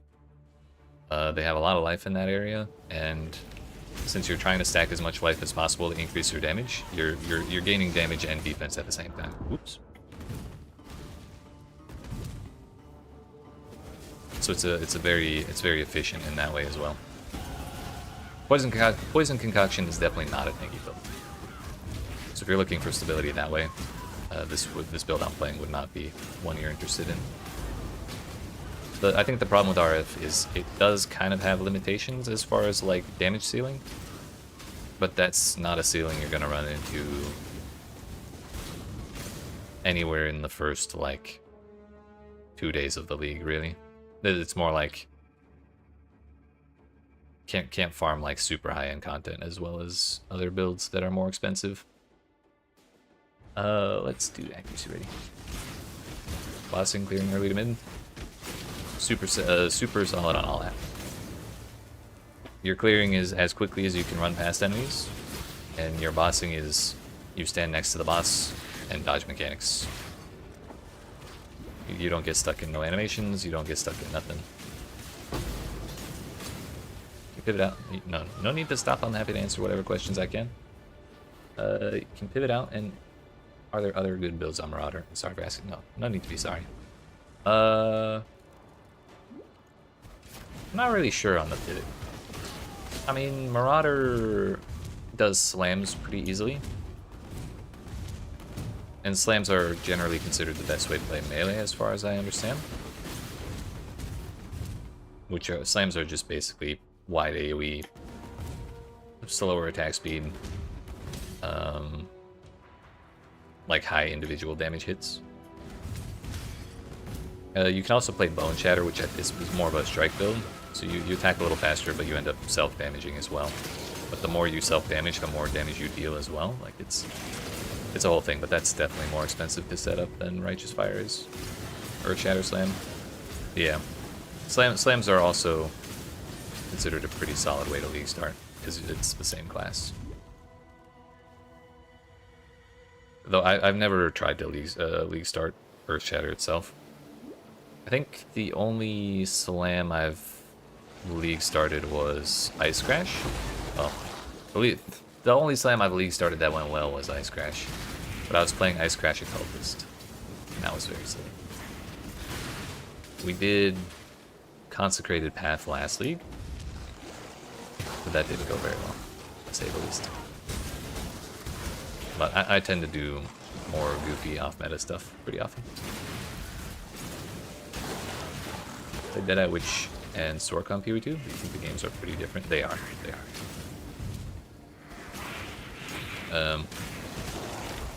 Probably the most notable difference is the fact that you get your skills from the sockets on your gear rather than just from like a skill book and uncut skill gems.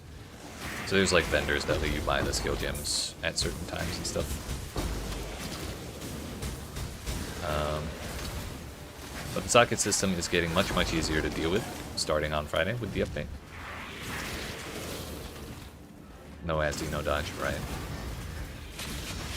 As far as like difficulty, PoE1 is definitely more of a numbers difficulty game than a mechanics difficulty kind of game.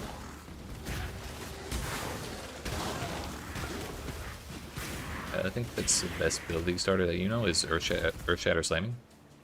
You break Bone Shatter build, you most likely die every time. True. Bone Shatter is the whole thing.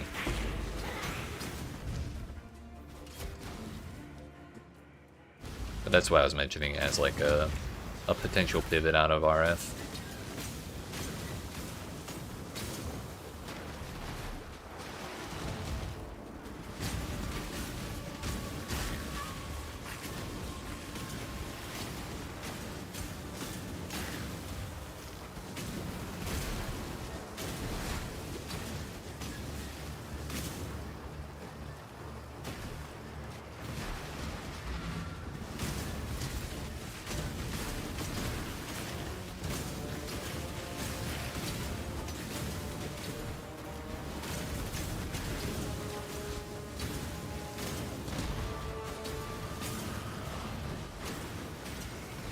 Oops.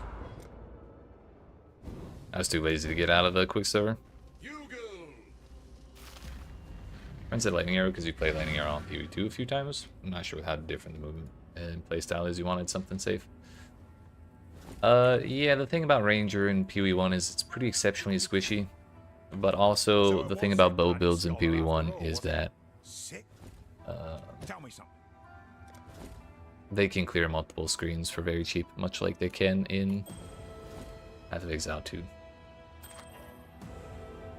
I've also played Lightning Arrow Deadeye in PoE2 a number of times. It doesn't. I don't think it feels too different than Path of Exile 1's Lightning Arrow.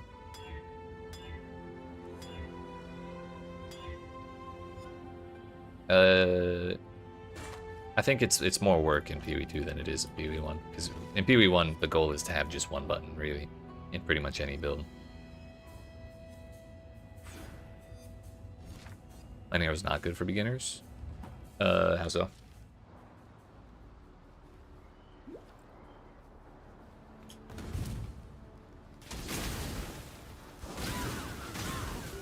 I don't know. In my mind, all bow builds kind of occupy the same space as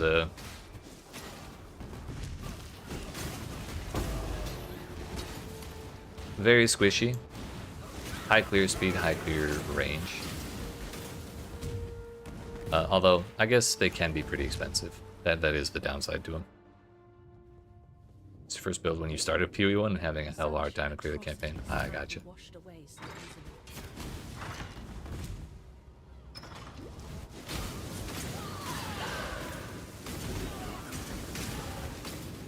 Always thought or always knew PoE1 would be harder. It's kind of like harder till you know.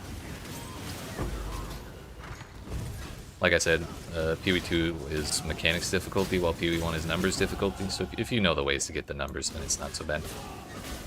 Like, you can pretty much clear the campaign on gear from the very beginning of the campaign if you really wanted to.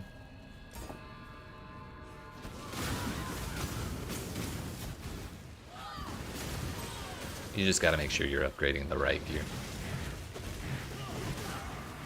You play bouncing? Yeah, Matrix. I just don't really want to bother with PConc bouncing until maps, just because I don't want to worry about the supports and the... Like, I think cluster jewels make PConc bouncing a lot better. And I think just the regular version is fine enough for the campaign.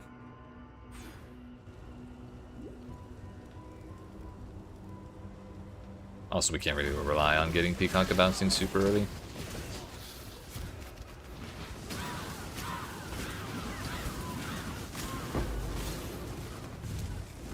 Normally a cheap gear. Same, honestly. I tend to play my builds, or optimize my builds to the point where I can do the things I want, and then I kind of stop caring about how much damage I deal. Like, people can scale their PoE1 builds to like hundreds of millions of damage, and I'm like, bro, I just hit 9 million DPS, we're good.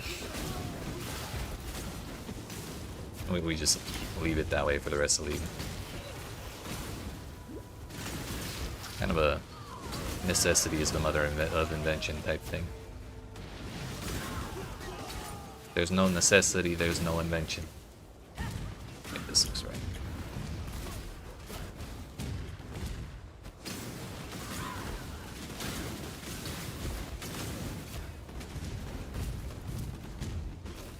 One trick here is if you ever see 2 carts, I'm like 90% certain that's where the dead end is. Yeah. There's always a dead end once you reach the top of the last set of stairs.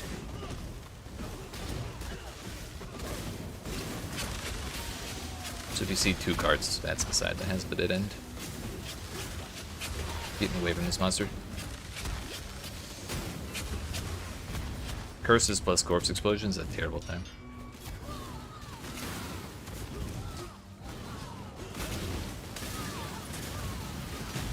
Yo, the tentacle ladies got extra projectiles on their blue version.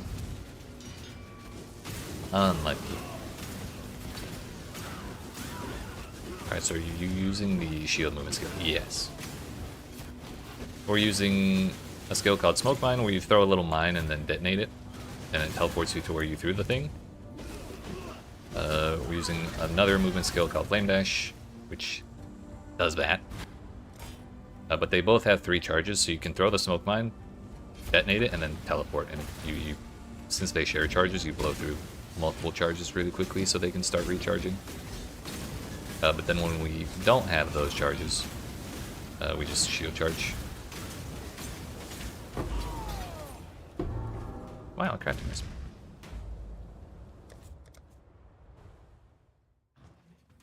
Unless you do Uber bosses and you need higher DPS. Yeah, that's about the threshold, because since I kind of commit to doing 40 out of 40 every league, I do need to do usually a couple of Uber bosses, so that's about where I stop scaling right there. I'll get enough to squeak by and then not get enough to bonk them truly and properly.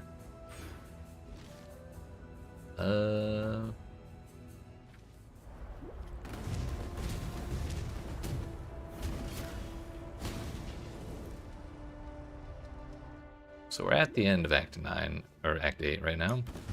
Just gotta do the boss and we can move on. I think we started this act at 3:09. Our lab took us like 5 minutes or so.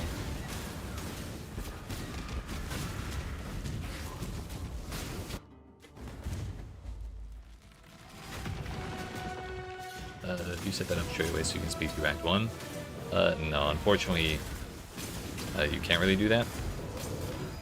Different classes unlock different gems at different points and after different quests. So, like, you don't even get a poison concoction at level 1. So I have to play with a bow skill called Caustic Arrow until like level 12 or so, and then I get PConc, and then we transition into it. Stuff like that is why it's so important to know your build well beforehand, like where you get everything. acts. Like in Act 1 we go from Caustic Arrow to Poison Concoction, and then in Act 2 we get Herald of Agony, which is a little spider thing that pops up every time I'm hitting stuff. 342. So it's 33 minutes for that act. A little longer than I expected, or hoped for. Then Act 3 we get Despair, we get Shield Charge, and we get Flame Dash, so... It's really not until Act 3 that we end up at full speed.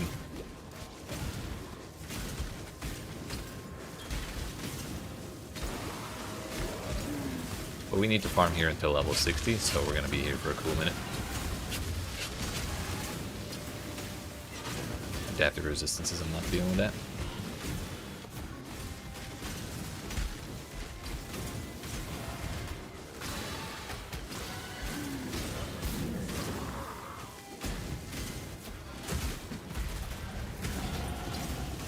Was it 347, 342?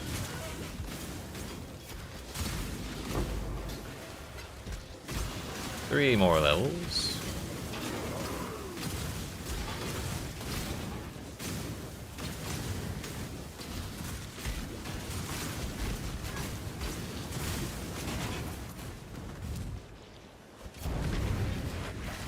Then we got a breach. Nice. That's a lot of monsters. And that's a lot of burning ground.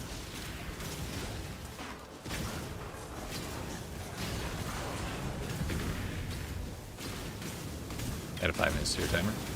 Nah. If I was really worried about the time, I would have logged out.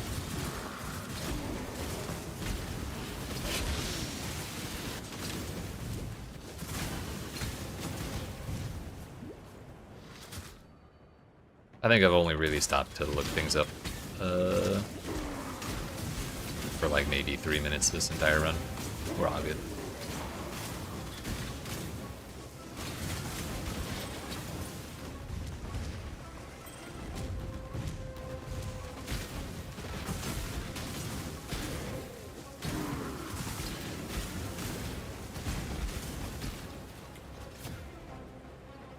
We got about a level that run.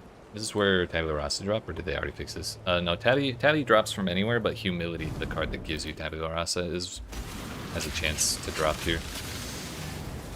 So people used to... Actually, Humility and Vanity, which is the corrupted Tabula Rasa. Help you, Ashley. Safety attunements. Well, hell yeah. Glad I could help. Always happy to answer whatever questions I can.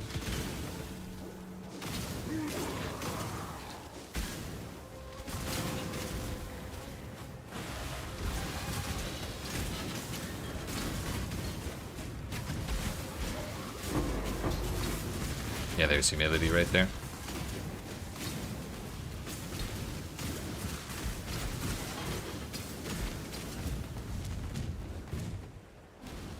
Balcony Orb might be helpful.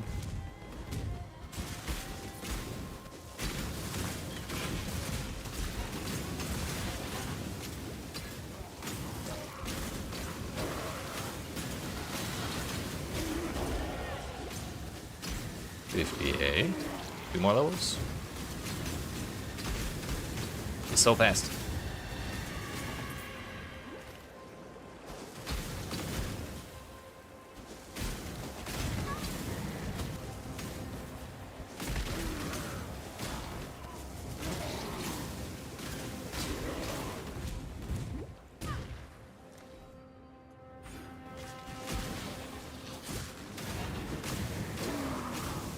I need 9 humilities.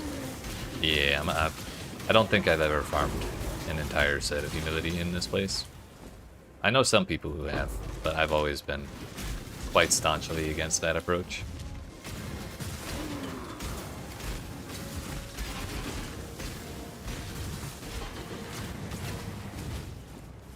Got 11 portals, so we're not too worried about running out of those.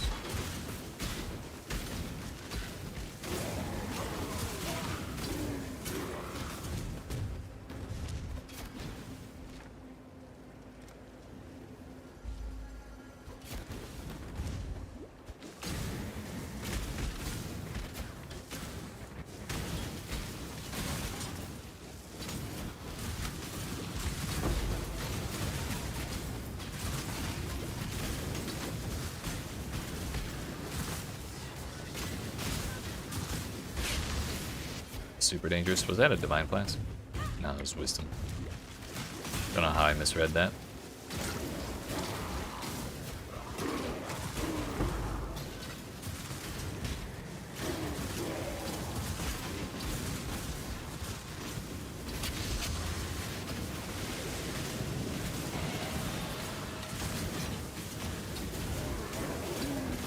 There's number 2. We should have enough alterations where it shouldn't be too risky to roll that.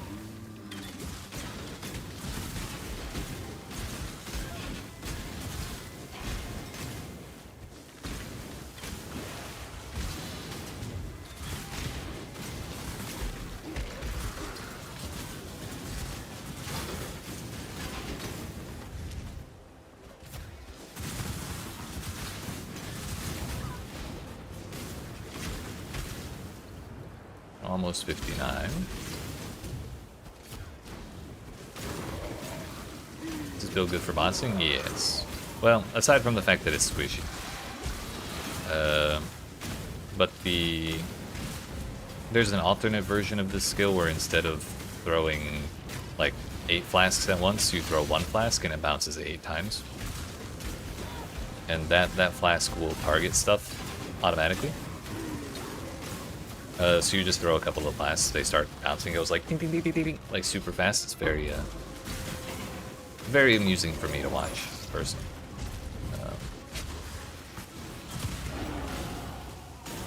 But we'll be swapping into that when we get past the campaign. It's just this normal version is the default one, so it's easier to get. And it works well enough in the campaign that it's fine.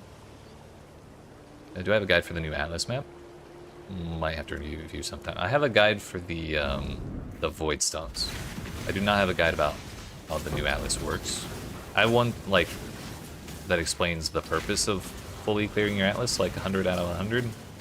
But that was made before the most recent Atlas update, so it looks different. And it doesn't talk about, like, the spots on the map for unique maps or whatever. But also, there's one more thing I wanted to explain. No, you didn't ask the question, but there's a pretty major difference between Path of Exile 2 and Path of Exile 1, where in Path of Exile 2 you have charms that activate passively, like in reaction to certain things. So like you get stunned, you become immune to stuns, you get frozen, you become immune to freezes. But in PoE1 you have flasks, which you have life and mana flasks in PoE2 as well, but in PoE1 you have utility flasks that give you different effects. One of the most important things for going through the campaign, and you get one in, like, after one of the first quests in Act 1, but it's called a Quicksilver Flask. It just gives you 40% increased movement speed for the duration of the time that it's active, which is like 6 seconds or something by default. I use 2 of them, because it's pretty easy to get a second one by like Act 2, or like even halfway through Act 1. But that is another thing you're going to have to think about while you're going through the campaign. And I highly recommend at least having, well, 2 is kind of the sweet spot as far as Quicksilver Flasks go. You can run 3. It's a little excessive at that point, and then you're kind of limiting yourself on mana, life or mana flasks. Is there a build guide I have so I can follow gems? I just made a path of building earlier. Please hold. What level are we? 59. Now let me finish this run and I'll get you the link. We have a build planner, it's just not super detailed right now. I do want to make like a full build guide video, but I don't think I'll be able to get to that before the league starts. Oh, you got it? Was it earlier up in the chat?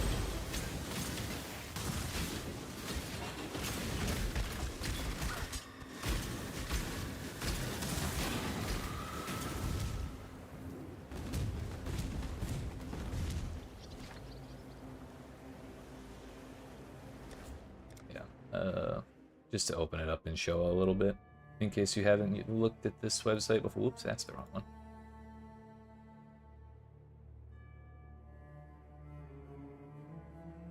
Yeah, so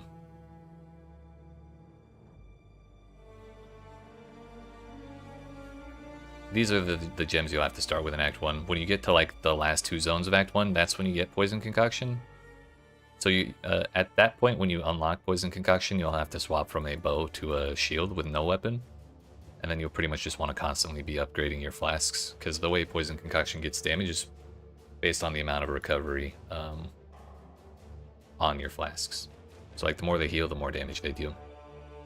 The only problem with the way this is set up is I didn't really point out specifically when you get each one. But if you are able to recognize that, oh shit, I'm in the start of Act 2, I should have Poison Concoction right now, and then you can go back to Act 1 and buy it. Like, that's good enough, I think. But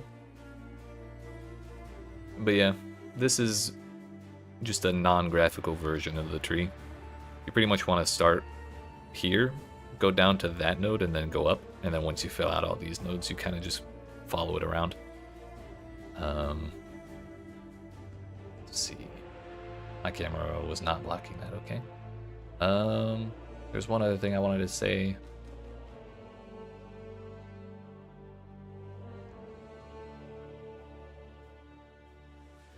I may have forgotten it. Okay.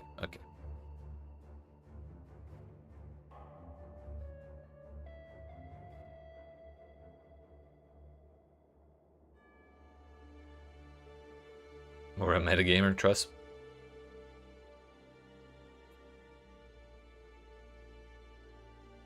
Hell yeah. I believe. It's really bothering me that I forgot what I was gonna say.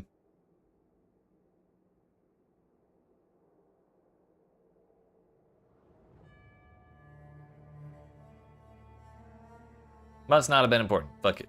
We move on.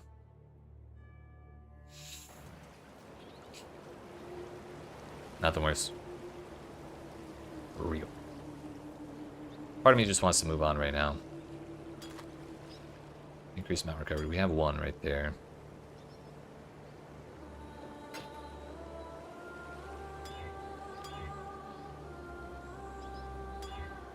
%, 42%. That's good enough. Let's ID this real quick. 104 life mana all res. We need a green and a blue, which I can just put right there. Go ahead and swap that right now.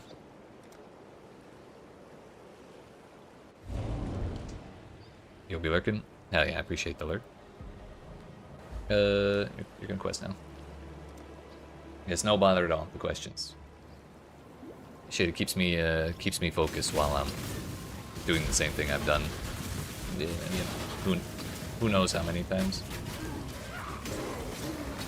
Good tip. Don't play a build that has been nerfed to the ground. True. Although, if it has been nerfed to the ground before you started playing the game, there's no real frame of reference for that. I suppose the way to avoid that would be to make sure you follow up-to-date build guides if you are following one.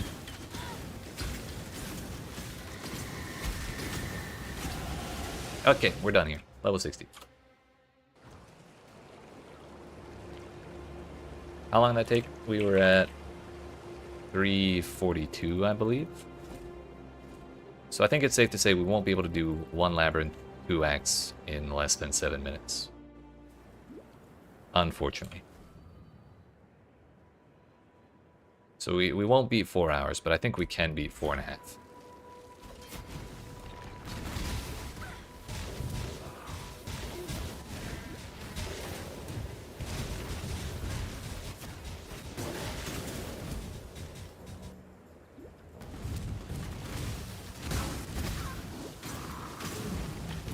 I forgot to change my flasks. That was like the whole point.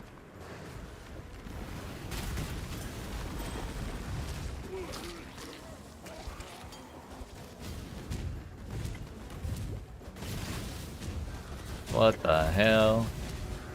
This is what I mean. This zone, 99% of the time, you go to the top right, you hit an elevator, you go to the top right again, you hit another elevator, then you go to the top right again, you hit a 3rd elevator. But this time, we go to the top right, we hit an elevator, we go to the bottom left to hit the next elevator. This is like nonsense.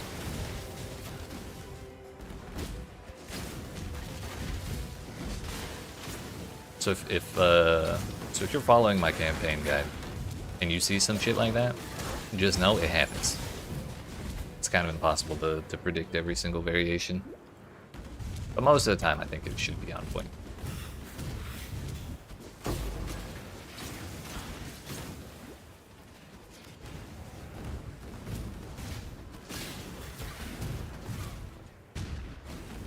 Here's the waypoint. The crafting recipe is somewhere around there. It is. There's a good chance the tornado's over here. Unfortunately, not this time. I fucked up. There we go.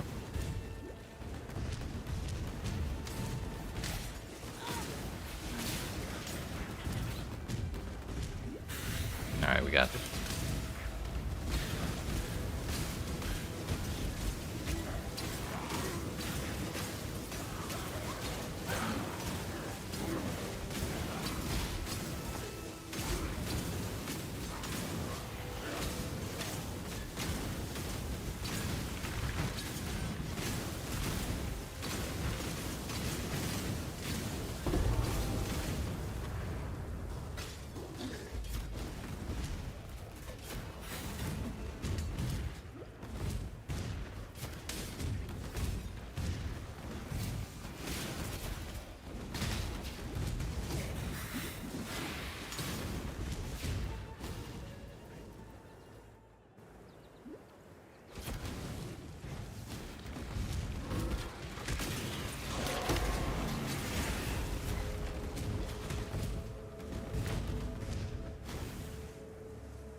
I just want to run to the top here until we either find the boss or a wall.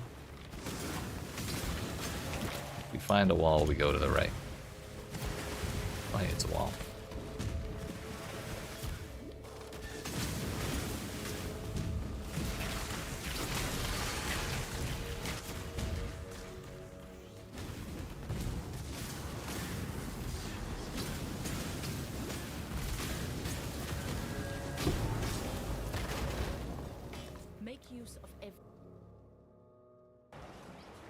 Talk to you. Be careful. Talk to you. Talk to you.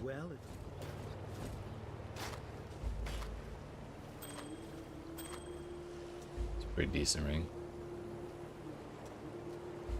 Probably not quite as good as that one though. It's 32, 48, 27, 50. Slightly better, but not gonna worry about it. My shit's good enough right now. Be careful. Definitely the wrong spot.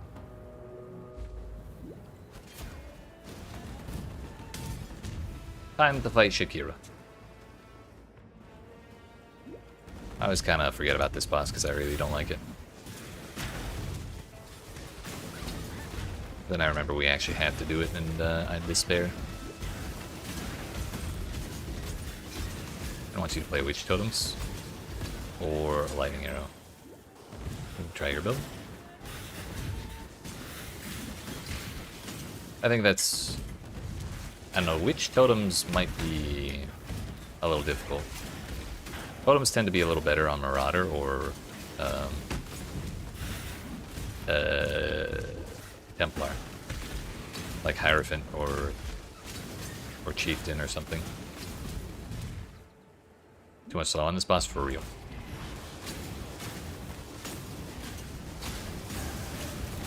But one cool thing that's coming in this update is there's a staff getting added to the game that's gonna turn your totems into crabs, or that turns your totems into crabs. You can have like 8 of them. Shit follows you around. It's so funny looking. But I think there's gonna be a lot of people interested in that particular items. So if it's not very common, then it's gonna be pretty expensive.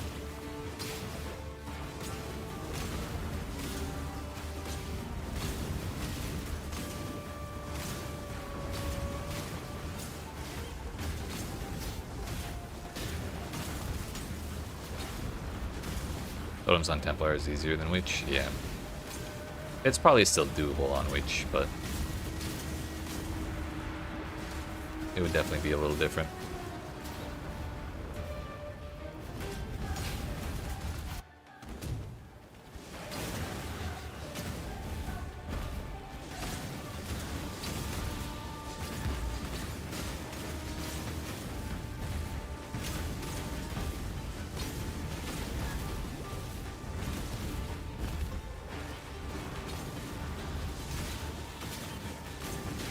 Oh, I just remembered, I still haven't put the Brian King's Pantheon power on.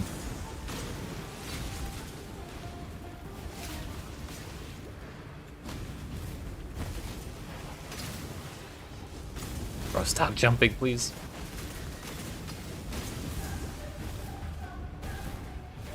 RF Totem? That is technically a thing you can do. I don't think I would recommend it, though. If you're gonna play RF, I think it's much more fun to play by yourself. Play it self-casting. Daughter.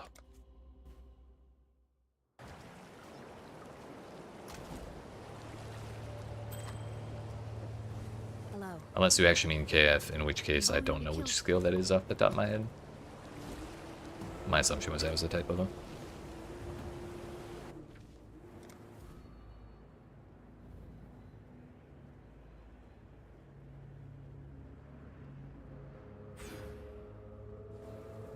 I don't think YouTube allows links. KF still viable next league?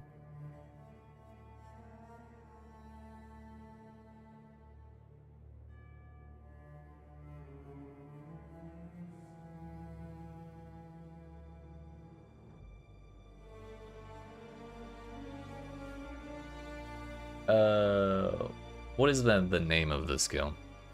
I'm terrible with the acronyms.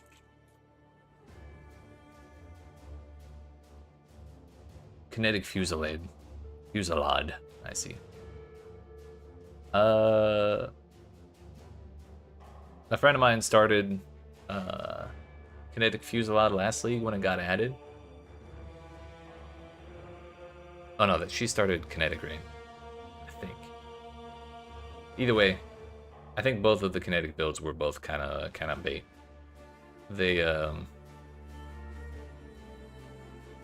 getting buffed in 3.29. Blue Jay, I did not see that because my chat got hidden behind the browser while I was trying to Google it. That's my bad. Thank you though.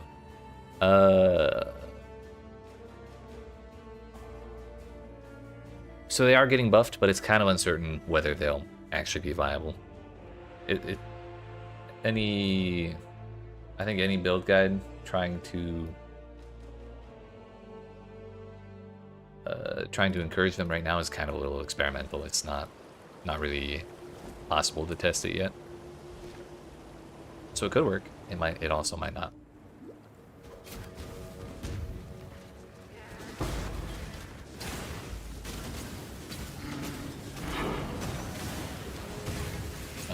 But this time around, RF isn't getting changed.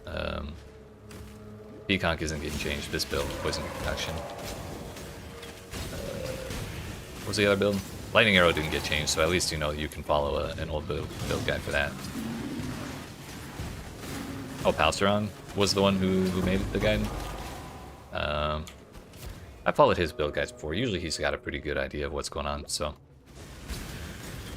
if he says it's good, I'd be a little more confident than like some random person on the internet, but at this point it is still theoretical either way. Elemental Hit's better than Lightning Arrow. Honestly, I've never played Elemental Hit, so I have no I got no dog in that race.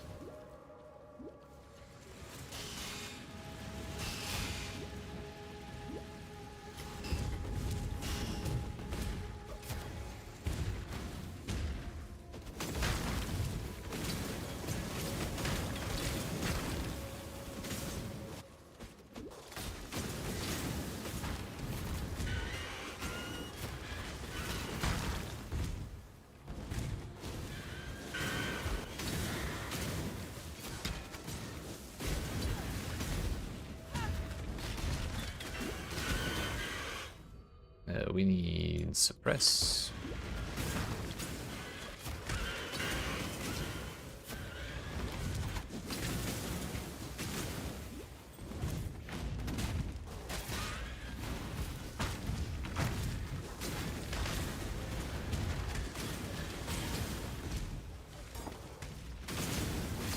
What are we at? 61 to 62? Okay, we don't need to worry about killing all those rares. Moving right along.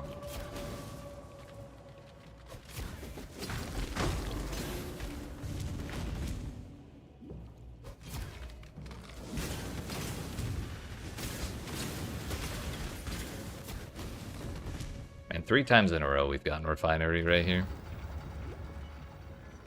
I kinda prefer to fight Onion first rather than do the refinery, but most often the refinery does spawn right there.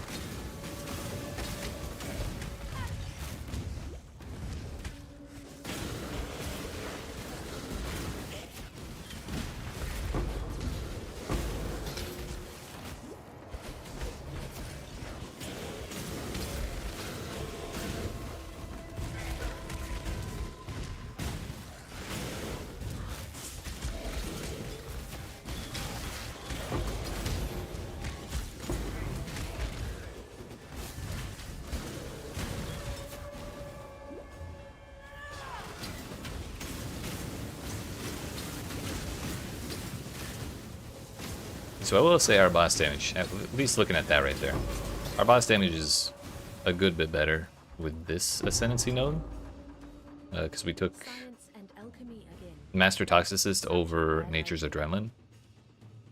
But our uptime on our flasks is a lot lower, or like the flask charges. Use the portal.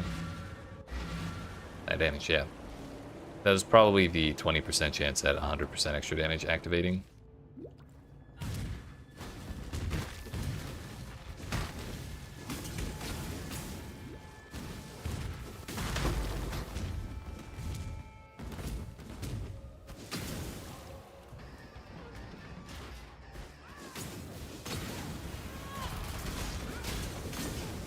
But the thing about that is to keep it active, I also have to make sure I have the Quicksilvers active, so if I run out of flash charges in the fight, then that node is kind of useless.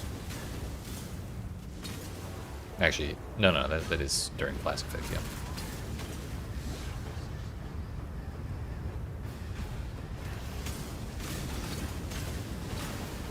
So kind of back and forth on which one I want.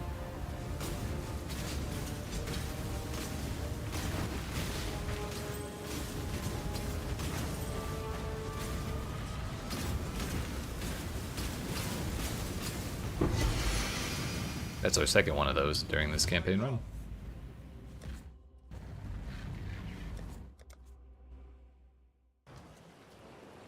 Hirasha. Not What's this? Ooh. It's pretty nice. 16 all-res versus 4 to all-res. We'll take the fire and lightning off. Yeah. There you go, buddy. Killed your wife, killed your daughter. Now please start opening these doors for me. From this point onward, that's Sin's entire job here. entire mountain is one gigantic corpse.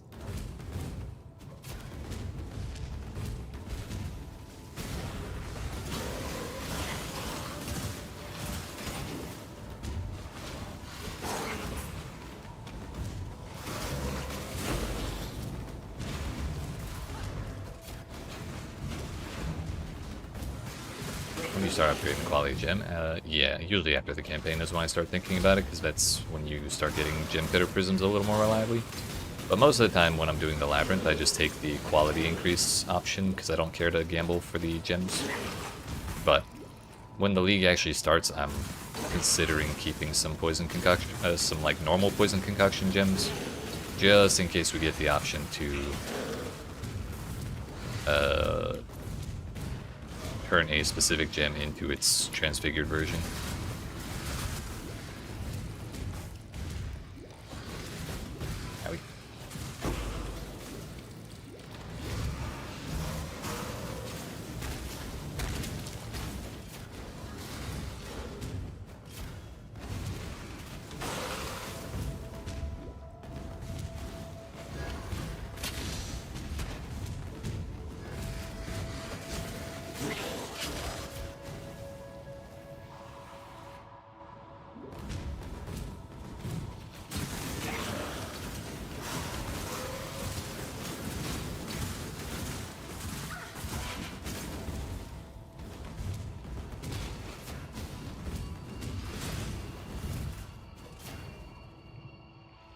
Sin, open the door.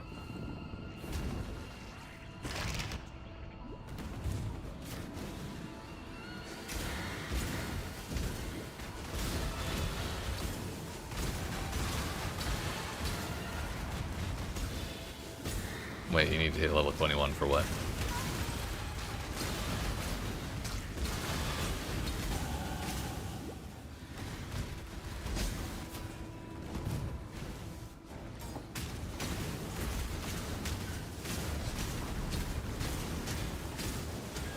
We can take it. We can take it. It's fine.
Actually, thinking of gem levels, I think it's going to be even more important this league than previous leagues to scale gem levels, at least if you're playing a spell. Because that's one thing people are complaining about, the damage numbers on the spell buffs. But there was like a disclaimer at the top of the gem changes section that's like, by the way, most of these changes are changes to scaling, so the gems at higher levels above 20 are even stronger than this, like even farther above where they were before at higher levels. So I think that on its own is gonna make gem levels like probably a lot more important. But we won't really know that information for sure until they release all the gem info, which is probably not for another day or two.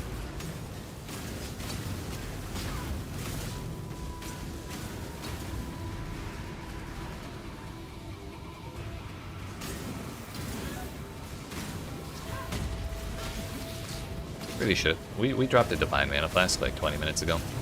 Really should have picked that up.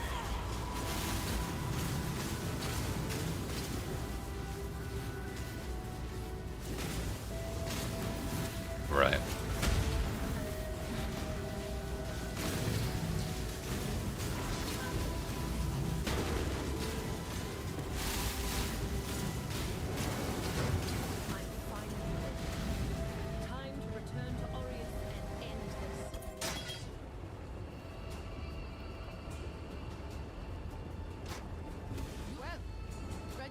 Get me out of here. 4 hours, 12 minutes. I think we'll come in a couple minutes below where we were yesterday.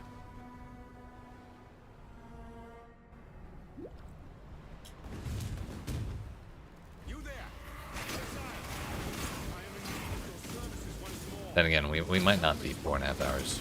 Kind of depends on how quick we can do the lab, I guess. You didn't actually need to waste time talking to him.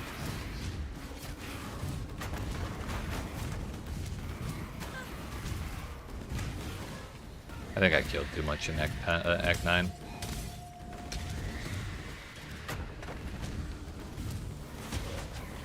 But where the hell is the damn scaffolding?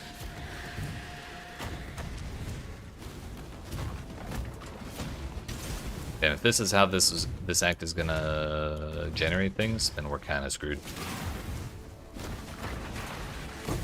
Kind of toxic, I can't lie.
We're almost there.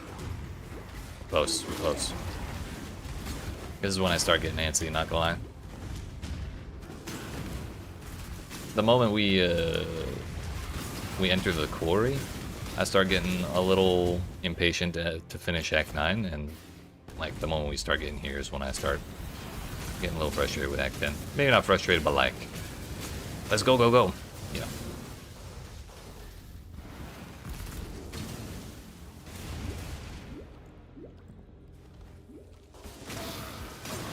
And then, of course, we get Velveeta stalling forever, unfortunately.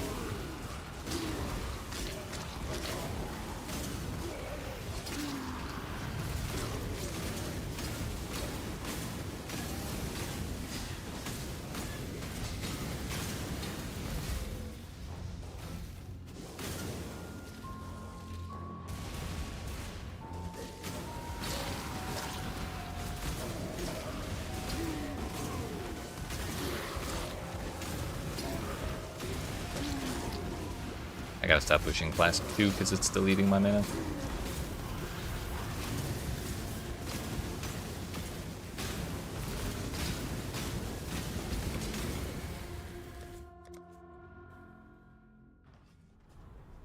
Time and tide, wait for no man. I'm in tide, wait for no man.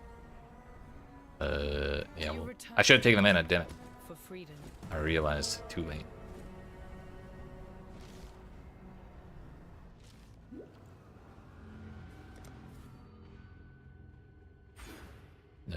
3% of suppressed damage, yes.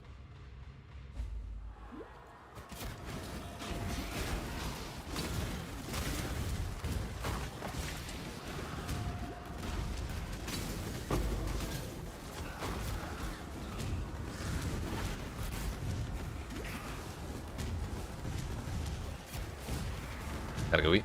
Alright, Vivi. Appreciate you hanging out. Hope you have some good food. Thank you, thank you. And bye-bye.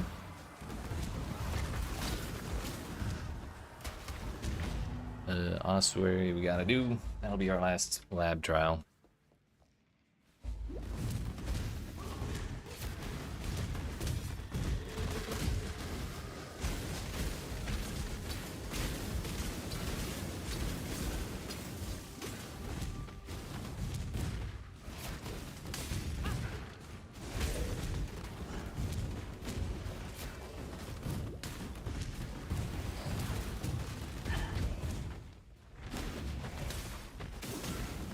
Wait, a crafting recipe. Wow.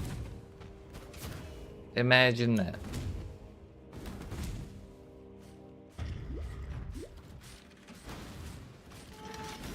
Yeah, last time, the moment I stepped into that third of the Alice trial, or the lab trial, I got spiked by a dart, and I just got hit by every other dart on the way through. So we're already speedrunning here. Let's just go back. I don't think there's really a difference between logging out and using a portal scroll as far as time is concerned. For Act 10 at least.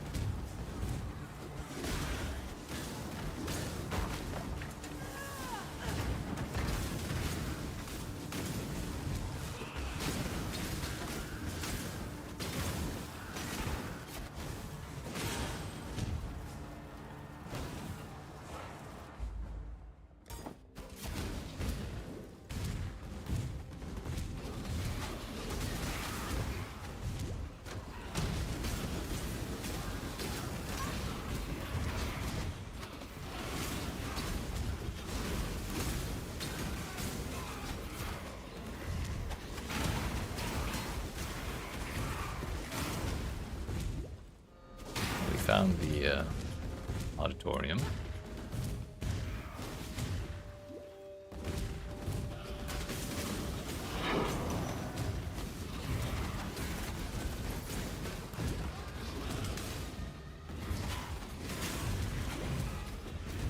Really should not be killing a damn thing.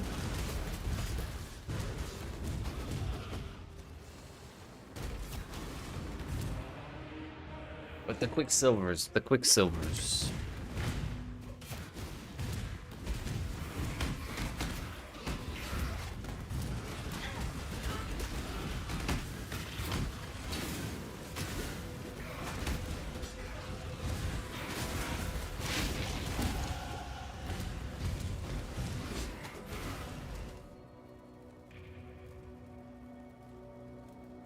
that node.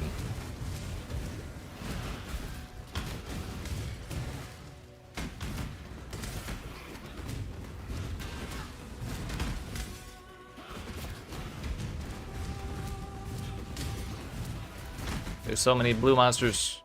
It's so much XP. Oops. So much mana gone. Whoop. So much life gone. Well, I got the reset on my mana.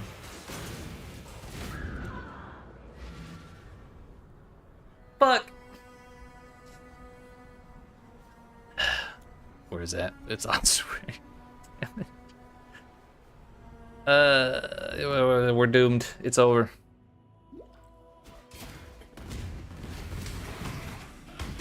That's just that boss's melee attack does that for some reason. Not really sure if it is physical chaos damage. My assumption is just a boatload of physical. You're really not supposed to stand in melee range of that guy. Like usually, well, at least yesterday he was not one-shotting me quite like that.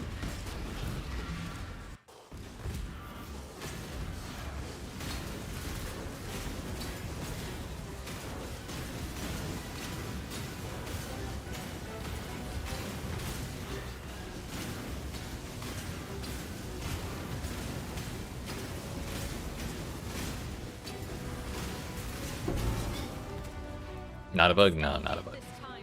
It's expected. Feel the banana. Time for the lab. I'm also like, I have short 1,000 life over where I should be for this point in the game.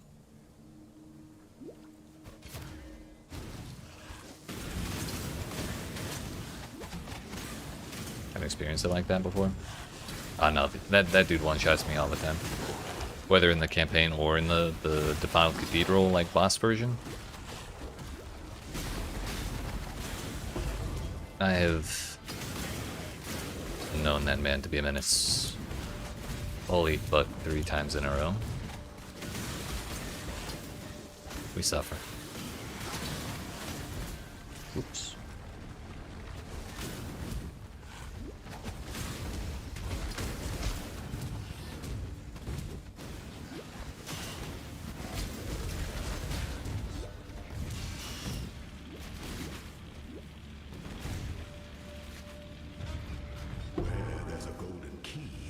There must be a golden door. For real. Isn't the lab layout supposed to change once in a while? Why are we just still doing this? Let the day dawn golden with possibility. And we got domain path for it.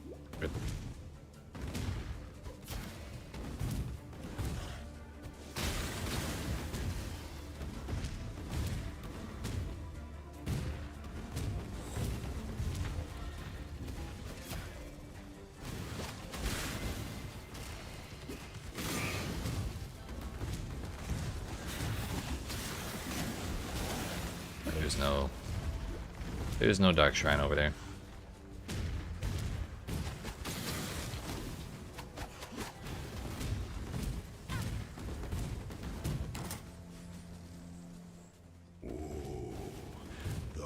Wow, crafting recipe. Draws close to the end of some things that slumber should never be awoken. Some things that slumber. Withstand the siege. Yo, he doesn't have the swords. No wind slash? Is this real life? Just gotta not get slain. Pity the emperor who sits alone on his throne.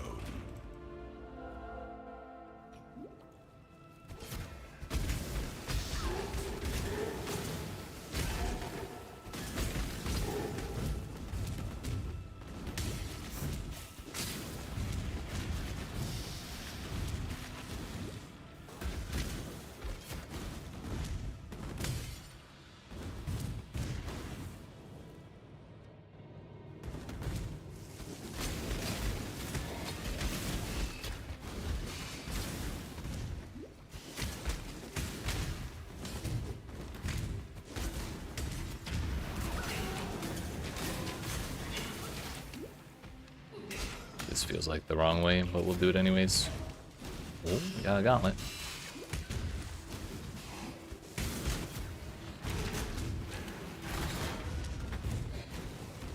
It worked out. It worked out. When the time comes to strike, an emperor strikes without imaginations convert to enter sing dark to his dance of death.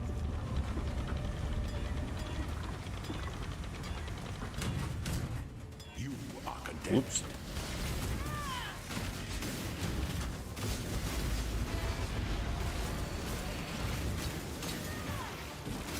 By the goddess, what ambition! I don't think he got the charges. Even the grandest designs can be dismantled.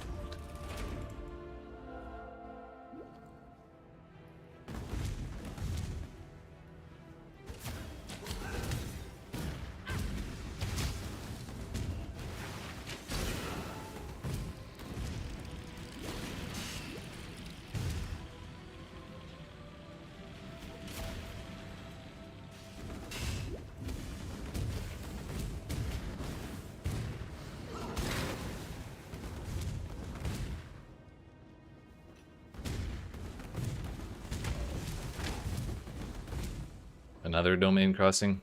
Damn it.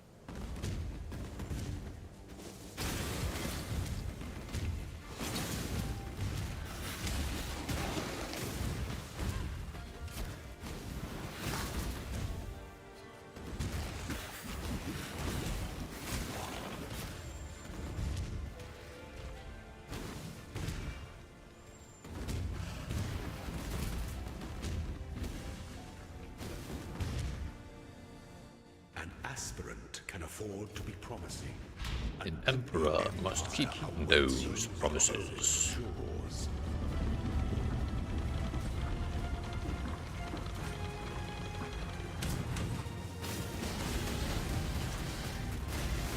Find your determination.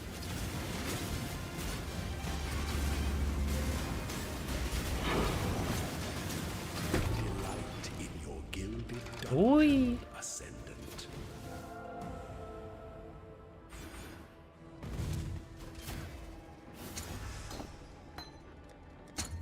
Six quality. For PConc, the quality is just wither chance. So it's not the biggest of deals because we already get 25% from our ascendancy, and we hit quite often, so it stacks up pretty quick. But a little more, never hurt nothing. All right, 2 zones to go, and a dream. This time, I must succeed. I don't give 2 shits about any of these enemies, as long as they don't kill me. Whole lot of not my problem. Not my clowns, not my circus.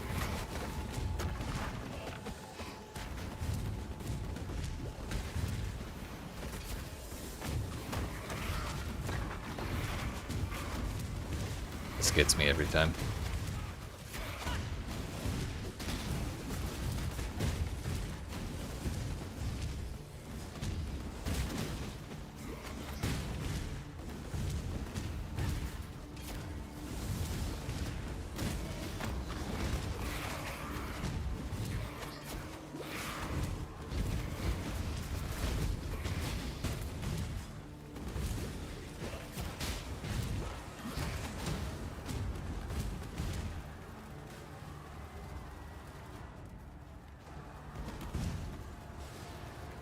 PoE2 is a Kitava or a new one? It's a new one. I'm pretty sure it's a, well, it's either the Beast or that dude that's on like the main Path of Exile 2 website. But I'm not sure if that's gonna be like an Atlas boss or what. So we haven't even seen any mention of him.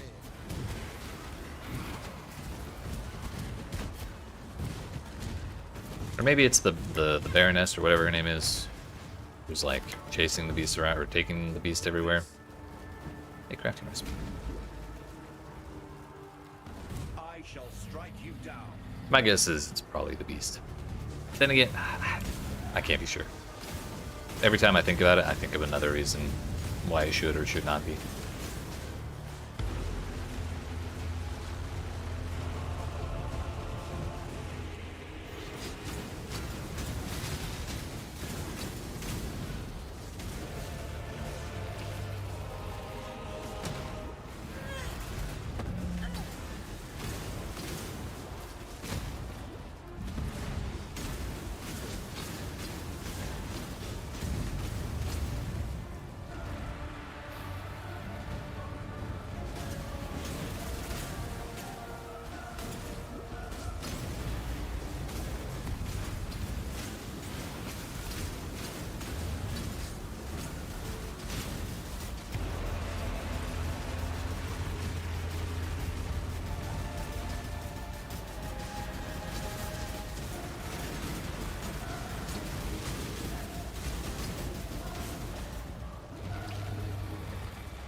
Whoops, contractually obligated fire phase.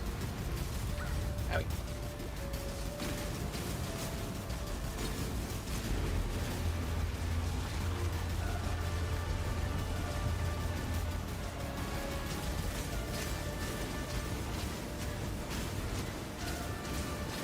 May a new dawn arise.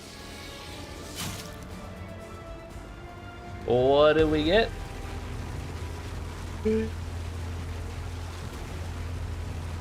easy.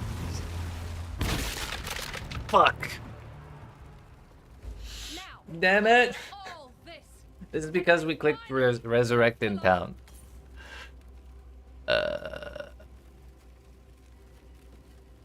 Maybe that wasn't a 2-minute run back, but that definitely didn't help. For some reasons we did not get below 4.5 hours. Might be that I did not get 25% movement speed boots.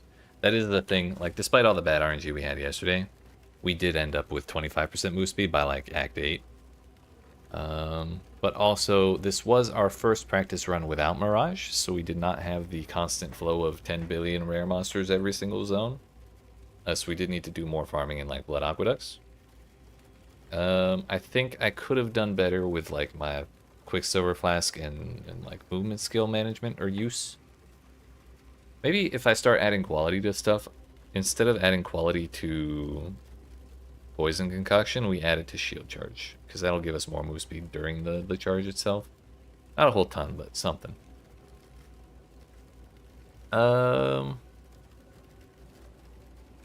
Overall, though, I think that was a pretty solid run. I realized I will not be rolling life flasks for more recovery until we hit hollowed flasks. So, like, probably Act 5 or 6. Excuse me. So probably about Act 6 is when we'll start actually rolling for increased damage there. A, because the modifier pool gets diluted away from the instant recovery mod that dumpsters your amount recovered, and B, I'll just have more currency laying around. But trying to roll those early is like terrible for my heart. So yeah, overall I think we just gotta clean up the mechanical issues of moving properly and picking our moments to stop and do other shit. But overall, I think this is a solid run. But that is going to be where we end the stream for today. So, appreciate y'all watching. Hope you enjoyed. If you did not already, make sure you smack the follow button if you're watching on Twitch. Put a like and subscribe if you're watching on YouTube. I will be back again tomorrow at 1 p.m. Eastern Daylight Time for another practice run. And then the run after, on Thursday, we'll be doing an extra practice run. And that one will actually be our last run through the campaign where we ever have to worry about socket pressure, like, ever again. Yeah, Blue Jays, I appreciate you hanging out. I hope your Winter Orb run goes well. But also, when the league starts, sorry, there's one more thing I need to plug, and that is when the league starts on Friday at 1 p.m. Pacific Daylight Time, or 4 p.m. Eastern Daylight Time. We will be doing 12-hour streams on Friday, Saturday, and Sunday, starting at 1 p.m. Eastern Daylight Time. So we'll start a couple hours before the league starts. I'll probably play like fighting games or like Umamusume or some random shit, or maybe we think about builds. Who knows? We'll figure something out for the first couple hours, and then league will start at 4, and then we'll play for another 8 hours after that, and then Saturday, Sunday we'll do a full 12 hours of Path of Exile, so we can get through our early character growing pains and like early league growing pains. I'm excited. I hope you are. I hope your league start goes well, or you're able to settle on something. But you have yourselves a good rest of your night, and I will see you tomorrow at 1 p.m. Eastern Daylight Time for another PConc run.